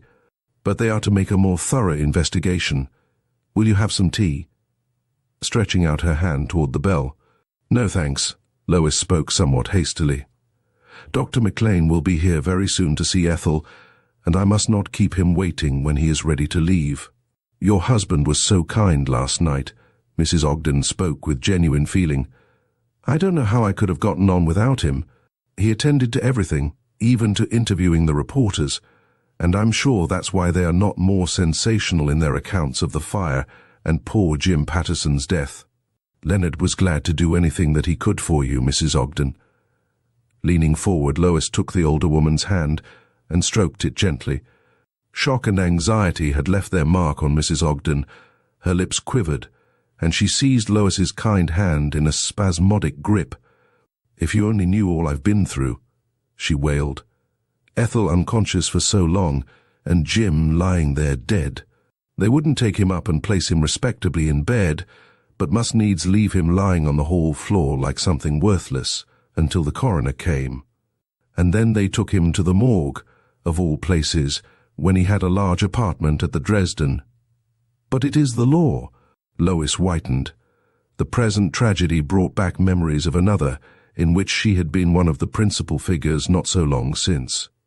In case of sudden or violent death, the autopsy has to be held at the morgue. "The autopsy?" gasped Mrs. Ogden, horror-stricken. "You don't mean they're going to hold an autopsy?" "So my husband said." Lois spoke more guardedly. "He asked me to say nothing to Ethel, thinking it might upset her. So please don't mention it." "No, of course not." Mrs. Ogden looked sharply at her visitor. "I believe Ethel was more deeply in love with Jim Patterson than she realized, and now that it is too late she is grieving her heart out." Lois did not reply at once. "I think Ethel is shocked beyond measure, and grieved also," she interpolated. "But I do not think that she entertained any warmer feeling for Jim than friendship. But her emotion on hearing of his death, her unconsciousness, persisted, Mrs. Ogden. Did she not speak of Jim to you today?" Lois checked a smile. She had a feeling that Mrs. Ogden had been approaching that question ever since her entrance, and now it was out. "She mentioned him, yes, and with deep sorrow and regret for his death, but that was all," she said calmly. "Ethel is a queer girl," mused Mrs. Ogden. "I cannot quite make her out. Apparently with all her bonhomie she is at bottom reserved. She never talks of herself, her ills, or her emotions." "She has one of the most loyal, lovable natures I've ever known," exclaimed Lois warmly. "When Ethel gives her friendship, her affection is given wholeheartedly, loyally. I hope sincerely that Jim Patterson was nothing more than a friend, for if not, Ethel will never recover from the shock of his tragic death." Mrs. Ogden stirred uneasily. "I fear Ethel must dree her weird," she muttered. "Was anything said of Julian Barclay this afternoon?" "No." It was Lois's turn to study her companion. "I have heard that he is very much in love with Ethel." She paused, but Mrs. Ogden made no comment, and she continued somewhat hurriedly. "Is Mr. Barclay remaining here through the winter?" "He is not." Mrs. Ogden's decided tone spoke volumes. "Walter, my husband, is very much displeased with him. We do not approve," she broke off nervously. "Then you do not think him a suitable match for Ethel?" "Frankly, I don't, and I never dreamed, Mrs." Ogden stopped abruptly. "Julian's behavior at times has been a source of grave anxiety to his relations." "I confess I was favorably impressed with Mr. Barclay last night," Lois remarked.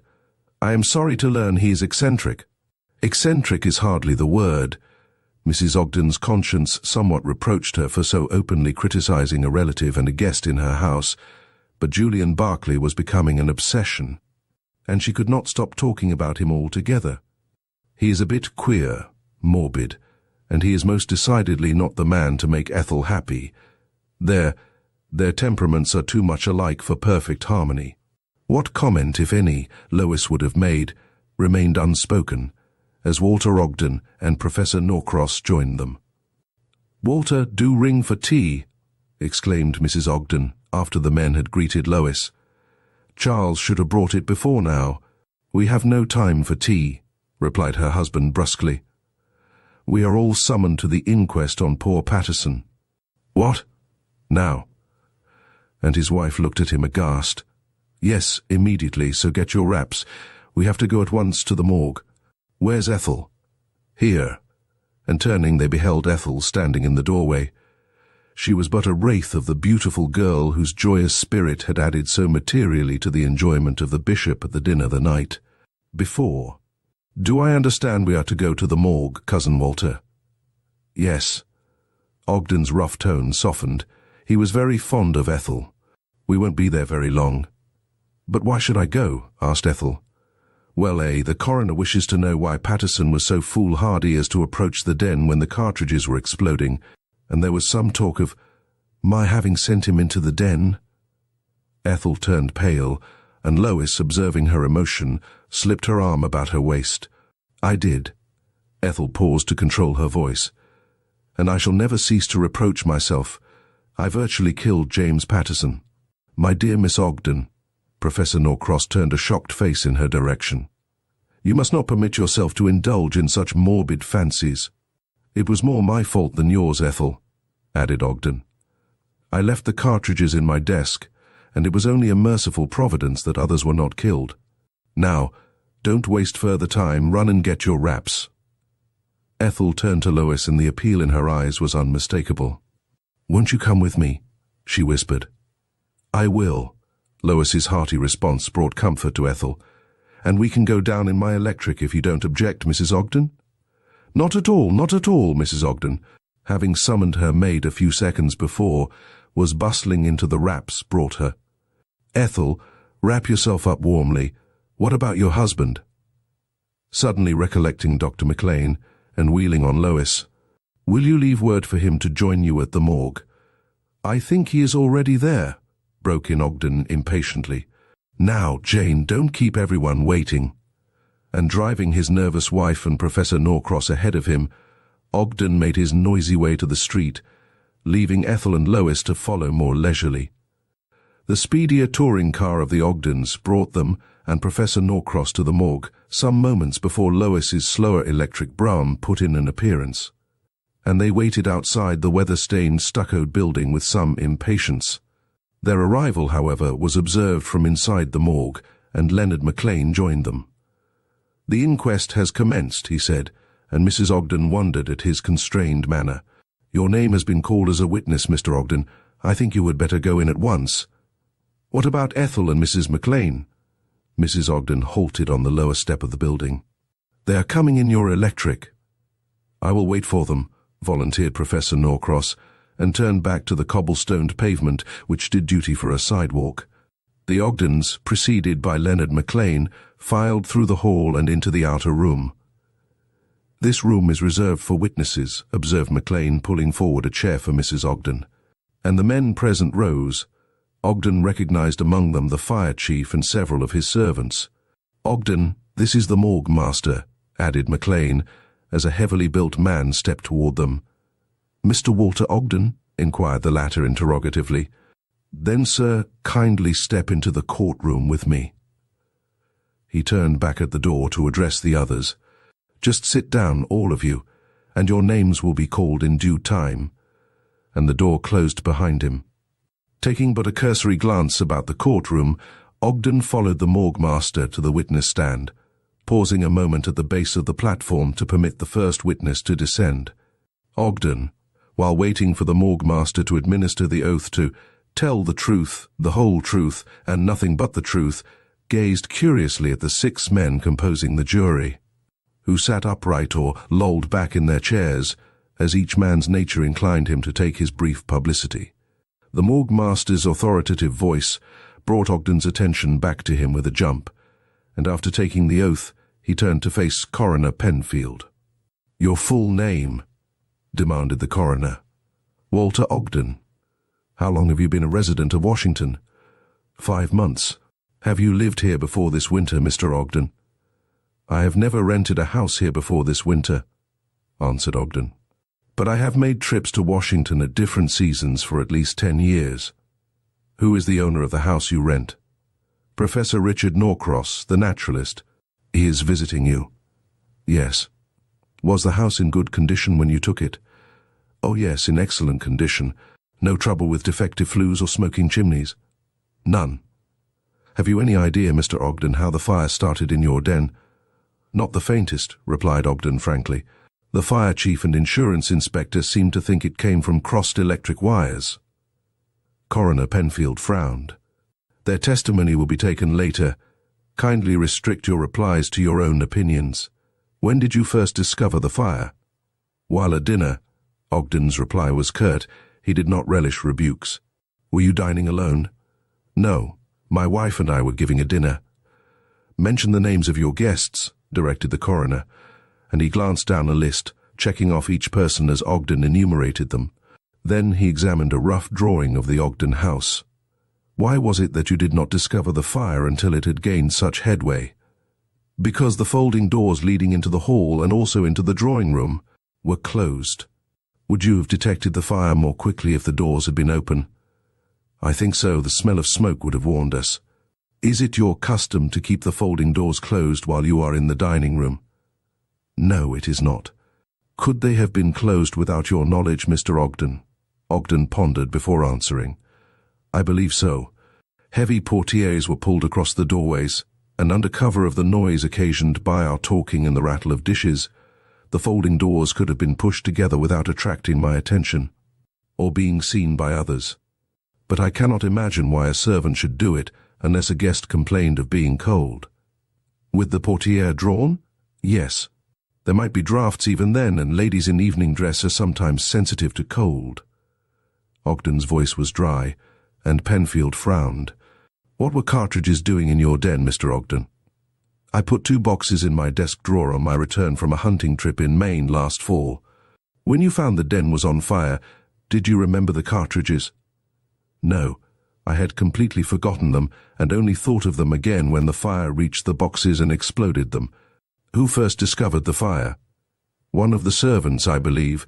Someone called fire, and we all dashed into the hall, answered Ogden vaguely. I really don't know who turned in the fire alarm. Penfield consulted a memorandum. When did you last see Mr. James Patterson alive? He asked. Helping my wife and my cousin, Miss Ethel Ogden, to cross the lower hall, which was filled with smoke, to reach the sidewalk, answered Ogden thoughtfully. I cannot recall seeing him again.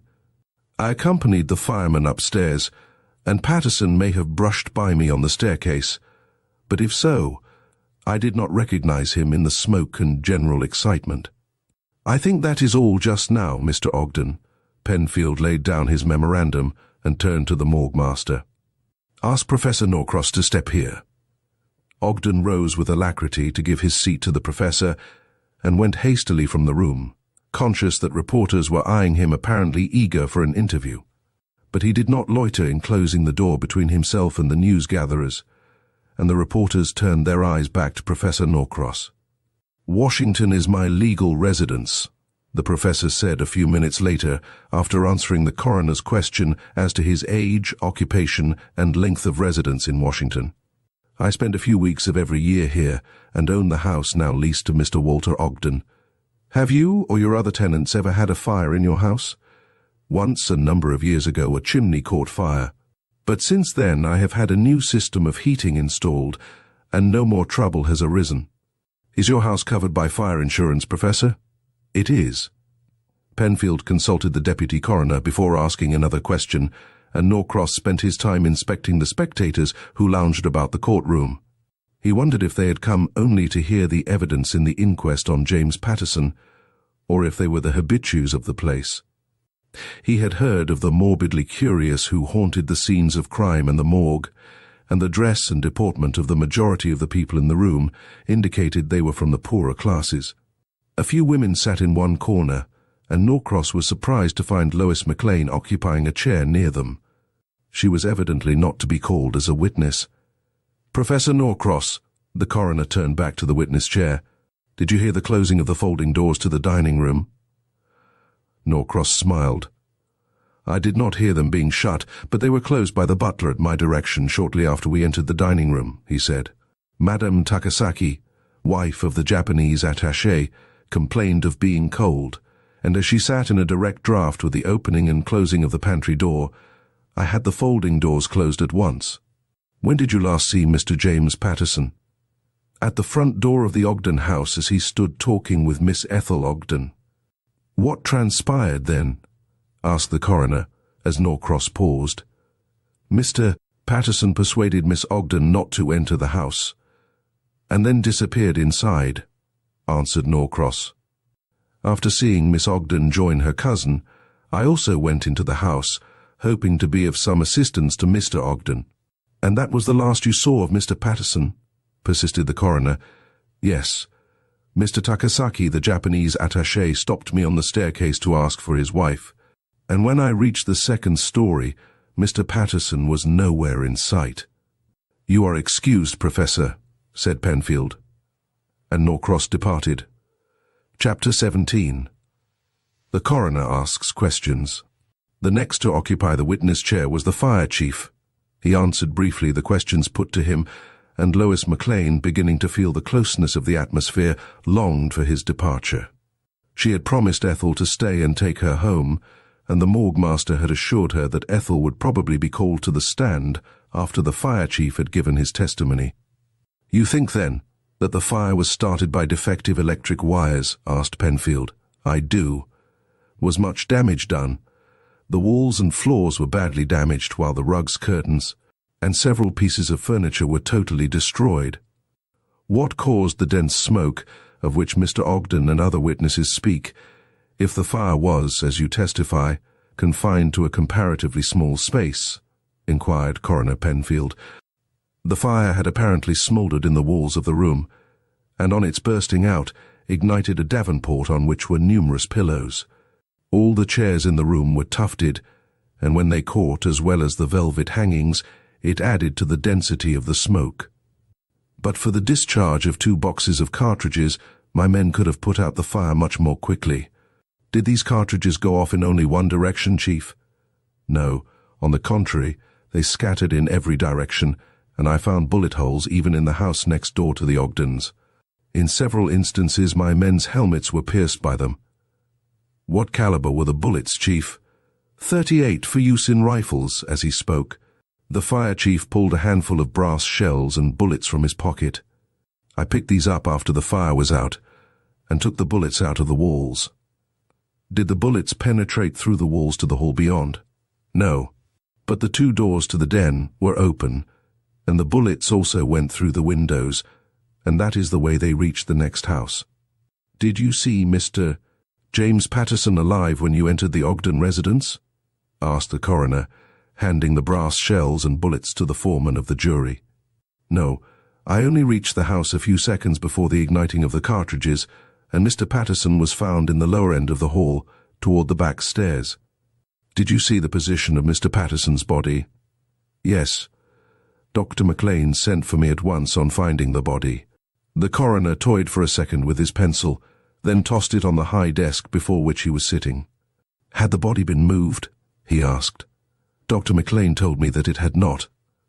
"In your opinion, Chief, could a bullet from the cartridges in the burning room have reached Mr. Patterson when standing over the spot where his body was later found lying?" The coroner's question electrified Lois McLean, as well as the others in the room. What did he mean to imply by his question? The fire chief was some seconds in answering. "I carefully measured the distance." As he spoke, the fire chief reached over and took up a pad and pencil from the coroner's desk. "Here," he said, drawing a rough outline of the hall and rooms opening from it. "Mr. Patterson must have been standing at this point when shot, judging from where his body was found. The hall curves just at the point where the 2 doors, leading from Mr. Walter Ogden's room and the den, open into it, and on the opposite side, but a little further down the hall, is a bullet-proof safe. The bullet evidently struck the safe, ricocheted down the hall to where Mr. Patterson was standing and penetrated his back." "Were there any marks on the safe, Chief?" "Yes, quite distinct marks where the bullet struck." At the answer, Lois drew a long breath of relief.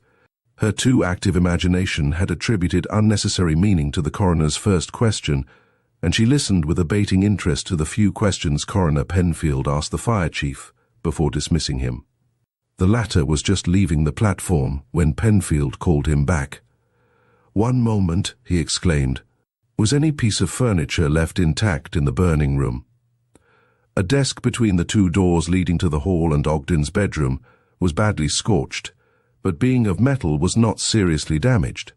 The fire apparently had just gotten to it a few minutes before my men entered. "How about Mr. Ogden's desk in which he kept his boxes of cartridges?" "Oh, that was directly in the line of fire, and was burned to a crisp. Nothing was left of it but a heap of smouldering ashes." The coroner dropped his pencil, which he had picked up to scribble a hasty note, and nodded to the fire chief.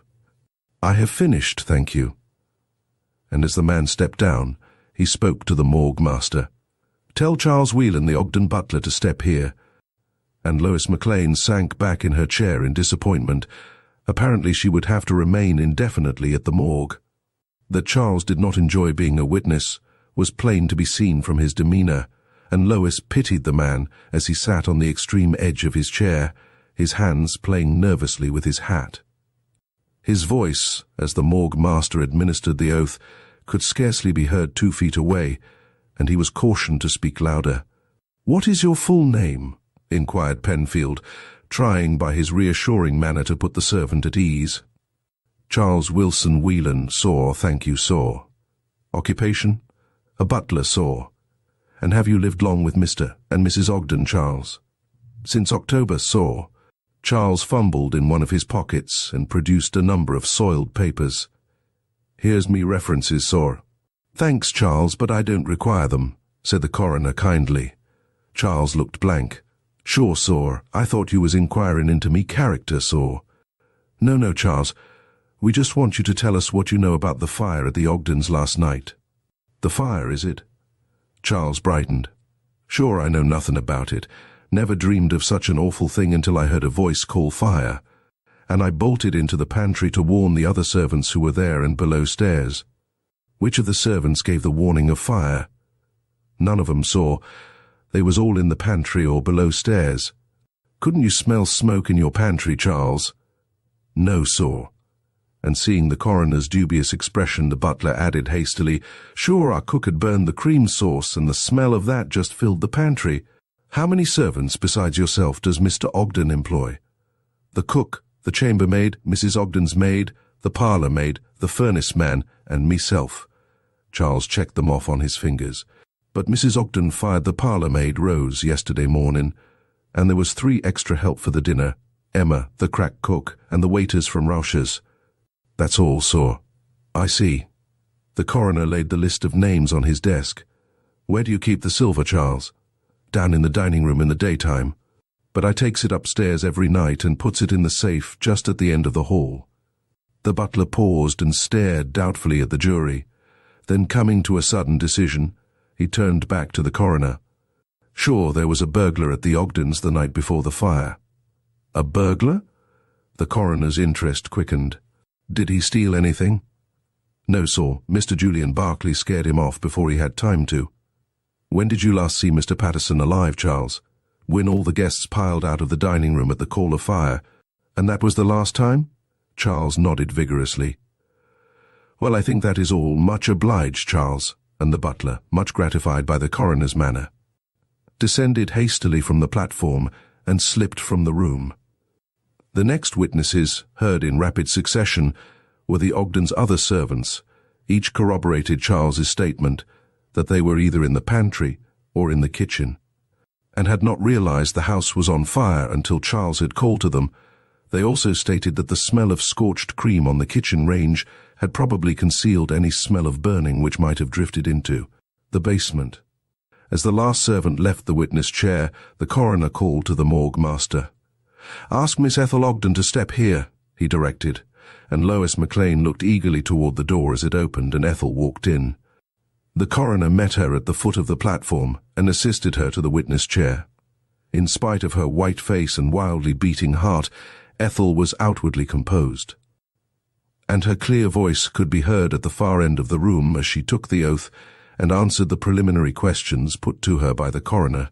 "Can you tell me, Miss Ogden," began Penfield after a brief silence, "who among the guests at the dinner last night first called fire?" Ethel shook her head. The voice seemed to come from the direction of the drawing room. "Could you recognize it?" "No, it was too hoarse, too discordant to be recognizable." "Who sat nearest the drawing-room entrance?" Ethel considered a moment. "I believe Mrs. Leonard McLean and Mr. Julian Barclay sat directly in front of the drawing-room doors, but a huge centerpiece of flowers prevented my seeing that part of the table." The coroner turned in his chair and faced her squarely. "When did you last see Mr. James Patterson alive?" he asked. As he went up the staircase to the second floor, Ethel's voice quivered, and her eyes filled with tears. Jim Patterson had, through his unfortunately jealous disposition, forfeited her friendship, but he had met his death bravely, while endeavoring to carry out her last request, and his memory should be sacred. I have been told that it was at your request that Mr. Patterson attempted to enter the burning room. Coroner Penfield paused, then asked impressively, "Is that so?" "Yes, and I bitterly regret—" She choked and broke down. "I understand," said Penfield sympathetically, and waited considerately for her to regain her composure. "And what did you ask Mr. Patterson to procure for you from the burning room?" He waited an appreciable moment for a reply, and not getting it, repeated his question more emphatically. "I asked him to get something out of my desk in the den," said Ethel at last, and both Coroner Penfield and Lois McLean took silent note of her unwilling, almost sullen tone. I could see from across the street that the fire seemed to be raging about the front of the room, and judged that my desk was not in the direct line of fire. I started into the house, intending to go upstairs myself, but Mr. Patterson stopped me at the front door, and went instead. "Oh, I wish he hadn't," she added. "I shall always reproach myself." "Miss Ogden," Penfield touched her sympathetically on her arm to attract her attention from her bitter thoughts. "Was Mr. Patterson successful?" "Successful?" she echoed uncomprehendingly. "Why, he was killed." "Successful in procuring what you sent him for, I mean," explained Penfield hurriedly. "I found one of the articles I asked him to bring me in the desk this morning. The other was gone." "And you infer," persisted the coroner, as Ethel stopped, "that Mr. Patterson picked up one article, and perhaps driven back by advancing flames, had not time to find the other. What were these articles?" Ethel stiffened at the question. It was the one she dreaded.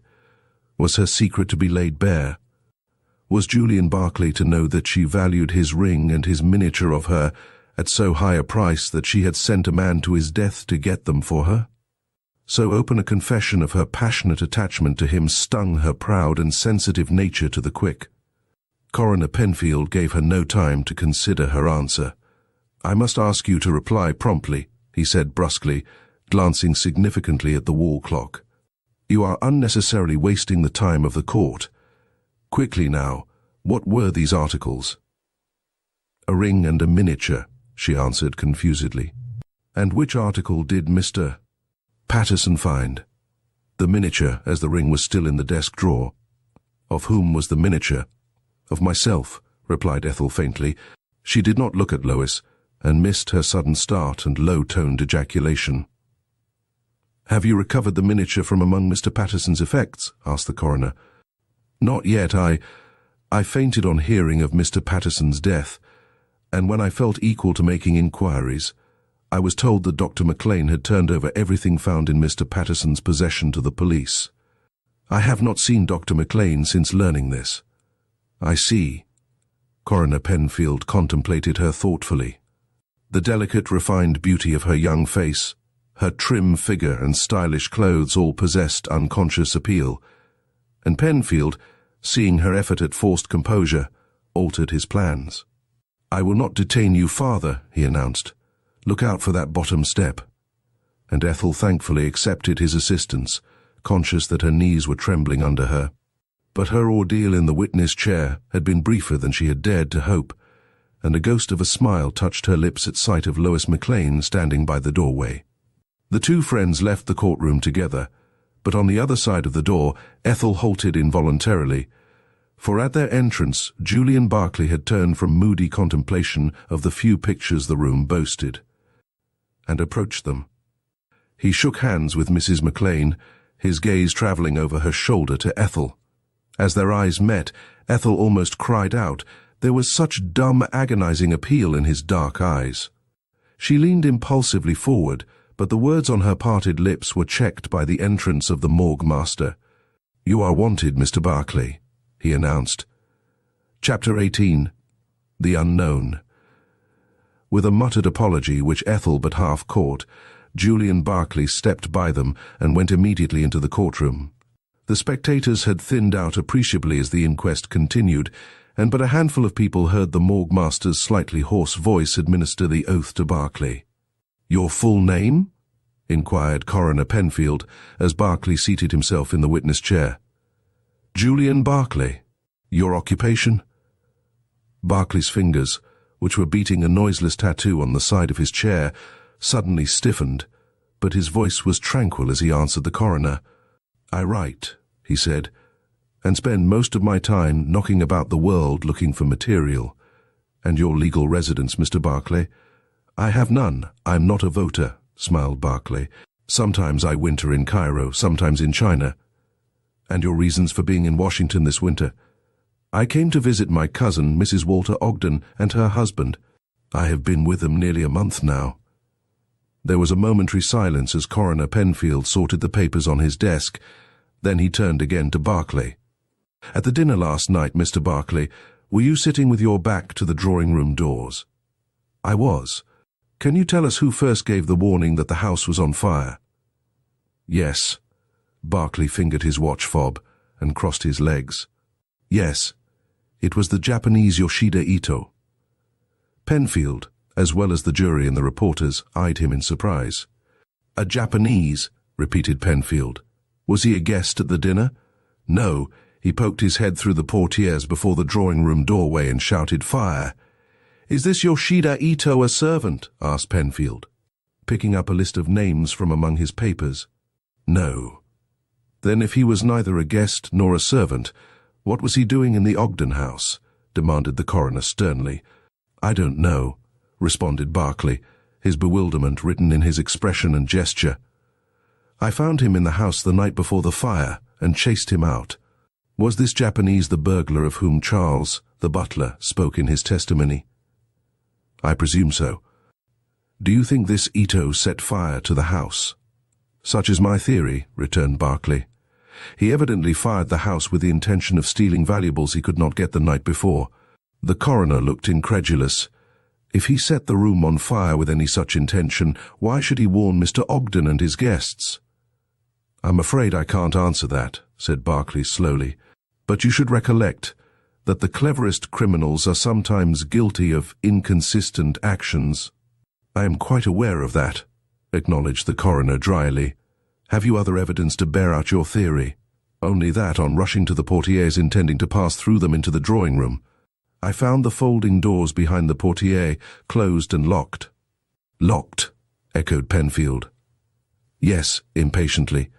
"The Jap evidently caught his warning, locked us in, and secreted himself somewhere, intending to remain hidden until everyone was out of the house, and he could steal at his leisure. With the house on fire—" Penfield concealed a smile behind his hand.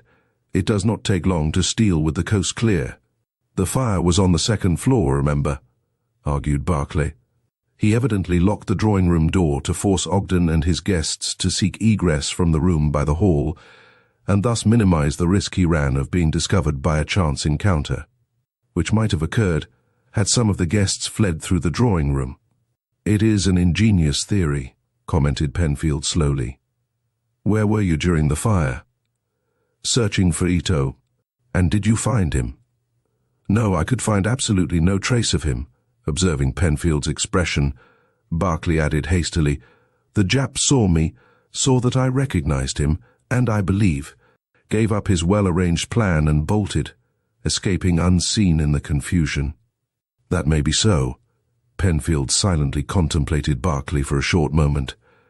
"Did anyone else see the Jap?" he inquired more briskly. "I don't know. They have not spoken of it to me." "Why have you not told all this to Mr. Ogden?" "For two reasons." Barclay spoke with deliberation.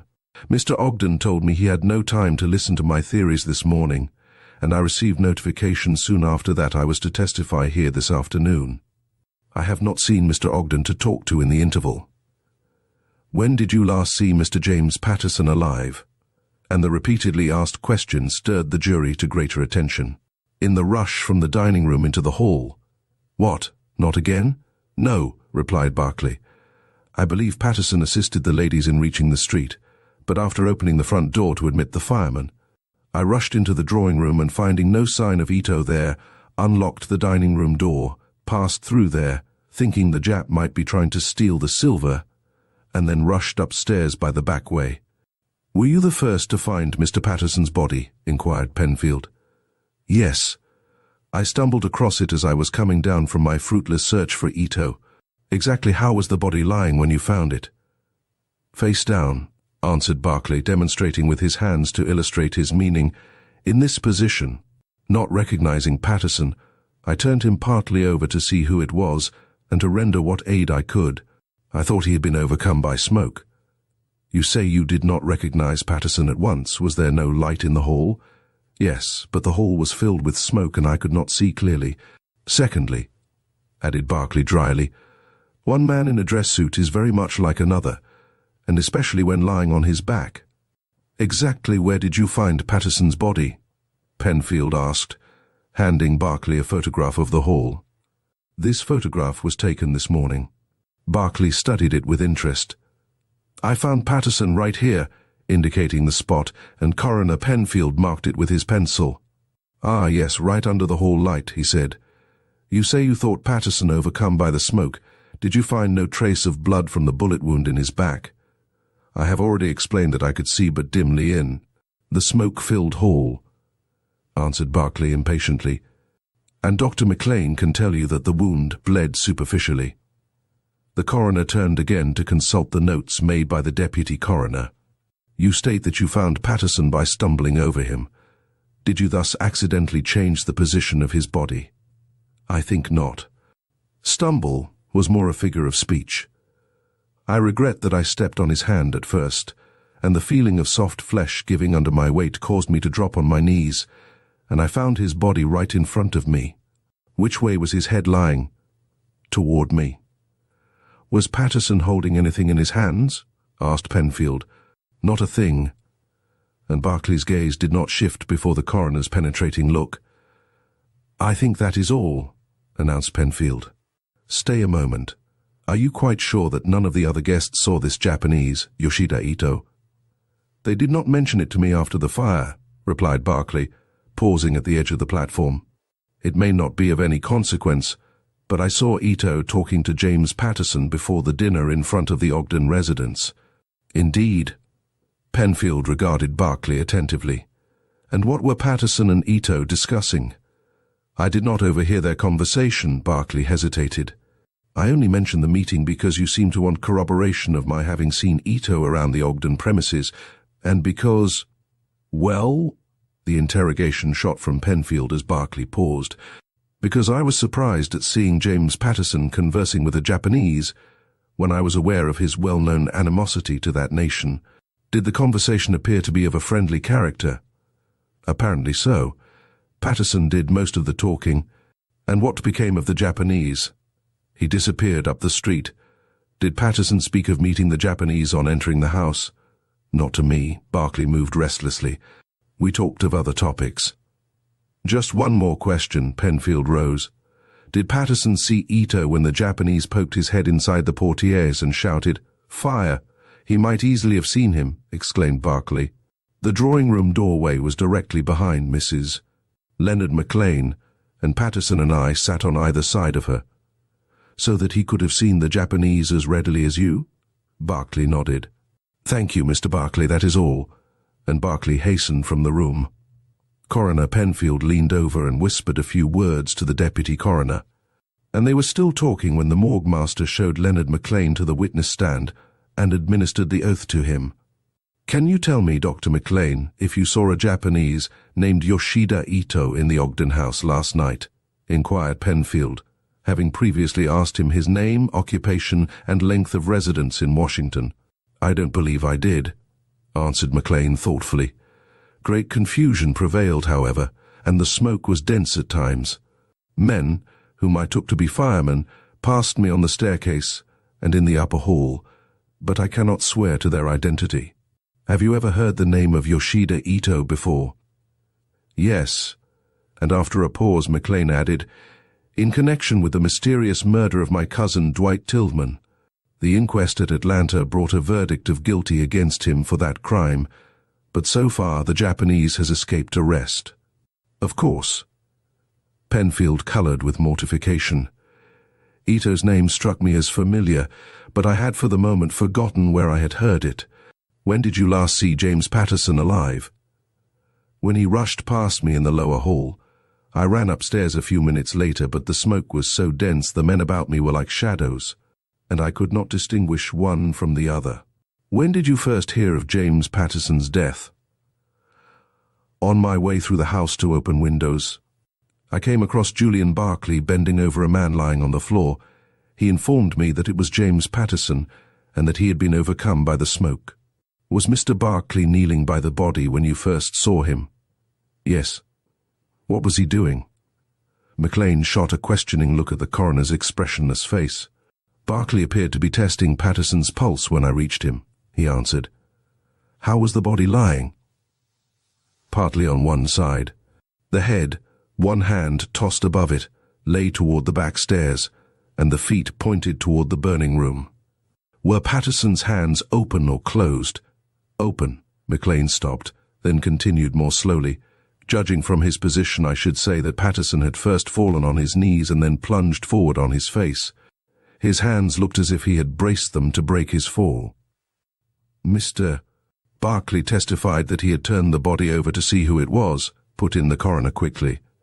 So he had, but only partly to one side. Patterson's legs were still doubled up under him. Was there much blood on Patterson's clothes and about the floor where he lay? No, very little. The bullet penetrated a vital point under the shoulder blade, and the wound bled internally. How long should you say Patterson lived after being shot? Possibly 3 minutes, not longer. How soon after the extinguishing of the fire did you find Mr. Barclay bending over Patterson's body? Almost immediately, say 3 or 4 minutes.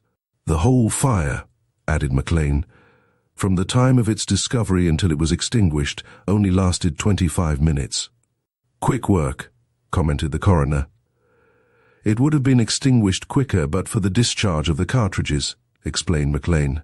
And also it had gained frightful headway before we awoke to the fact that the house was on fire. Did you find any bullets in the walls, Doctor, and examine them? I pried out several, and also picked up some brass shells. McLean took them from his pocket and passed them over to the coroner. They are for rifles and are .38 caliber. Thanks. Penfield added them to the ones left by Walter Ogden. You took charge of Patterson's body, did you not? I did, until the arrival of the police.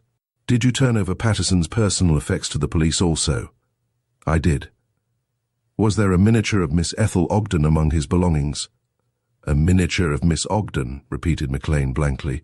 No. I gave Detective Mitchell all I found in Patterson's pockets, a leather wallet, a bunch of keys, gold cigarette case, watch and fob. I feel sure I would have remembered a miniature if it had been with the other things. Penfield scribbled a line and passed the folded note to the morgue master. Then he again addressed Leonard McLean. We won't detain you longer, Doctor. And hardly waiting for McLean to vacate the chair, he called the deputy coroner to the stand. The preliminaries were quickly gone through with, and then the coroner took the witness. You performed the autopsy on James Patterson, did you not? He asked. I did, in the presence of the morgue master and Dr. Leonard McLean. And what was the cause of death, Dr. Mayo? The deputy coroner held up an anatomical chart and traced a line on it with the reverse end of his pencil. James Patterson was struck by a bullet under the shoulder blade, which penetrated a vital point, and he died probably within 3 to 5 minutes of the time he was struck. You probed for the bullet? I did.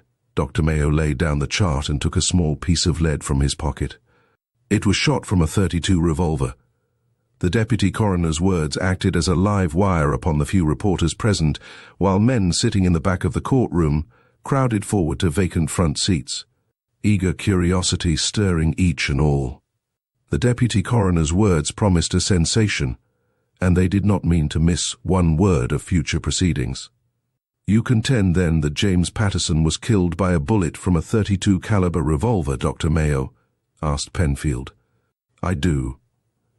Thank you, that is all. And Mayo returned to his desk, while the morgue master took his place in the witness chair and corroborated his testimony. Recall Mr. Walter Ogden, directed Penfield, as the morgue master stepped down from the platform, and a second later, Ogden was once again in the witness chair. Mr. Ogden, began Penfield, you testified regarding cartridges for your rifle. Why did you not mention that you also kept cartridges to fit a .32 caliber revolver in your desk in the den? Because I don't own a revolver, declared Ogden. and I had only 38 caliber rifle cartridges in my desk. I'm speaking on oath, he added, seeing Penfield's dubious expression. Then probably a revolver cartridge got accidentally slipped among your rifle cartridges, suggested the coroner. No, it didn't, retorted Ogden. The 2 unopened boxes contained 38 caliber rifle cartridges which the shop was late in delivering, and I did not take them to Maine with me. In fact, my wife never untied the bundle but placed it just as it came from the shop in my desk drawer. She's in the next room and can verify my statement. You are excused, announced Penfield curtly, and turning, ordered the morgue master to bring in Mrs. Ogden. Although plainly agitated over her first appearance at an inquest, Mrs. Ogden was concise in her answers to the coroner's questions, assuring him that the package of cartridges had never had the seal on the boxes broken, and that they had remained for several months in her husband's desk, forgotten by both, until the unfortunate fire of the night before.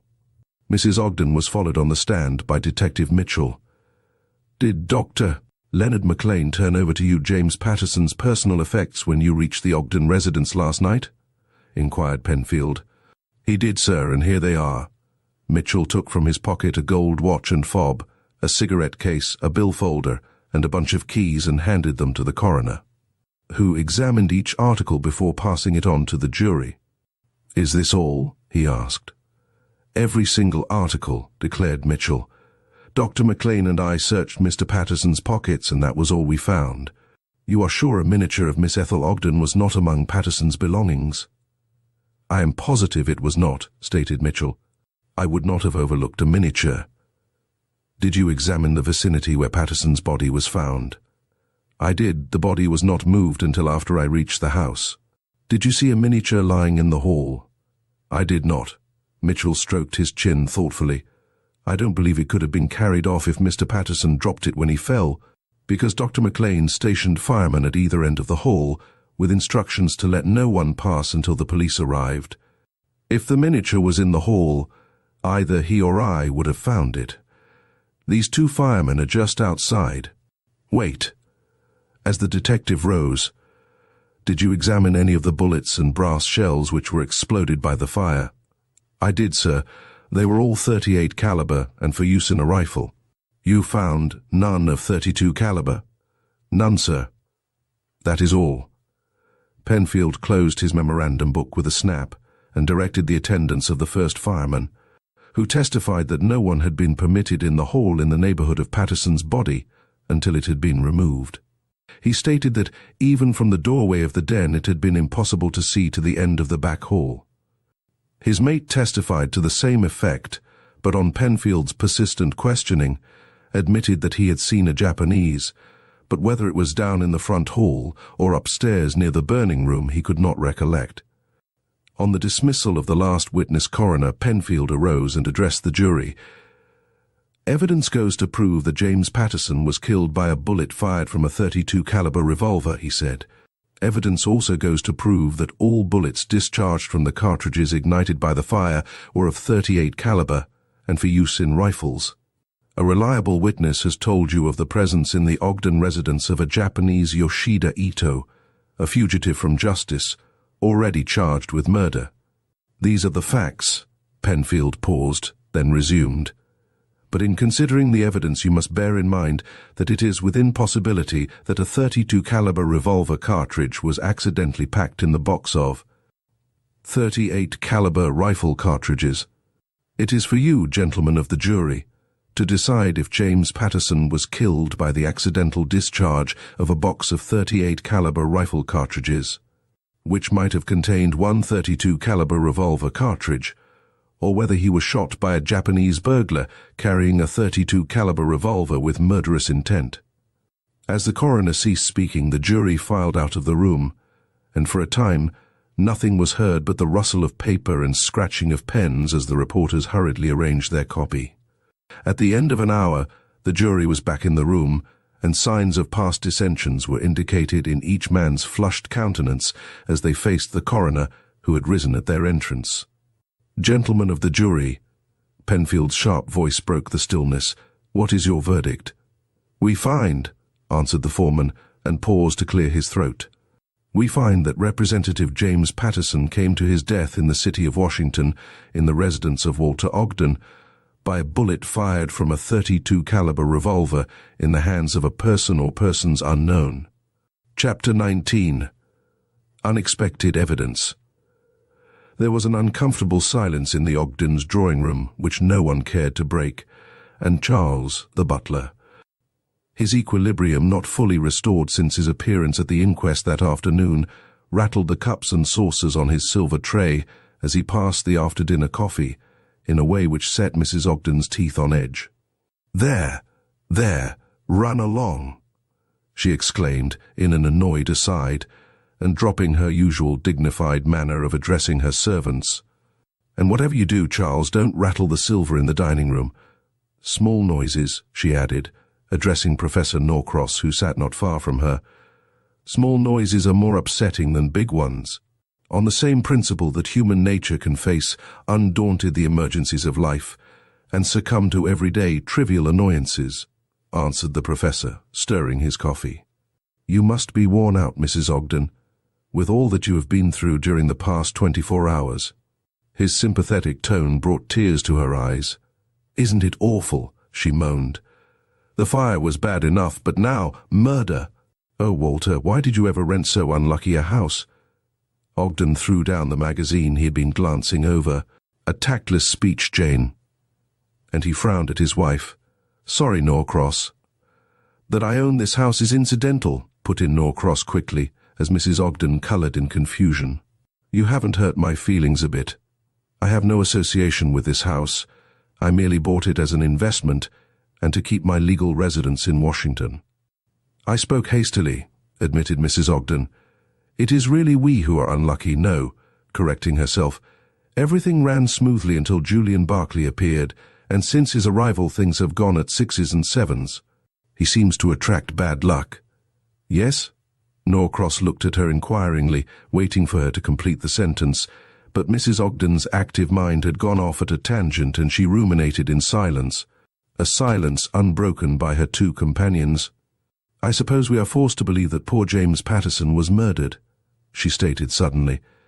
"But I think it was horrid of the jury not to bring in a verdict convicting the Japanese, Ito, and to say Jim was killed by a person or persons unknown.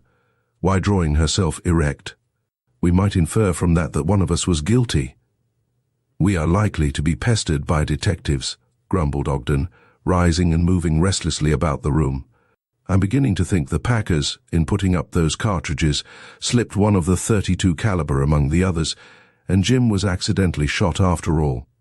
"The element of chance predominates in that theory," argued Norcross, rising as Ethel Ogden came into the room.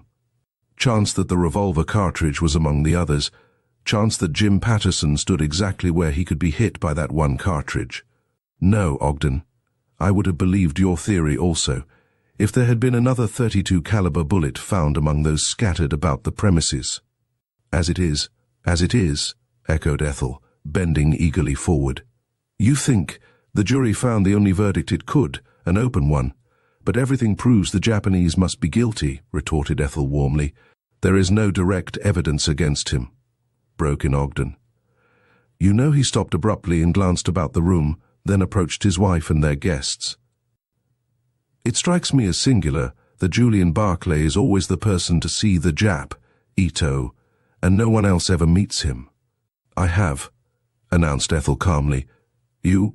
Mrs. Ogden nearly dropped her coffee cup. "When? Where did you see him?" demanded Walter Ogden, almost in the same breath.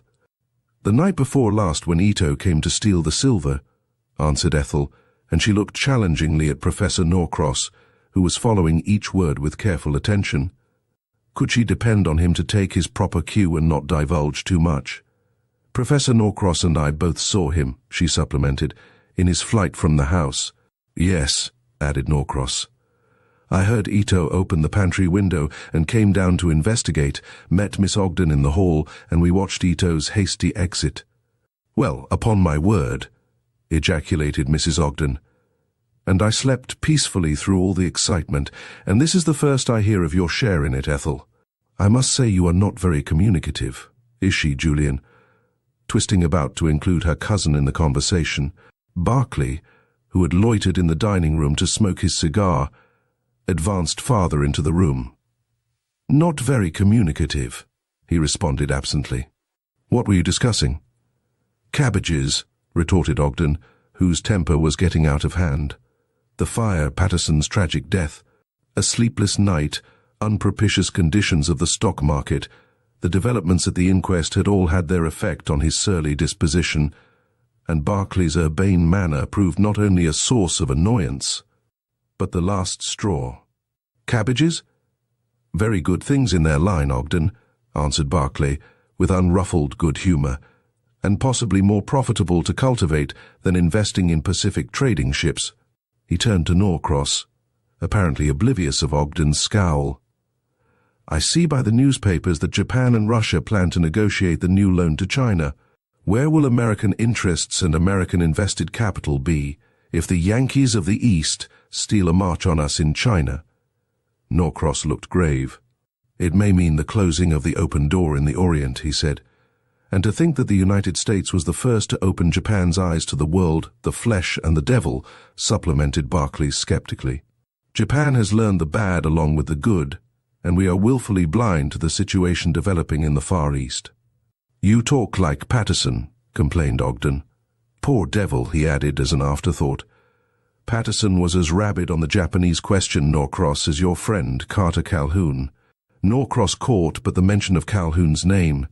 He had intercepted a look exchanged between Ethel Ogden and Julian Barclay, a look on Barclay's part whose meaning bore but one interpretation, and which had brought a touch of colour to Ethel's white cheeks. Until that moment, Ethel had ignored Barclay's proximity, her eyes and hands fully occupied with a small piece of embroidery. Professor Norcross was conscious of a growing distrust of Julian Barclay. What made him so laggard a lover, for that he worshipped Ethel, was plain to the observant professor. Unless undesirable entanglements prevented open courtship. Suddenly aware that his stare at Barclay had become a glare of indignation, Norcross roused himself. Speaking of Calhoun, he remarked, I hear he is on his way to Washington. The devil he is. Ogden set down his coffee cup with a bang which imperiled the Dresden china and drew a protest from his wife. With Calhoun around, we will never hear the end of the Japanese question. Is Calhoun really coming? Asked Barclay, turning with some abruptness to Norcross. Or is it simply a rumour?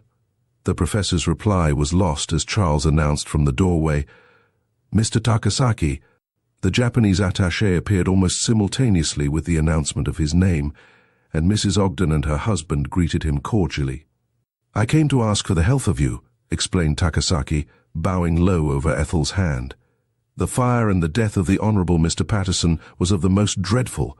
Do sit here. Mrs. Ogden patted the sofa, and Takasaki, bowing gravely to Barclay and Professor Norcross, stepped past them and sat down by his hostess. We feel Mr. Patterson's death awfully. Everyone does who knew him. Mr. Patterson was a man of strong friendships, began Norcross, and stronger enemies, finished Barclay softly, meeting the professor's penetrating gaze for but a moment.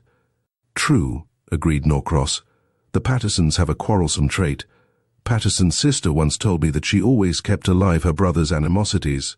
The hateful woman, broke in Mrs. Ogden, with more vehemence than the occasion seemed to require, and at her husband's quick frown she modified her tone. It's a wonder Henrietta Patterson didn't ruin her brother's political career. You knew Miss Patterson then? Asked Barclay. Yes, when visiting Ethel's mother, indicating the girl, and Barclay for the first time that evening addressed Ethel directly. Did you know Miss Patterson intimately? He inquired. No, only slightly. Ethel broke off her three-cornered conversation with Takasaki and Walter Ogden. Miss Patterson was a recluse and went very little into society. She died in Paris last winter. Takasaki's twinkling black eyes shot from one to the other, and seizing the slight pause following Ethel's last remark, he turned to his hostess. My wife and I, we so sorry for the breakup of your dinner, the most delightful, he began. We hope for your honourable presence soon with us. Mrs. Ogden beamed with pleasure, and launched into a brisk conversation with Takasaki, in which the other men joined. From the depths of her large empire chair, Ethel listened to Takasaki's soft, monotonous voice, the deeper intonations of Barclay and Norcross, and the heavy bass of Ogden. And a certain quality in their tones and their mannerisms impressed her. Outwardly perfectly friendly in their intercourse, there seemed to the listening girl an undercurrent of distrust, of watchfulness totally lacking in past meetings between the four men. If mere suspicion of an alien hand having killed James Patterson could raise a barrier between the polished, educated Japanese gentleman and American men of his own class, what would follow in the event of racial war, a war of yellow against white? Ethel caught her breath sharply and drew her hand across her eyes as if dispelling a horrible vision. East is east, and west is west, and never the twain shall meet. The quotation flashed into her mind, and abruptly she plunged into the conversation, only to discover that Maru Takasaki had been patiently waiting to bid her good night, and a trifle confused by her absent-mindedness, she shook hands with Barclay by mistake, attempted to laugh off her embarrassment, and failed miserably, while acutely conscious of the grasp of his strong, cool fingers. "Good night," he said, reluctantly releasing her hand. "Tomorrow it will be goodbye." Ethel's fingers closed spasmodically over Takasaki's hand. Julian Barclay leaving, and so soon. During the past few hectic days, she had imagined every eventuality except that. "You leave now?" questioned Takasaki, not fully grasping Barclay's meaning. "I'll walk your way for a block or two," he answered. "Anything I can do for you, Cousin Jane?" "Yes, stop at the druggist and get me a book of stamps." Mrs. Ogden followed the two men into the hallway, her face beaming with smiles. Barclay's abrupt announcement of his departure had not only surprised but delighted her, and inwardly she hoped that Professor Norcross would follow his example. She was tired of entertaining guests, and she wanted the house to herself, the better to arrange new plans for the future.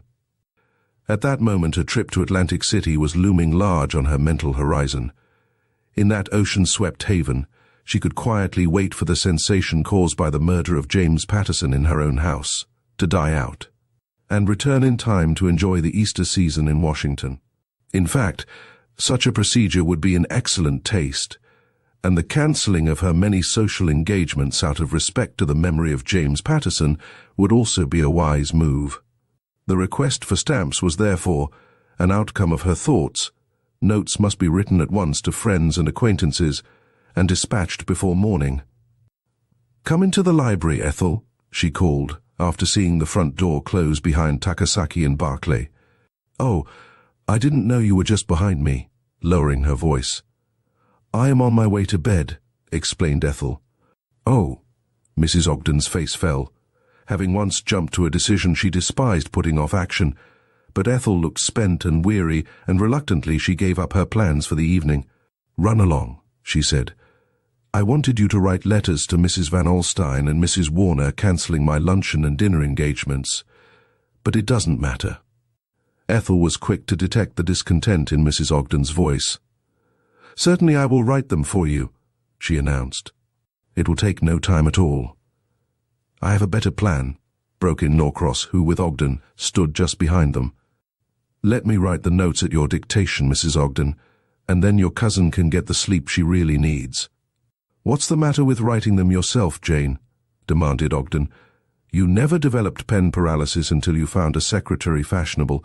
Mrs. Ogden turned her back on her husband. "Of course Ethel must go to bed," and she smiled kindly at her. "If you will help me, Professor." "I shall be delighted."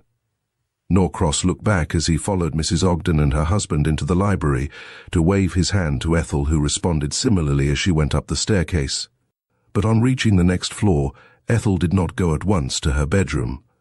Almost against her will, her feet carried her to the den, and for the third time since the fire she went over each article left in the room. By direction of the fire chief, nothing had been touched or moved. All furniture had been completely or partially destroyed except her metal typewriting desk. And after inspecting the debris about her, She sat down before her desk and methodically took out its contents. Her miniature was not there. At last Ethel sat back in her chair and closed her eyes, endeavoring to recall each action of the day before. No, she had not taken the miniature away. She had put it in the top drawer of her desk just before luncheon, and there it must have remained until carried away by James Patterson. But what had become of it after he had secured it? Had the murderer picked it up in his hasty flight? Or had Julian Barclay found and pocketed it on discovering Patterson's dead body? Ethel shook her head. No, Barclay would have spoken of it, but would he? He had, if he found it, only gotten back his own property. "Beg pardon," said a voice from the doorway, and Ethel started violently. "Miss Ogden, is it not?" Ethel looked at the well-dressed man in the doorway and nodded. "I did not mean to startle you, Miss Ogden. I have been watching you for several minutes." "Indeed?" Ethel flushed with indignation. "I thought you saw me," hastily. "I am Mitchell, from the central office," displaying his badge. "Have you found any trace of your miniature?" "No," Ethel, mollified by the detective's gentlemanly appearance and quiet manner, looked eagerly toward him. "Have you searched for it?" "Yes, but I can't find it high or low," admitted Mitchell. He came closer to her. "I believe the man who has that miniature killed Patterson." Ethel recoiled. "No," she declared vehemently, and Mitchell looked at her oddly. "It must be somewhere around, dropped in some crevice or crack." She bent over the wreck of a chair and fumbled about, more anxious to conceal her expression from Mitchell's inquiring gaze than in the hopes of finding anything. "Charles, the butler, has just admitted that before the fire chief gave orders to have everything left just as it was, he carried some of the debris down into the basement," volunteered Mitchell. "It's just possible your miniature may be in it." "Oh, let us go and see." Ethel sprang impulsively for the door and collided with Professor Norcross. "Excuse me." "It was my fault," Norcross laughed as he helped her regain her balance. Then his eyes lighted on the detective. "Charles brought me word that you wished to see me, Mitchell." "I did, sir." Mitchell stepped out into the hall. "I called to ask if you have a revolver." "I have," responded Norcross, and turned at the sound of footsteps, and a second later Barclay joined the small group. "Asking for revolvers, Mitchell?" he inquired coolly. "I have one," and simultaneously the two men went to their respective rooms, leaving Ethel staring in troubled silence at the detective. Before she could ask the question Mitchell felt coming, Norcross was back, revolver in hand. Mitchell took it, examined it critically, selected a shell from its breech, snapped it shut, and returned it to Norcross, just as Barclay rejoined them. His revolver was likewise subjected to a prolonged examination, and a cartridge extracted, marked, and slipped into the detective's pocket. "Thanks," said Mitchell, handing the revolver back to Barclay. "That is all I wished. I won't detain you longer." "Oh, wait." Ethel, without a glance at Norcross and Barclay, followed Mitchell down the back hall. "Let us go and examine the debris which you said was downstairs." "Certainly," and Mitchell made way for her to precede him. In the basement they found Charles just closing the house. "The debris, is it?" he exclaimed on Mitchell stating what they wished. "Sure, it's all here." And Ethel, regardless of her white gown, dropped on her knees beside the bucket of trash and ashes. Dumping the pail on a newspaper spread out by the attentive Charles, Ethel ran her fingers through the mass, but without results. There was no trace of her miniature. "What's this?" Mitchell, searching with her, pulled out a piece of white flannel, and rising examined the dark stains on it under the light. Suddenly he raised the flannel and sniffed at it. "Powder stains," he exclaimed, thrusting the oily, dirty cloth under Ethel's nose. "Where did you get this piece of flannel, Charles?" As the butler returned from a trip to the kitchen, "Oh, that," inspecting the flannel. "Sure, Mr. Julian Barclay used that to clean his revolver this morning. You wouldn't be wanting me to leave a dirty bit like that in his room, Miss Ethel, would you?" Turning to her. But Ethel had fled. Chapter 20. Exclusive Clues. It was barely 9 o'clock in the morning when Leonard McLean reached his office in response to an urgent telephone call. and the one occupant of his office rose to greet him with marked impatience, which he vainly tried to conceal under cordiality. "It was good of you to hurry down," said Colonel Carter Calhoun, following him into his private office. "I was sorry to cut short your breakfast hour." "That was all right," responded McLean, pushing a chair up to his desk. "You rang off before I could ask you to breakfast with me, Colonel." "Thanks." Calhoun dragged his chair forward, close to McLean. "I went at once from the Union Station to see the Secretary of War, and while breakfasting with him, telephoned you from his residence. I want to thank you for wiring me of Dwight Tillman's murder. It was a shock, a very great shock. And now to be met with the news of James Patterson's murder." Calhoun sighed. "It looks badly, very badly, and no trace of the murderer." "I see you use the singular tense," commented McLean. "You believe then, Colonel, that one man committed the two crimes?" "I prefer to reserve my theories until I've heard your facts," and McLean smiled covertly at his caution. "Have you seen the morning newspaper and its account of the Patterson inquest?" he asked. "Yes." "Does it not seem possible that James Patterson, blinded by the smoke from the burning room, unexpectedly encountered this Yoshida Ito, who might have been in the Ogden house only to steal, and instead killed Patterson, an outspoken enemy of his country, and escaped unseen in the smoke and confusion?" asked McLean thoughtfully. "That did occur to me," acknowledged Calhoun. "And your theory is borne out by the loss of the miniature, which I see in the newspaper article is reported mysteriously missing. Patterson may have taken it from the burning room and dropped it on meeting the Jap, who may have stolen it after killing him." Calhoun pursed up his lips and looked meditatively at McLean. "It strikes me that Miss Ogden must have attached unusual importance to that miniature, to have asked a man to risk his life to get it for her out of a burning room. Was it a particularly fine work of art?" "I don't know, I've never seen it." "Too bad," muttered Calhoun. "Is Miss Ethel Ogden closely related to Walter Ogden?" "Third or fourth cousin, I believe." McLean moved restlessly. He was not pleasantly impressed with Carter Calhoun. "Miss Ogden is a charming, lovable girl, the soul of honor," he added warmly. "Ah, indeed, I hope to meet her soon." Calhoun settled himself more comfortably in his chair. "Professor Norcross, you've met him, of course, has been kind enough to keep me informed of several matters relating to Tillman's death, and wrote me that she was very beautiful. Who's in your front office?" he added with some abruptness, and McLean stared at his keen hearing. He himself had not detected footsteps in the next room. "I imagine it is Dr. Horace Shively," he said, rising hurriedly. "He was to call here about this time, stopping with his hand on the doorknob. He was on the train when Tillman was murdered and first detected the use of oxalic acid." "Oh, do you know him well?" "No, only slightly. He had a good practice in Newport, but ill health forced him to retire, and having a comfortable fortune, he spends much of his time traveling." Turning back to the door, McLean opened it, and found his expected visitor standing with his back to him, looking out of the window. "How are you, Doctor?" he exclaimed cordially, and Shively wheeled about. "Come into my private office," added McLean, after they had shaken hands. "Colonel Calhoun is anxious to meet you. We were discussing Tillman's murder while waiting for you," and he stepped aside to let Shively pass him. Calhoun rose on their entrance and bowed gravely to Shively as McLean introduced them. "Take my seat," he said, and dropped into another chair and sat with his back to the light. "I have traveled east, Dr. Shively, to secure data about the murder of my friend Dwight Tillman."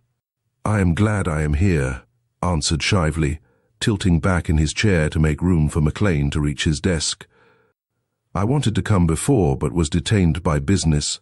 However, I've sifted out the evidence extracted at the inquest at Atlanta." "And your conclusions?" demanded Calhoun. "I at first thought the Japanese Ito guilty, but now I believe a fellow traveler, Julian Barclay, poisoned Tillman," responded Shively.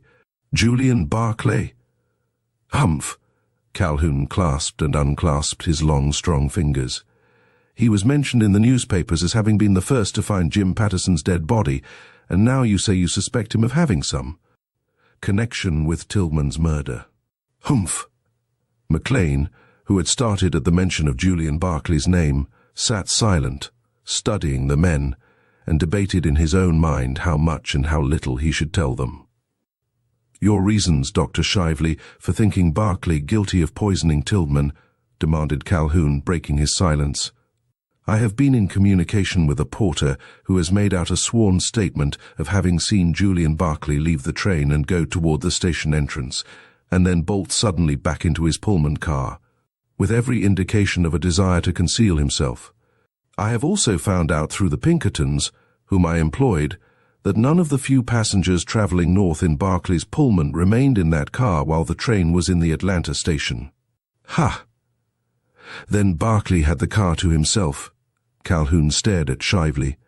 "And unobserved he could do as he wished without fear of detection. And also, let me state just here, that if innocent, Barclay could not prove an alibi if no passengers were in his car while the train was in Atlanta," interposed McLean.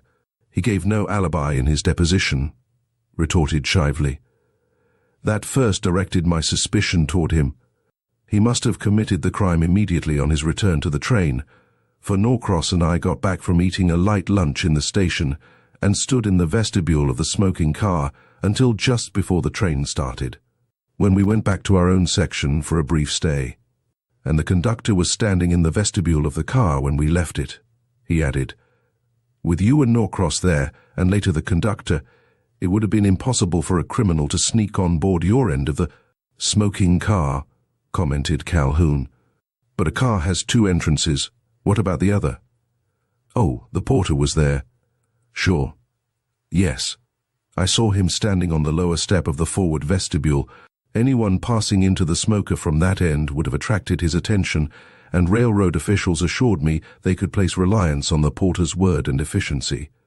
McLean started to speak, then thinking better of it, sat silent, contemplating his two companions. "Did you hear no sound inside the car?" asked Calhoun.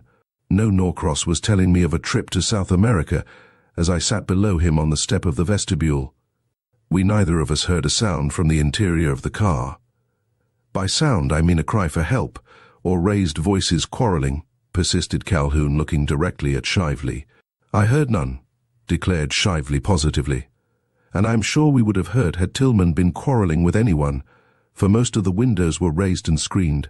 But the noises of a railroad station might have drowned even raised voices," objected McLean. "I think not." Shively pulled his chair nearer. "Norcross and I conversed in our ordinary tones and heard each other without difficulty. Then with you and Norcross at one vestibule and the porter at the other, and no sound from the interior of the car, I think it can safely be assumed that Tillman was poisoned between the time the train first pulled into the Atlanta station and your return to the smoking car from your luncheon, Shively," argued McLean. "How long a time elapsed while you were at luncheon?" "Let me see, about 25 minutes, I imagine." "And how long was the train detained at Atlanta?" 2 hours, but passengers commenced returning fully half an hour before the train started north." Shively paused.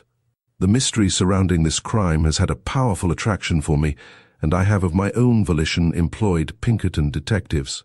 They report that the hunt has narrowed down to 2 men, Yoshida Ito and Julian Barclay." "What is the evidence against the Jap, Ito?" asked McLean. "Sifted down, it amounts to little," admitted Shively slowly.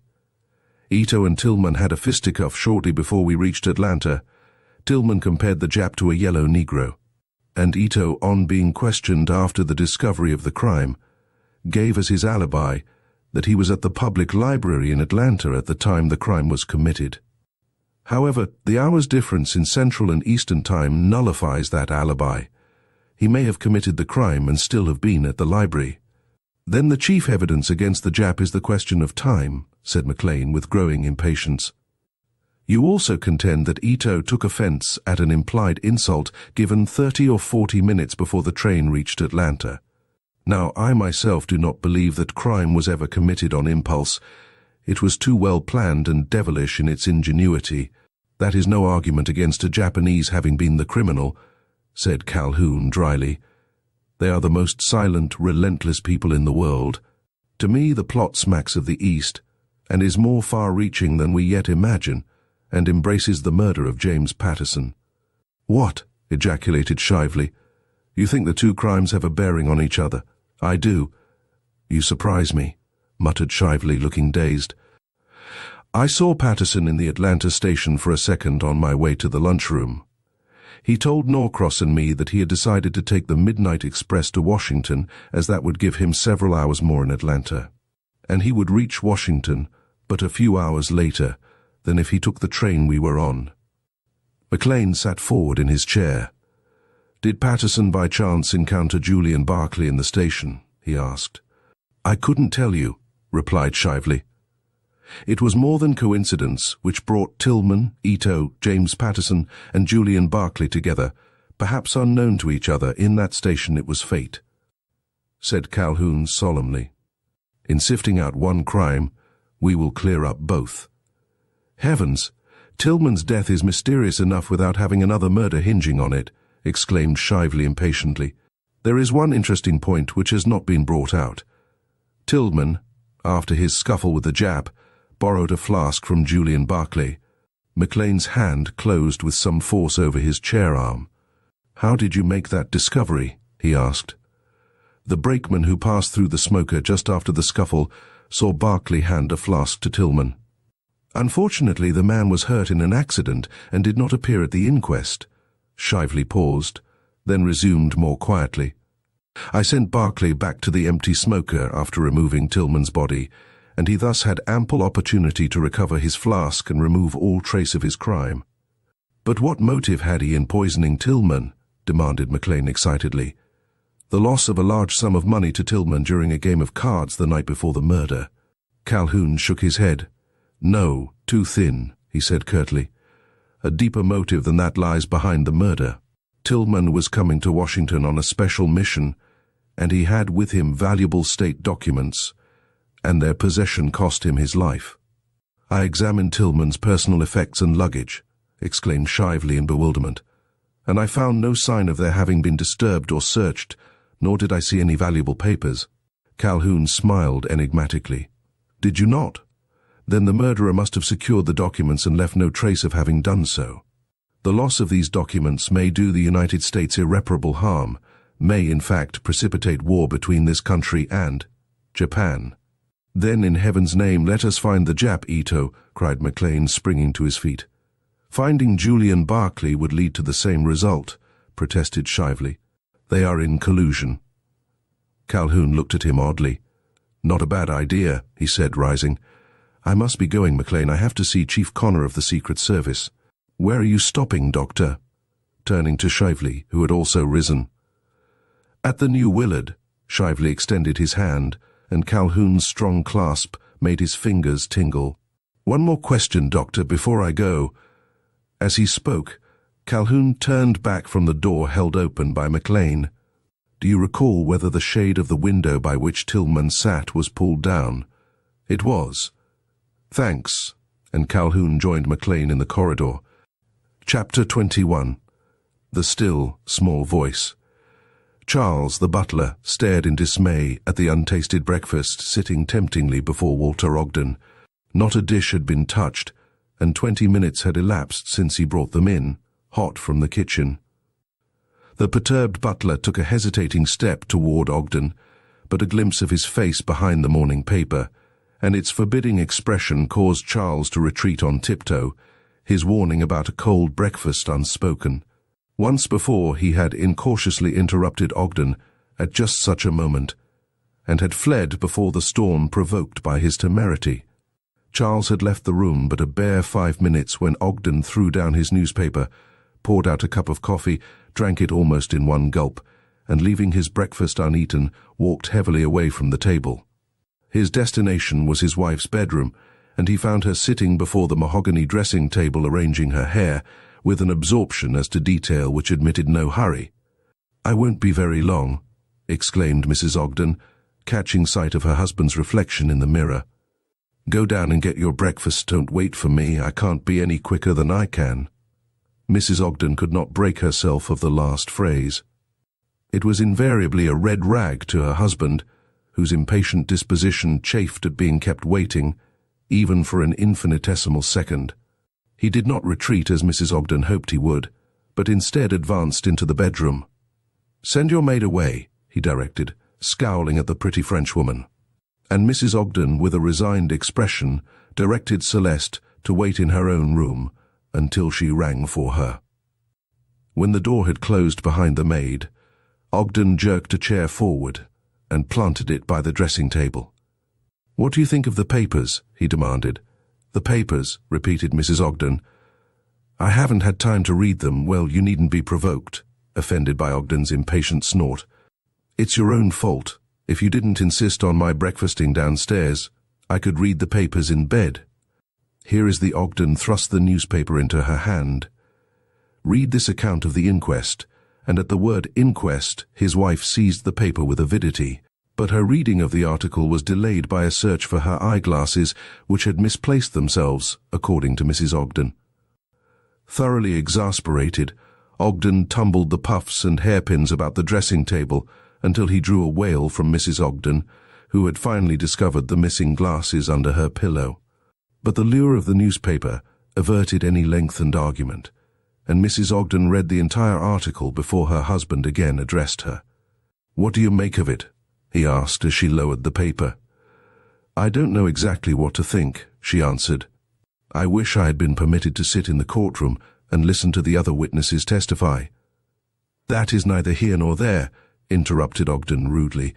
"Have you seen this miniature of which Ethel speaks?" "No, never." Mrs. Ogden reread a paragraph in the paper. "Strange she never showed it to me." And the ring Ogden rumpled his heavy white hair until it stood upright. "Was the ring given to her by James Patterson or Julian Barclay?" "I haven't the faintest idea. Seems to me," Ogden rose abruptly, "it's time you found out what is taking place in this house." And he banged out of the room before his astonished wife could question his meaning. Mrs. Ogden contemplated her reflection in the mirror in indecision. She was more perturbed than she cared to admit even to herself. Completing her dressing with no sign of haste, she summoned her maid and ordered her breakfast served in her bedroom. And between dainty bites of hot toast and marmalade, again read the newspaper account of the inquest, but she did not linger over the particular paragraphs which had so excited her husband, instead concentrating her attention on Julian Barclay's testimony. At last, throwing the paper aside, she wrote out the menu for the day, the orders for the grocer and the market man, and dispatched them to her cook by Celeste. And with the relief occasioned by having completed her morning's work, she went in search of Ethel. A faint "Come in" answered Mrs. Ogden's determined rap on Ethel's bedroom door, but she stopped abruptly just over the threshold on beholding the room in darkness. "Bless me. Why don't you pull up the shades, Ethel?" she asked. "Do you know it's nearly noon?" And not waiting for a reply, she hurried across the room and pushed aside the blinds. "Brr, every window open," she ejaculated, shivering, and the steam heat turned off. "Ethel, you are incorrigible. Do you want to have pneumonia?" "No such luck," muttered Ethel, and Mrs. Ogden, busily turning on the cock of the steam radiator, missed the remark. "Do you want me for anything, Cousin Jane?" throwing back the bedcovers as she spoke. "Just to chat with you." Mrs. Ogden ensconced herself in a big chair, first taking the precaution to slip on Ethel's sweater, which lay on a nearby sofa.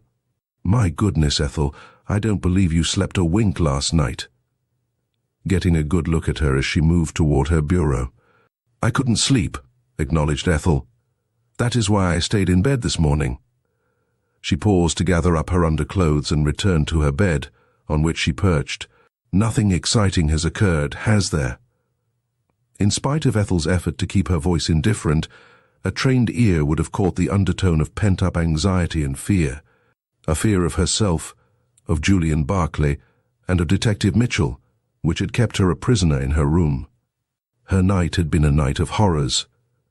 Her faith in Julian Barclay had been shaken to its foundations by the discovery of the powder-stained flannel and Charles's unintentionally incriminating remark. Julian Barclay had occasion to clean his revolver the morning after James Patterson had been murdered by a shot from a revolver, and Barclay had surrendered that self-same revolver to the detective cleaned and each chamber containing a loaded cartridge. Coincidences, Ethel had told herself. All coincidences, but the mere word brought little comfort as she twisted and turned on her pillow. Detective Mitchell did not look like a man who would place confidence in coincidences, and Ethel, toward daylight, had fallen into fitful slumber, in which dreams of Julian Barclay handcuffed. Standing in the prisoner's pen while she, Ethel, testified against him haunted her. The nightmare had seemed so realistic that she awoke cold with fright, but with one resolve firmly taken: for weal or for woe, she would befriend Julian Barclay. And until he himself confessed his guilt, she would believe him innocent. Mrs. Ogden's sudden descent on her bedroom had aroused her dormant fear of Mitchell, had he acted precipitously after his discovery of the powder-stained flannel. And had Mrs. Ogden appeared to break the news of Julian Barclay's arrest to her? "No more excitements here, thank heaven," exclaimed Mrs. Ogden, having taken her time to make herself comfortable. "My nervous system won't stand any more cyclonic outbreaks. I've been spending the morning reading accounts of the inquest." Here, glance at the flinging the newspaper across the bed, and Ethel, but half-dressed, perused the article with feverish haste, and she, like Mrs. Ogden, lingered longest over Julian Barclay's testimony. "Well, what do you think of it?" asked Mrs. Ogden finally, unconsciously repeating her husband's question to her earlier in the morning. "I wonder what the Japanese Yoshida Ito and James Patterson were discussing," replied Ethel, laying down the paper and resuming her dressing. "You think they met?" Julian Barclay states so, according to this article, and Ethel glanced curiously at the older woman. Mrs. Ogden shrugged her shoulders. "As Ito is still a fugitive from justice and poor Jim dead, we are not likely to know what they talked about, nor can Julian's statement of the meeting be confirmed. You doubt Julian's testimony?" And Mrs. Ogden had the grace to blush under Ethel's scorn. "You, his own cousin? Well, my dear," she began, moving uneasily, "Julian has sometimes, prevaricated. I remember as a boy he used to tell the most abominable stories to get out of going to church, and I have reason to fear the habit's grown on him, of prevarication, I mean," she added confusedly. "Have you ever caught him in an evasion?" It was the one thing in which Ethel had caught Barclay in, and she winced at the question. "Oh, sure. What is an evasion?" she asked with assumed lightness. "We are all guilty of it, and you remember the boy who said a lie is an abomination of the Lord, but a very present help in time of trouble." Instead of smiling, Mrs. Ogden sighed. "Some people attract trouble," she said gloomily. "Julian is one of them." Ethel selected a silk waist from the bureau drawer with care. "Has Julian spent many years in the Far East?" "I don't know how long he was out there," answered Mrs. Ogden. "We haven't met for years until this winter.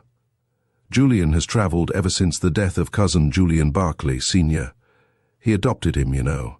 "No, I wasn't aware of it." Ethel dressed more slowly. She had tried before, but unsuccessfully, to get Mrs. Ogden to discuss Julian Barclay. And she was determined to learn something of him now that Mrs. Ogden was at last in a communicative mood. "Yes, cousin Julian left him all his money as well as his name. Then Julian's father was William, cousin William," Mrs. Ogden added quickly.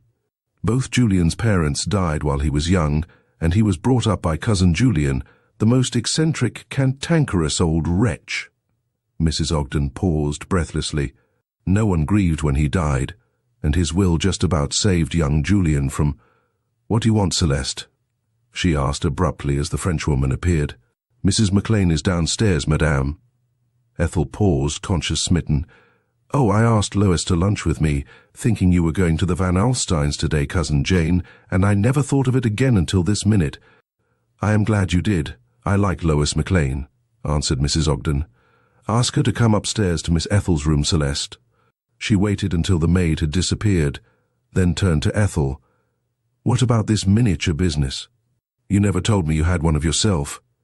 I meant to," stammered Ethel, taken by surprise. "I will someday." "Who made it?" Mrs. Ogden was not to be put off. "The artist. I don't recall his name." Ethel brushed a stray curl into place. "The miniature was a surprise to me, Cousin Jane." Humph. Jim Patterson was always doing the unexpected, Mrs. Ogden, deterred by Ethel's manner from too close questioning, was trying by indirect means to elicit information. Did he give you the ring too? No. Mrs. Ogden left her chair and faced Ethel. Did Julian Barclay give you the ring? She demanded, looking straight at her, but evasion was far from Ethel's mind. He did, she said simply. Her eyes, however, told more than she knew, and Mrs. Ogden suddenly saw her through a mist of tears. What have I done? She stammered, laying her hand almost imploringly on the girl's shoulder. God forgive me for ever asking Julian Barclay here. And turning, she stumbled blindly from the room, and passing Lois McLean in the hall without a word of greeting, made her way into her bedroom and flung herself on her lounge. Lois stopped to look after Mrs. Ogden in bewilderment. It was the first time she had known her to be guilty of rudeness. Then she continued more slowly to Ethel's bedroom. Ethel was still standing where Mrs. Ogden had left her, and her face lighted with relief at sight of Lois. "I'm so glad you've come," she said, clinging to Lois as they embraced.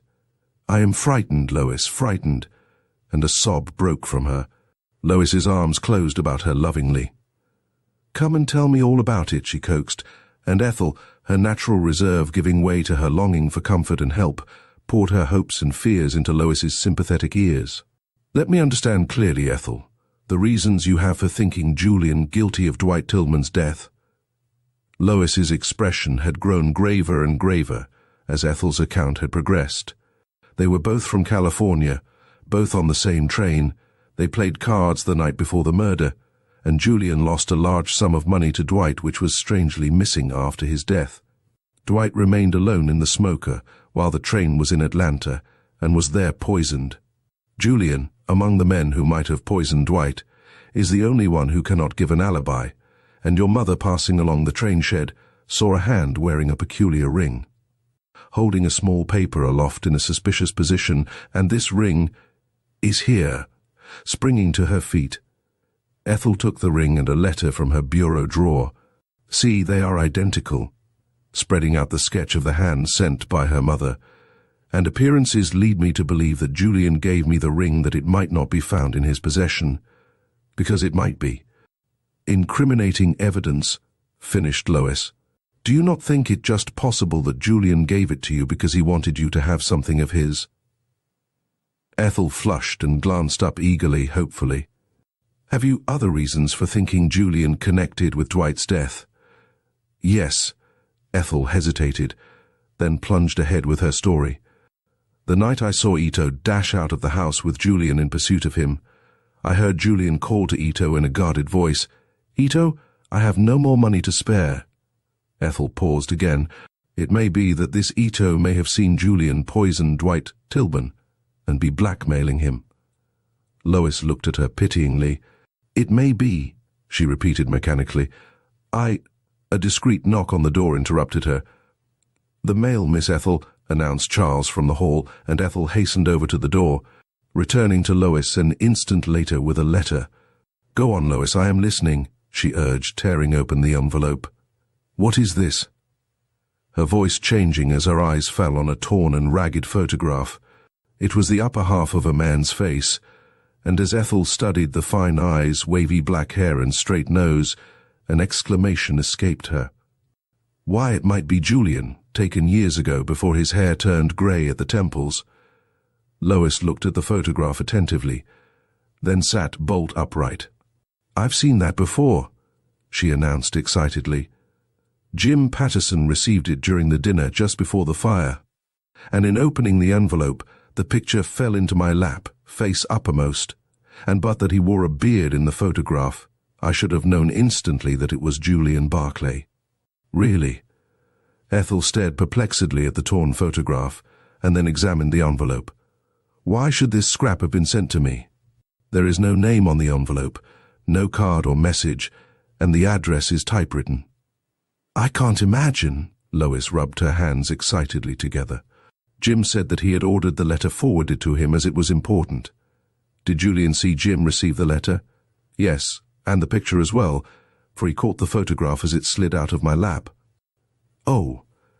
Ethel covered her face, then dropped her hand, disclosing such misery that Lois cried out. "Hush! Lois, before dinner, I found Julian and Jim quarreling, and Jim threatened to expose Julian for what I don't know. Perhaps this photograph had something to do with the exposure. It was evidently taken years ago." "True. And Julian saw the photograph, saw exposure imminent, and shot Jim," completed Ethel, with forced calmness. "So I reasoned it out last night. I did not then know of the existence of this photograph, but I knew of the quarrel, Jim's threat of exposure, and that Julian cleaned his revolver the morning after the murder." Lois's eyes opened to their widest. "Heaven!" she exclaimed aghast. "And Julian Barclay was the first to find Jim Patterson. My husband saw him bending over his dead body, and no one else was in the vicinity." "It all dovetails," admitted Ethel, and her eyes were indescribably sad. "What more likely than that?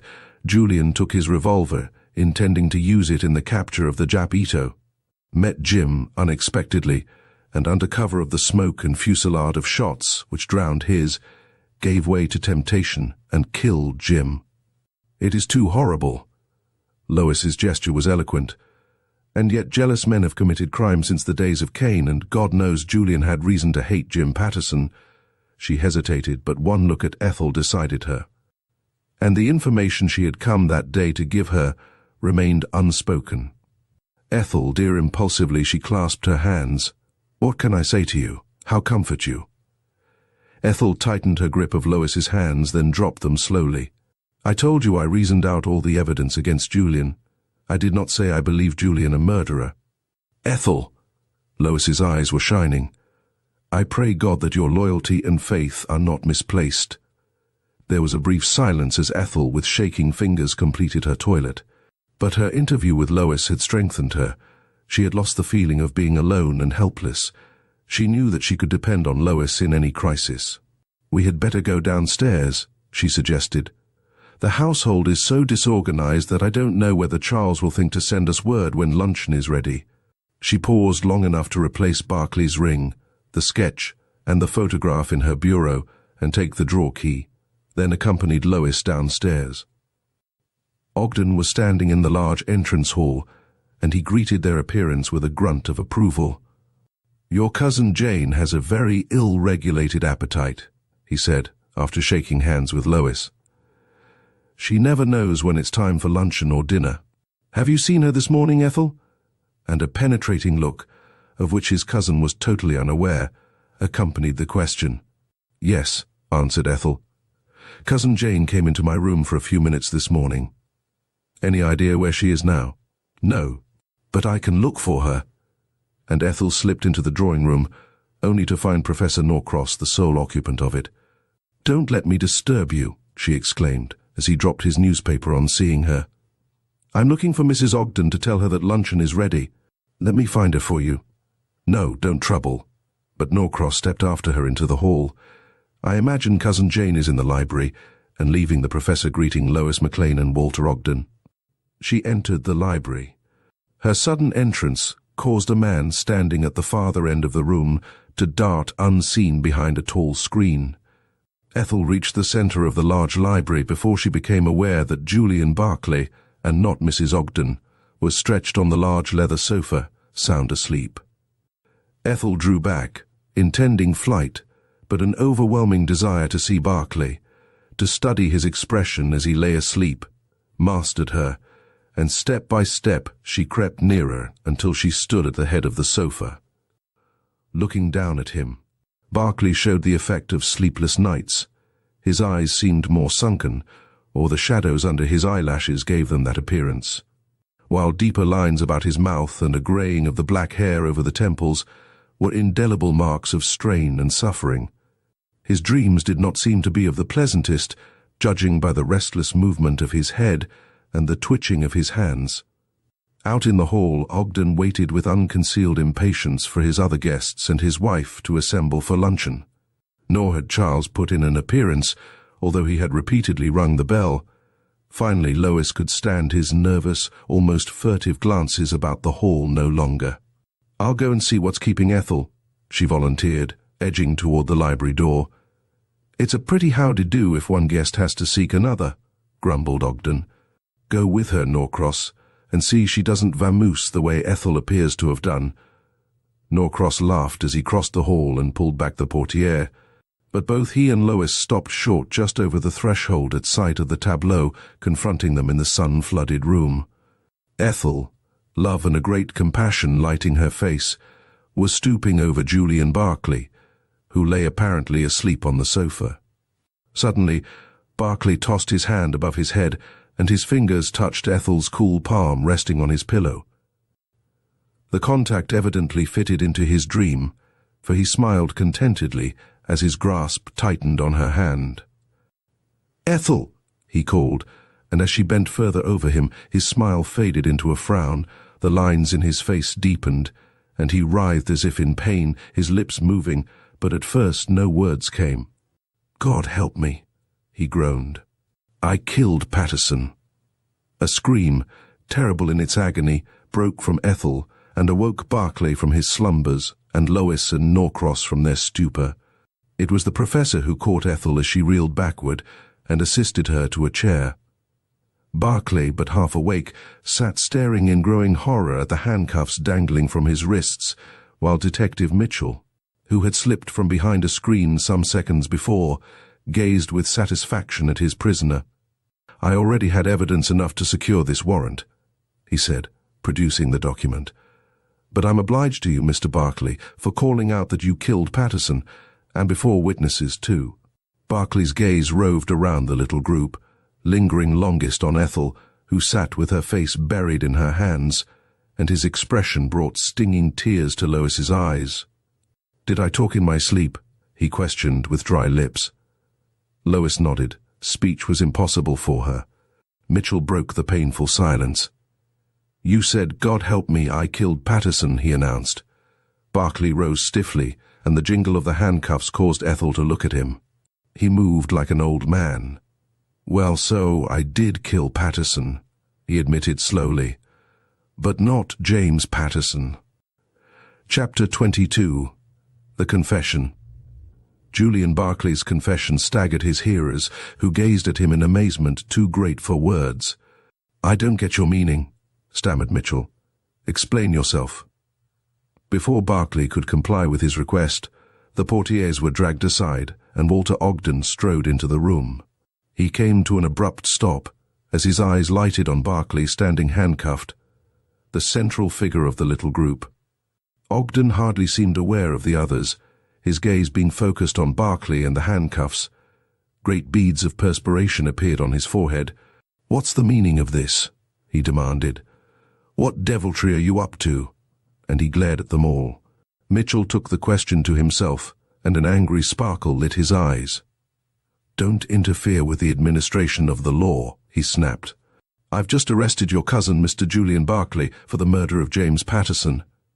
"Of which I am entirely innocent," declared Barclay, facing the detective with something of his habitual poise and self-command. "That remains to be proved," exclaimed Mitchell skeptically. "I am still awaiting an explanation of your cryptic remark that you killed Patterson and not James Patterson." Barclay cleared his throat, and not looking at Ethel, addressed them inclusively. 15 years ago, I accidentally shot and killed Dr. Paul Patterson, with whom I roomed in Baltimore while a student at Johns Hopkins University," he said. "I was acquitted by the grand jury. After 3 trials." The comment slipped from Walter Ogden, and too late he regretted the words. "After 3 trials," repeated Barclay slowly. "Quite true, but I was acquitted, and cannot be tried again for that offense." "I don't recall any such case," muttered Mitchell. "How did you come to kill this Paul Patterson?" Barclay did not reply at once, and his labored breathing indicated the strain he was under. "From a child I was imaginative, highly strung, nervous," he began. "As I grew older I gained self-control, and when I entered Johns Hopkins University I was as normal as any student. I was very ambitious, and during my last year overstudy and the tension under which I was living brought on somnambulism." "Oh." Ethel, who was hanging on his words, was unaware that she had spoken, but from that moment she was Barclay's only audience, and his voice deepened with emotion as he rehearsed old memories and lived through old scenes. "I knew that as a boy I often talked in my sleep when unduly excited by the day's events," he continued. "But I was never aware that I ever walked in my sleep, and Dr. Patterson, on discovering that fact, never told me. One night he inadvertently awoke me, and the revolver I'd picked up from his desk in the library went off without my volition." Barclay shivered, lifted his manacled hands as if to shut out a vision, and dropped them impotently. "When fully awake, I found Paul Patterson lying dead across the desk, and the housekeeper crying, 'Murder!' as she ran through the house. My arrest followed." "I am beginning to remember the case," interrupted Mitchell excitedly. "But the student's name was not Barclay, it was Julian Meredith," answered Barclay.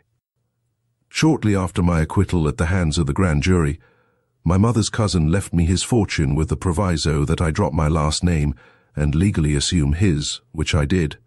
"Wait." Mitchell held up an imperative hand and Barclay paused. "Did not the proof of your somnambulistic state rest on a letter written by Dr. Paul Patterson and begun by him just before you shot him, in which he mentioned your sleepwalking propensities and that you were at that moment walking about in his library sound asleep?"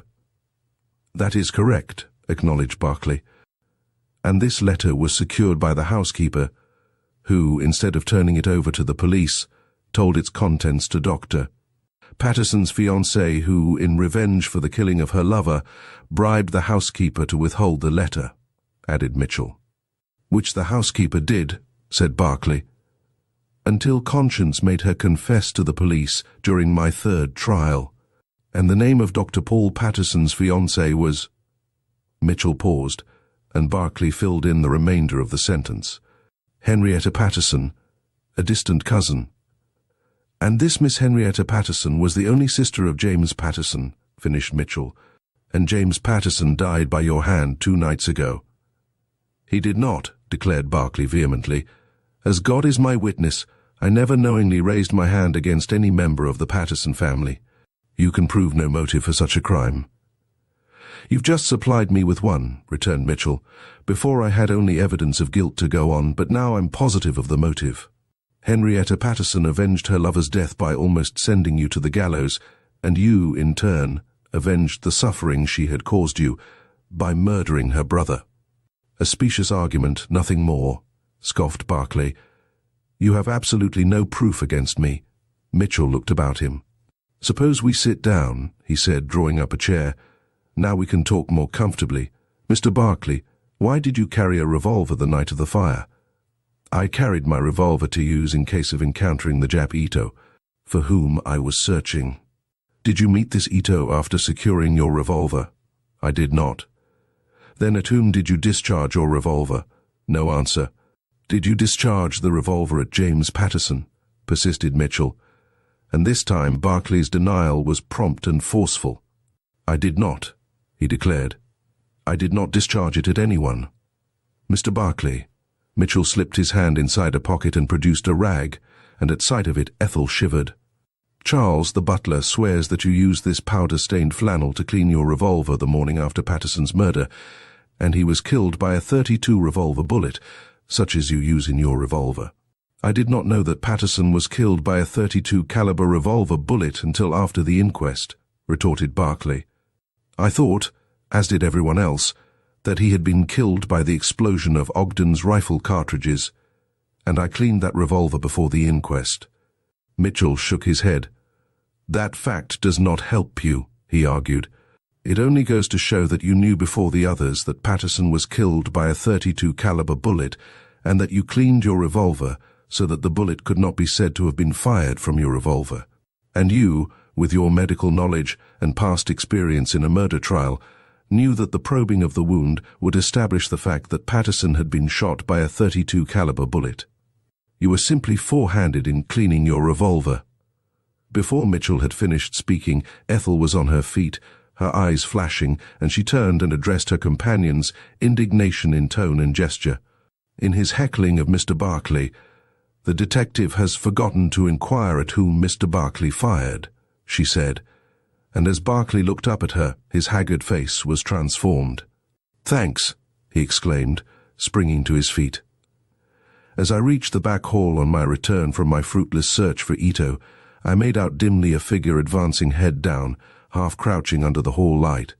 Thinking it might be Ito overcome by the smoke, I raised my revolver just as the fusillade of shots rang out, and instinctively I pulled the trigger of my revolver, supposing I was attacked.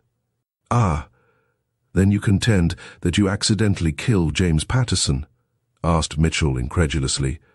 "It strikes me that you are working the accident plea rather fine." "I have not used it in this instance," declared Barclay hotly. "I did not shoot James Patterson." "Then the man advancing under the light was not Patterson." "Yes, it was," admitted Barclay. "But you will all recall that Patterson was shot in the back, whereas when I fired that revolver, I stood directly in front of him." Silence followed Barclay's statement. Norcross was the first to speak. "Did you observe anyone standing down the hall behind Patterson?" he asked. "No, the dense smoke was drifting toward me, and I could not see down the hall," was Barclay's answer, and Norcross looked his disappointment. "Will you kindly tell us, Mr. Barclay," began Mitchell, "if your bullet did not go into Mr. Patterson, exactly where it did go?"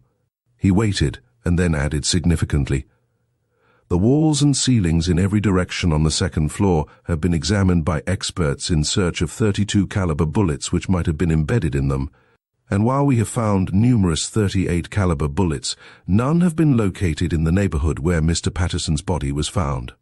And every bullet that has been found in other parts of the halls and rooms has been a .38 caliber bullet. Where did your revolver bullet go?"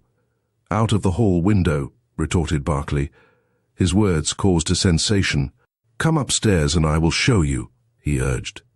"Yes, come," echoed Ethel, and taking Lois's arm, she led the way to the second-floor back hall, Mitchell marching stolidly by Barclay's side. And the latter had no opportunity to whisper a word of the gratitude, overflowing his heart and soul to the girl who, among them all, was the only one to champion his cause. On reaching the back hall, Barclay moved down toward the servants' staircase. "I stood here," he said. "Norcross, just crouch down under the light and balance yourself as if you were going to topple forward on your face. Yes, that's about right now. Hold the position." Steady Barclay raised his right arm, hand closed as if he grasped a revolver butt. "See, the window at the curve of the hall is just in line. The bullet passed directly through it." "Without breaking the glass?" asked Mitchell, lifting his eyebrows. "The window was open," answered Barclay, "and the current of air coming from there lifted the smoke so that I could see a man's figure crouching where Norcross is. Thanks," he added as Norcross rose. "Now I hope you are satisfied, Mitchell." But Mitchell looked unconvinced. "It's pretty thin," he grumbled. "You've got to produce that bullet from somewhere in this neighborhood before I'll believe your bullet did not go into Patterson's body." "It's a poor rule that doesn't work both ways," exclaimed Ethel, who had loitered behind for a second. "If Mr. Barclay's bullet entered Mr. Patterson's body, Mr. Mitchell, what became of the bullet which struck this safe? See the mark, and ricocheted from its bulletproof surface. That bullet, if it did not strike Mr. Patterson in the back, had to go somewhere. Now where is it?" The men stared at her in dumbfounded surprise, then simultaneously they wheeled about and gazed at the uninjured, unmarked wallpaper down the hallway, and when they turned back to Ethel, their faces were as blank as the wall. "Ethel, you've struck the nail on the head," shouted Ogden loudly. "Now, Mitchell, take off those handcuffs and apologize to Mr. Barclay." Mitchell, with a bad grace, did the former but not the latter. "I have 2 bullets to trace now instead of 1, he said. "But that does not exonerate you, Mr. Barclay, and you will have to accompany me to headquarters. I take it you will come peaceably," dangling the handcuffs suggestively before returning them to his pocket. "Certainly." Barclay looked as if years had been taken from him. "And my cousin, Mr. Walter Ogden, will go surety for me, if you desire it." Ogden dropped the cigar he was lighting. "No," he said, his face red from the exertion of stooping. "I am not a property owner in the district." "But I am," put in Norcross. "I own this house, Mitchell, and if anything is wanted, call on me." Barclay paused to wring the professor's hand, and when he turned back to the others, Ethel and Lois were nowhere in sight. "You must come with me at once, Mr. Barclay," insisted Mitchell at his elbow. Just a minute. Barclay tore a leaf from his memorandum book and scribbled, "Ethel, I must go at once to Detective Headquarters. I go with a greater courage, a newer, happier faith in human nature, inspired by you, the most loyal friend a man ever had. My life, my love are yours.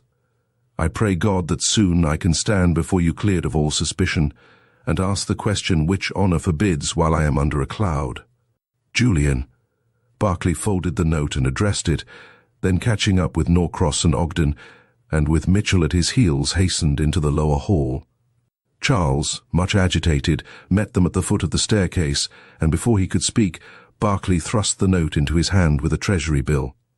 "Take this note at once to Miss Ethel," he directed.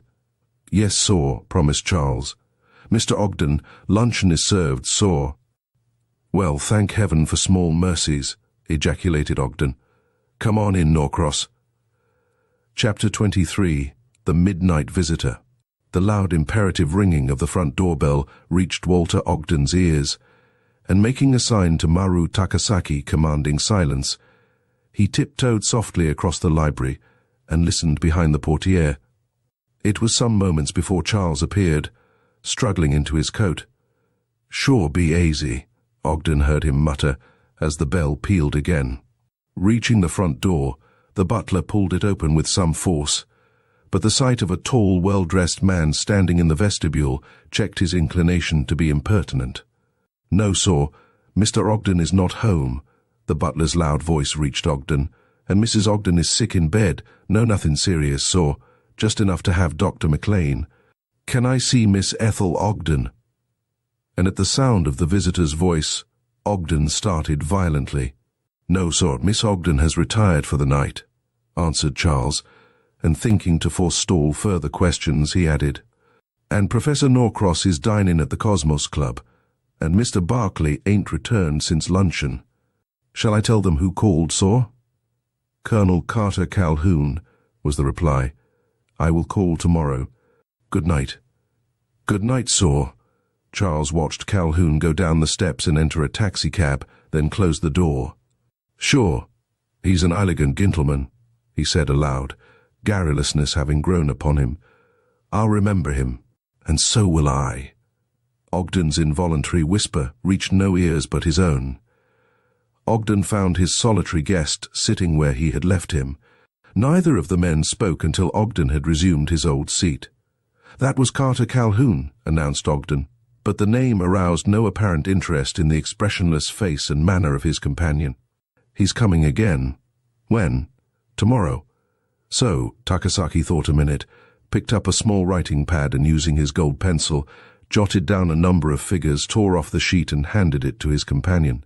Ogden's eyebrows went up as he read the numerals and the sign before them, then crushing the scrap of paper in his hand, tossed it into the open fire on the hearth. Shifting his position slightly, Takasaki contemplated Ogden at his leisure by aid of the movable standing lamp, the only electric light turned on in the room. The seconds had become minutes before Takasaki spoke. "Tonight is fair," he said. "Tomorrow may be stormy." Ogden stirred as if aroused from a hypnotic trance. "Probabilities indicate a fair night," he muttered. Takasaki looked about the comfortable room, then rose slowly to his feet. "I no keep you longer," he said, shaking hands. "You so good to see me." "I'll go with you to the door," and Ogden also rose. "It not necessary," protested Takasaki politely. "You have much to do, I know way out."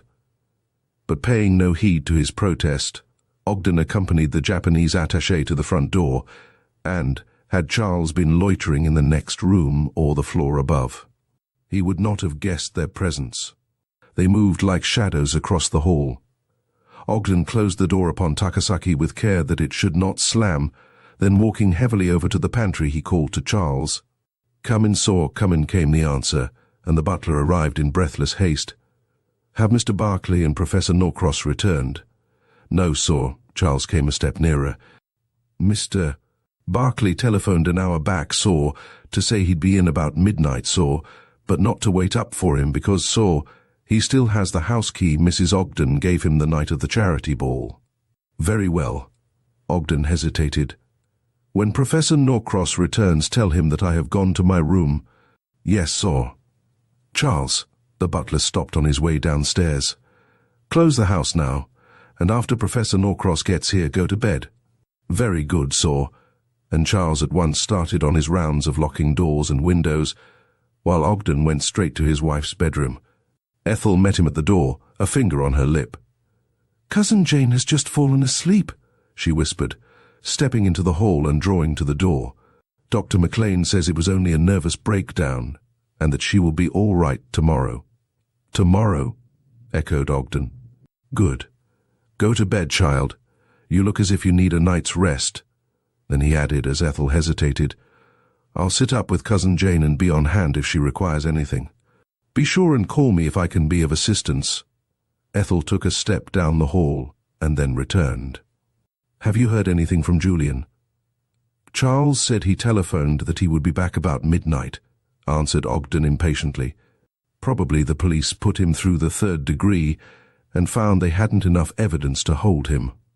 Ethel's fervidly whispered, "Thank God," was too low to reach her cousin's ears, and with a lighter heart than she had known in many hours, she went to her bedroom, but before starting to retire, she read again and yet again Julian Barclay's hastily scrawled note brought to her by Charles before luncheon. For his size, Walter Ogden was remarkably light on his feet, and his restless pacing to and fro never disturbed the sleeper on the bed. Many minutes dragged themselves away before Ogden dropped wearily into his wife's favorite chair, but a veritable demon of unrest drove him out of its comfortable depths before he had been there 10 minutes. And he was passing the door when footsteps in the hall reached him, and he recognized Norcross's voice speaking to Charles. Before he could make up his mind to go out and speak to the professor, he heard him close his bedroom door. Crossing over to the hearth, on which burned a small fire lighted by Ethel to take the chill off the room, Ogden drew first one document out of his pocket, and then another, tossing them in succession into the blaze. "I've got to do it," he muttered between clenched teeth, and the firelight showed the dogged determination of his set, stern face. Barclay. Well, Barclay's got to. He closed his outspread hands slowly, forcefully, and turning about, again sat down, this time nearer the fire, and where his gaze would not fall on his wife, still sleeping peacefully. Sleep, however, was far from Ogden's eyes as he sat brooding over the fire. So great was his absorption that he never heard Julian Barclay, his footsteps lagging and weary, pass down the hall to his bedroom. Once in his bedroom, Barclay threw his coat and waistcoat on the nearest chair, kicked off his shoes, and flinging himself on the bed, drew up the outer sheet and quilt, and was soon asleep. The heavy, dreamless sleep of utter exhaustion. No sound broke the stillness except Barclay's even breathing, and the moonlight flooding his bedroom fell softly across the bed where he slept. A movement of the bedclothes caused a ripple in the moonlight. Then a shadow appeared, a shadow which moved ever nearer Barclay's head until a hand was outlined on the white pillow. The groping fingers, with touch as delicate as a woman's, at last found the object they sought, but the soft sign of triumph, which came from the side of the high four-post bedstead, was premature. Barclay felt the breaking of the cord which held Ethel's miniature suspended around his neck, and throwing out his hands, his fingers closed on a human wrist which tore and writhed in his grip. Struggling to retain his hold and sit up at the same instant, Barclay was horrified to hear Ethel's voice raised in a scream of terror. "Help, Julian, for God's sake, help!" The hand was torn from his grasp as his fingers relaxed their hold, and Barclay, forgetting all else, rushed Ethel's aid. He stopped bewildered in the hall. There was no sign of Ethel, and half crazed at the thought of her in peril, he ran madly down the staircase, her voice, fainter now, guiding his footsteps. As he bounded downstairs, he collided with a man racing upward, and the contact brought them both to the floor.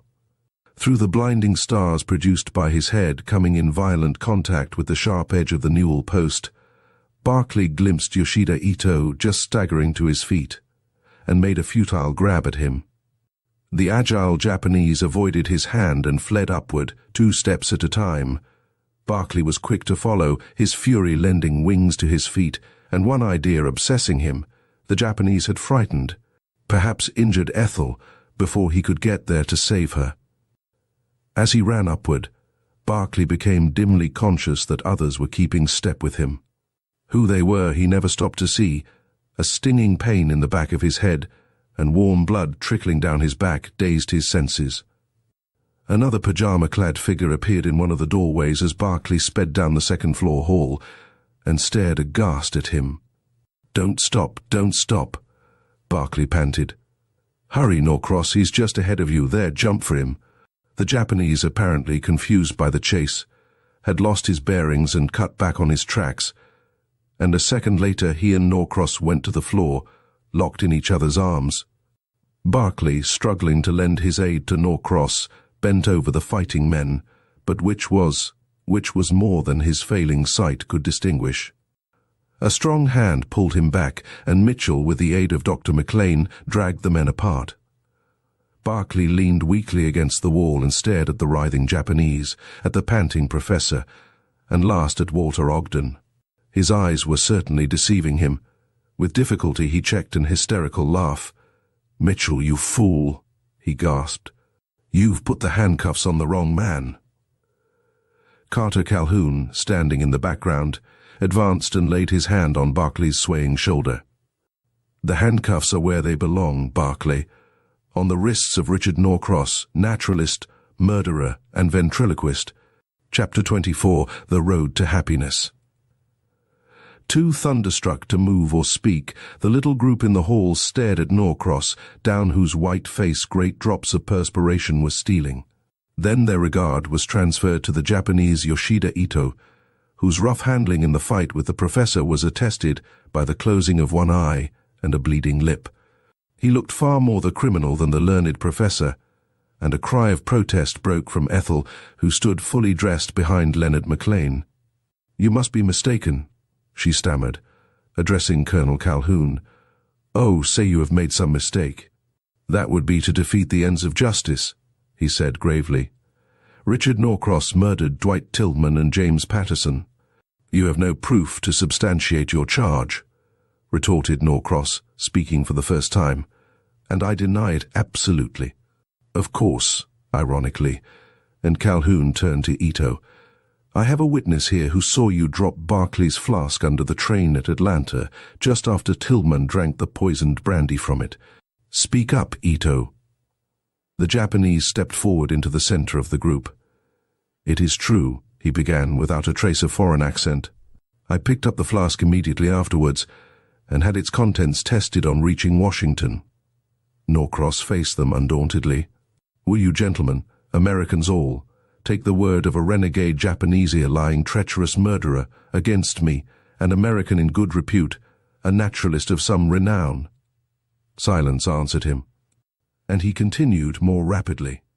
"I was with Dr. Horace Shively during the whole time the train was in Atlanta. If you accuse me of the crime, you must accuse him also. You were talking to Shively the whole time you were standing on the vestibule of the smoker, while he sat on the lower step with his back to you," corrected Calhoun. "And while giving him a description of a South American trip, you, using your powers of ventriloquism to carry on your tale unbroken, which made him think you were still standing right behind him, slipped inside the open door of the smoker." "Wait," interrupted Ito, seeing that Norcross was about to speak. "Tillman was sitting right at the end of the car, but a step or two inside the open door. And Tillman obligingly permitted me to drop the oxalic acid inside the small mouthpiece of the flask," broke in Norcross scornfully. "No. You crept up behind him and dropped the powder into the wide silver cup of the flask, which Tillman held in his hand, and out of which he was intermittently sipping brandy while sitting with his eyes closed." "Indeed. And why was I not seen doing all this by the people in the car on the next track?" "Because the window shade was down," was Ito's prompt reply. "It was in the cup that the chemist found the dregs containing oxalic acid." "So," Norcross smiled bitterly, "you have learned your lesson well from your master, Carter Calhoun." and there was no mistaking the fury which blazed in the professor's eyes as he turned on his chief accuser. "Your fantastic statement that I am a ventriloquist is without foundation and is a lie." For answer, Calhoun took a worn magazine cutting from his pocket. "Your past condemns you," he said sternly. "Our brain plays us queer tricks at times. In talking of your South American trip to Dr. Shively, while in the act of poisoning Dwight Tillman, you gave the clue to his murder. I have a retentive memory, and the mention of your South American trip recalled a magazine article published many years ago, recounting your adventures in the wildest part of the Amazon, and in that article you made mention of your mimicry of the human voice and of bird calls, and spoke of once extricating yourself from a dangerous situation among a hostile tribe by the use of ventriloquism, of which you said you were a past master. Bosh! But Norcross's lips were trembling. All manufactured out of whole cloth. No. Calhoun handed the clipping to Mitchell. After talking with Dr. Shively this morning, I went to the Congressional Library and there found the magazine on file and was permitted to take this clipping from one of the copies. Out of your own mouth, Norcross, you are condemned. Leonard McLean stepped forward. "If additional evidence is needed," he said. "I can testify that Ethel Ogden and I were attending Mrs. Ogden in her bedroom when we apparently heard Ethel's voice from the hall crying. 'Help, Julian, for God's sake, help!' We heard the voice continue down the hall, and all the while Ethel stood facing me, absolutely silent. Ethel, who had kept in the background, advanced to Barclay's side. She avoided looking at Norcross. 'Did you, Julian, the night you chased this Japanese,' indicating Ito, "out into the backyard, say to him, 'Ito, I tell you I have no more money to spare'?" Barclay looked at her in blank amazement. "No, I never made such a remark," he protested. "I did not catch up with Ito." "That is true," confirmed the Japanese. "I have never exchanged a word with Mr. Barclay since our meeting in the train." Ethel looked accusingly at Norcross. "You were at my side. By using ventriloquism, you made me think that Julian Barclay was in collusion with Ito, then accused of the murder of Dwight Tillman." The professor's eyes fell before her passionate indignation, and when he looked up, he addressed Colonel Calhoun exclusively. "I did all that you accuse me of," he said coldly, and his hearers gathered closer about him. "The Japanese are good paymasters." He looked at Walter Ogden. "You have found them so, with insolent meaning." "No." Ogden drew himself erect. "Although Takasaki tried to bribe me earlier tonight to engineer a congressional lobby to prevent passage of the bills for universal military service. Most of my fortune is invested in Eastern trade and has been practically swept away by the ruining of our Pacific shipping. The Japanese are aware of my financial straits and brought pressure to bear to make me accept their offer." Ogden cleared his throat. "I had but one alternative, to apply to my wife's cousin and our guest, Julian Barclay, to loan me ready money to tide me over the next few months. My wife had a heart attack a little after 1 o'clock this morning, and I telephoned for Dr. McLean. My wife's condition—" He gulped and broke down. "I shall be very glad to assist you financially," volunteered Barclay, then addressing Norcross. "What was your object in poisoning Dwight Tillman? You appeared the best of friends on the train." "I killed him because he had stolen important documents from a Japanese Secret Service agent, Mr. Soto, in San Francisco." A low cry of astonishment broke from Ethel. "I had to recover the documents before Tillman returned them to the Secretary of War," added Norcross sullenly. "But I was too quick for you," put in Ito.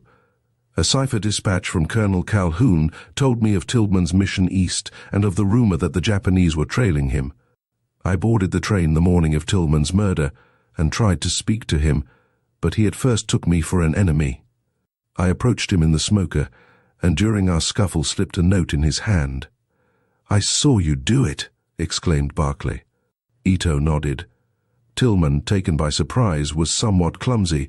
He evidently regarded the warning from Calhoun as genuine, but not willing to trust a Japanese wholly, he slipped the documents into your pocket, Mr. Barclay, for safekeeping when borrowing your flask. "My pocket?" Barclay stared at Ito blankly. "I found no documents, But only a miniature, supplemented Ito. The documents are concealed behind Miss Ogden's miniature, which was painted without her knowledge by a Japanese artist, Soto, a member of their Secret Service on duty in Washington until recently, who admired Miss Ogden extravagantly, but who did not hesitate to use her beauty to shield his efforts to smuggle documents out of the United States. "I don't know how you secured your information," said Norcross, scowling at Ito, "but it is correct. The United States Secret Service got wind of our activities, and it was next to impossible to pass written data out of the country. Therefore Soto, who spent the past year posing as a guest at the Japanese embassy, conceived the idea of secreting the documents inside the gold miniature case which held the portrait of Miss Ogden, painted surreptitiously by him. When the miniature was stolen from Soto by Tillman, I was engaged to get it back.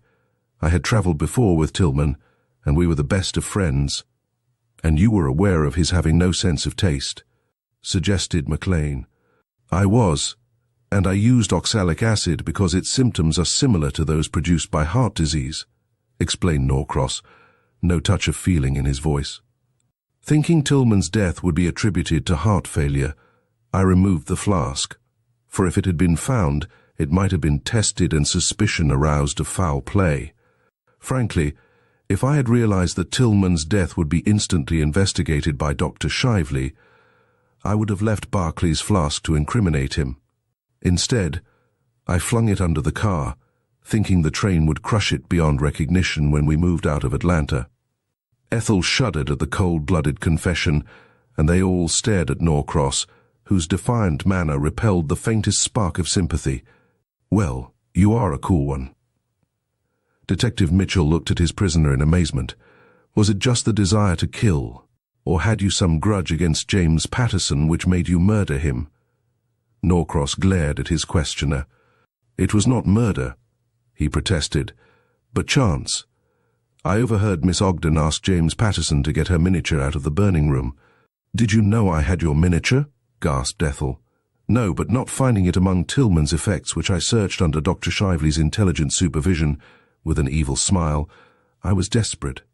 And any miniature of you interested me.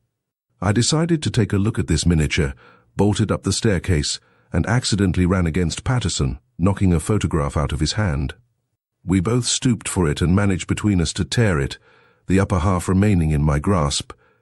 He stopped and bowed to Ethel mockingly. "I sent it to you," then continued to the others. "Patterson cursed me and ran on, first into Ogden's bedroom, and then into the burning room." "So he beat you to it," commented Mitchell. Norcross shrugged his shoulders. "What need for me to enter the burning room when Patterson would obligingly rescue what I wanted? I waited in Ogden's bedroom, but being half-blinded by the smoke, Patterson slipped by me unseen, and my intention of jerking the miniature out of his hand and disappearing was frustrated. Since Tillman's death, I have always gone armed for any emergency, and catching a glimpse of Patterson as he raced out of the door, I fired my revolver at him." "Ah!" ejaculated Mitchell, turning to look at the safe before which they were standing. "I missed the blinding smoke spoiling my aim," finished Norcross. "As you know, the bullet struck the safe, ricocheted down the hall and hit Patterson in a vital spot. When I reached the hall, I made out Patterson lying on the floor and another man stooping over him, a man who helped himself to the miniature and the torn photograph which Patterson dropped in his fall." Norcross's eyes travelled suggestively toward Barclay. "Yes, I took them," admitted Barclay. "Curse you for a meddlesome fool," exclaimed Norcross, and his eyes were venomous. "I knew your history and did everything to manufacture evidence against you, but you crossed me at every turn." "Why didn't you speak of this sooner, Julian?" asked Ogden, breaking his long silence. "Because I believed until after the inquest that James Patterson had been accidentally killed by the discharge of one of Ogden's cartridges," answered Barclay. "That I took from him a miniature, which I considered mine, and a torn half of my own photograph. I believed no one's business but mine, and held my tongue about them. It never dawned on me that Patterson was killed on account of the miniature." He paused and added wearily, "I wanted to help in investigating Tillman's death, but handicapped by my past, I dared not do so openly. You see, I had lost money heavily to Tillman the night before the murder. I had loaned him my flask, and the poison had been administered in brandy. And I had no alibi. These, I knew, would prove damning facts against a man who had already been tried for murder. And acquitted, added Ethel. Barclay brightened at sound of her clear, confident voice. I did go to see Dr. McLean, he went on, to tell him what little I knew of Tillman's death and my suspicions. And McLean recognized you almost at once, said the surgeon quietly. There were not so many honor men in the senior class at Johns Hopkins University that I should not have recollected you, Barclay, even if I was only a freshman when you were there, and your trial absorbed my attention. Also, he spoke with growing earnestness, I have always regretted that you did not pursue your profession, for which, as a student, you showed so brilliant an aptitude. I owe you a great deal, McLean. Barclay's tone was husky. Some day, perhaps— He broke off abruptly.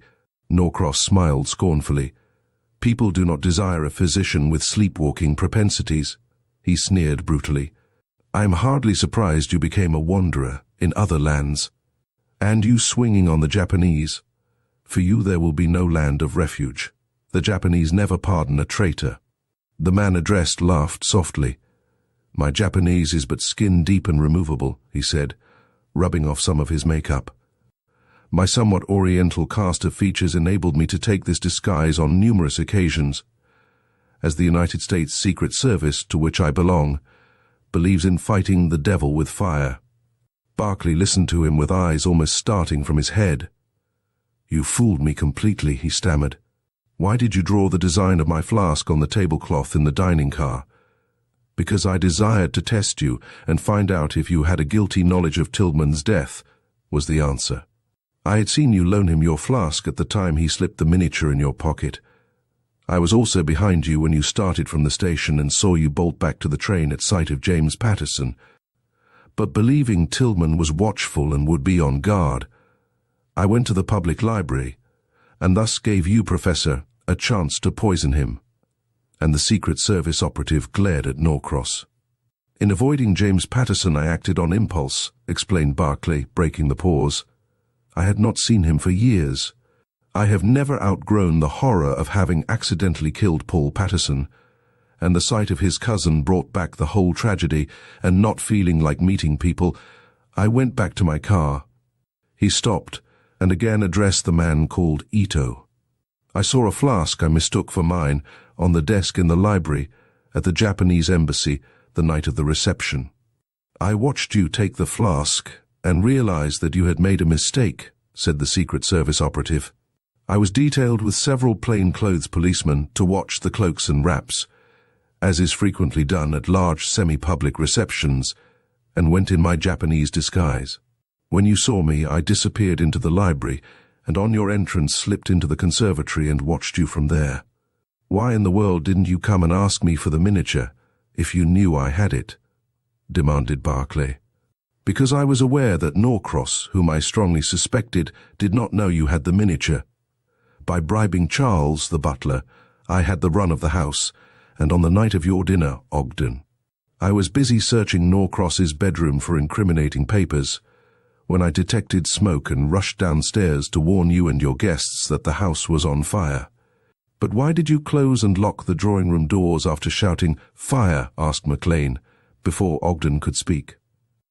I slammed the doors shut to avoid meeting Barclay and being arrested on the charge of murdering Tillman, retorted Ito dryly. I did not know there was a snap lock on the drawing-room doors until afterward. The fire had gained headway. As I stopped to turn in a fire alarm before warning you, and not wishing to be known then under my rightful name of Jack Gilmore, United States Secret Service operative, I disappeared. Investigation has proved that the fire started from defective electric wires and was not connived by you, Norcross Gilmore, alias Ito, faced the professor directly. I was morally certain that you had murdered Tillman, but had not real proof against you, as you were apparently with Shively while the train was at Atlanta. So I decided to use the miniature as a decoy to trap you into a confession of guilt. But that even would have failed had not Colonel Calhoun proved you an accomplished ventriloquist. Barclay felt his throat tenderly. Norcross stole the miniature from me just now, and I have it." The Secret Service operative laid the miniature in Calhoun's hand. "Well done, Gilmore," he exclaimed, examining the miniature. "I am sorry to break so beautiful a painting of you, Miss Ogden." "Oh, please do," begged Ethel. "It is too associated with murder and treachery for me ever to want to look at it again." There was a faint tinkle of broken glass and ivory as Calhoun ground his heel into the miniature, and gathering up the gold frame and its broken contents, he withdrew from behind the ivory many sheets of folded rice paper, on which were fine writing and cabalistic signs. "The Secretary of War will sleep easier in his bed than he has for many nights," he said. "God!" He swung on Norcross, one hand lifted menacingly. "Murder I can understand, but treachery and treason, you in gathering fury, what shall I call you?" "The Nameless Man," was the bitter retort. "Why should I show loyalty to a country whose people repudiated my mother because she married a yellow man? Your father, then," Calhoun stepped back astounded, "was a Japanese, yes, and I was educated partly in this country and partly in Japan. I inherited my mother's white skin and facial characteristics with emphasis. While in Japan I assume my father's name, while I am an American naturalist I use my mother's maiden name." Calhoun looked at him for a long moment in silence. "A hybrid. You and your kind are the future problem of the United States," he said solemnly. "Take your prisoner, Mitchell." With ashen face, the man they had known as Richard Norcross stepped between them as they lined up against the wall, and ignoring their presence, he walked steadily down the staircase, Mitchell by his side, and into the waiting police automobile. As the footsteps of the departing men echoed through the silent house, Barclay moved gropingly toward Ethel. Then the false strength, which had fought off physical weakness, deserted him, and without word or sound, he went crashing to the floor. 5 hours later, Barclay opened his eyes, and at first too dazed to move, lay in bed gazing in bewilderment at Leonard McLean taking a quiet snooze in a nearby chair. Gradually, Barclay pieced together the events of the night which culminated in the arrest of the murderer and the solution of the mysteries surrounding the death of Dwight Tillman and James Patterson. A light footstep and the swish of a skirt caused him to turn as quickly as his bandaged head permitted. But the sight of Ethel Ogden repaid him for the excruciating pain that followed the movement. "How is Julian, Doctor?" asked Ethel. Her low voice brought McLean to his feet, and he smiled sleepily at her. "You caught me napping," he admitted. "How did you leave Mrs. Ogden?" "Very much better. The trained nurse says she has rallied wonderfully." Ethel tiptoed into the room. "It was so fortunate that Cousin Walter got you immediately on the telephone on discovering Cousin Jane's condition." "I was sitting up talking to Mitchell and Carter Calhoun," explained McLean. "We were threshing out the problems of the two tragedies. Calhoun, who called here earlier in the evening, was longing to see you and ask about the miniature, as well as talk with Norcross, with whom he has had a more or less scientific correspondence for a number of years, and he suggested that I bring him and Mitchell with me. He argued that you would undoubtedly be up if your cousin was ill. They were waiting downstairs talking to Gilmore, alias Ito, when Julian Barclay made his spectacular run downstairs." "Don't." Ethel shaded her eyes. "He must have hurt himself seriously when he struck his head against the newel post." "Nonsense, Ethel. Men have tough skulls," smiled McLean. "Barclay lost a great deal of blood while we stood talking in the hall, and that is mainly responsible for his loss of consciousness. I assure you he is quite recovered," said Barclay, and at the sound of his weak voice McLean hastened to the bed, leaving Ethel to follow more slowly. "Well, I can't pronounce you quite recovered," he said, feeling Barclay's pulse and examining the bandages. "But you are getting along satisfactorily. Come and see for yourself, Ethel," making room for her, but she approached only as far as the foot of the bed. McLean, his eyes twinkling, was about to speak again when a tap sounded at the side of the open door, and Charles looked in. "If you please, sir, Mr. Ogden do be axin for you, Doctor," he announced. "And he's in the divil of a hurry." McLean smiled. "I'll come at once." He paused at the door, and Ethel, walking at his heels, stopped herself just in time from bumping into him. "Please wait, Ethel, and find out if Barclay needs any beef tea or coffee," he said, and slipped away, the quick-witted Irish servant hastening after him, conveniently blind to Ethel's beckoning finger. Slowly, shyly, Ethel approached the bed. "Would you care for some bouillon?" she asked. Barclay watched her with passionate, longing eyes. "What did you say?" He raised his bandaged head. "I can't possibly hear you at that distance," he protested, and her heart beating with maddening rapidity, Ethel drew nearer step by step until she reached his side. "Would you like something?" she asked faintly, not meeting his eyes. "Yes, you." Barclay looked at her pleadingly, his voice deserting him. He reached up and imprisoned her hand, and as her fingers nestled in his broad palm, a ring fell out of her grasp. "My ring?" he said, catching it up in his other hand. "Yes.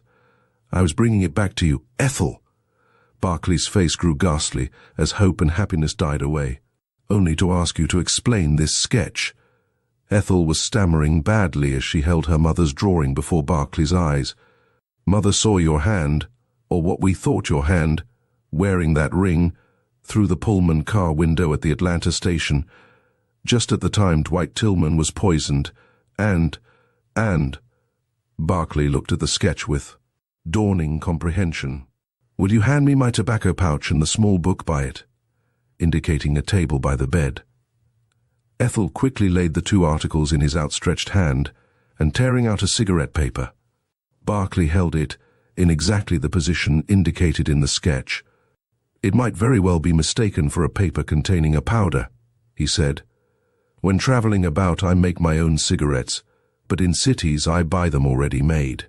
I recall now starting to smoke on my return to the Pullman, but awoke from my preoccupation to realize that I must not smoke in that car. So I tipped up the paper at that angle to pour the tobacco back into my pouch, just at the moment your mother saw me. She didn't see you, only your hand," explained Ethel. "And it seemed so mysterious. You told no one." Ethel shook her head, and the look that leaped into Barclay's eyes repaid her. "I owe you everything," he said, his voice shaking with emotion. "If Mitchell had heard of your mother's sketch, I might have had great difficulty in convincing him of my innocence." Barclay shivered. "All this has brought back so vividly the death of Paul Patterson." "Hush! You must not think of it!"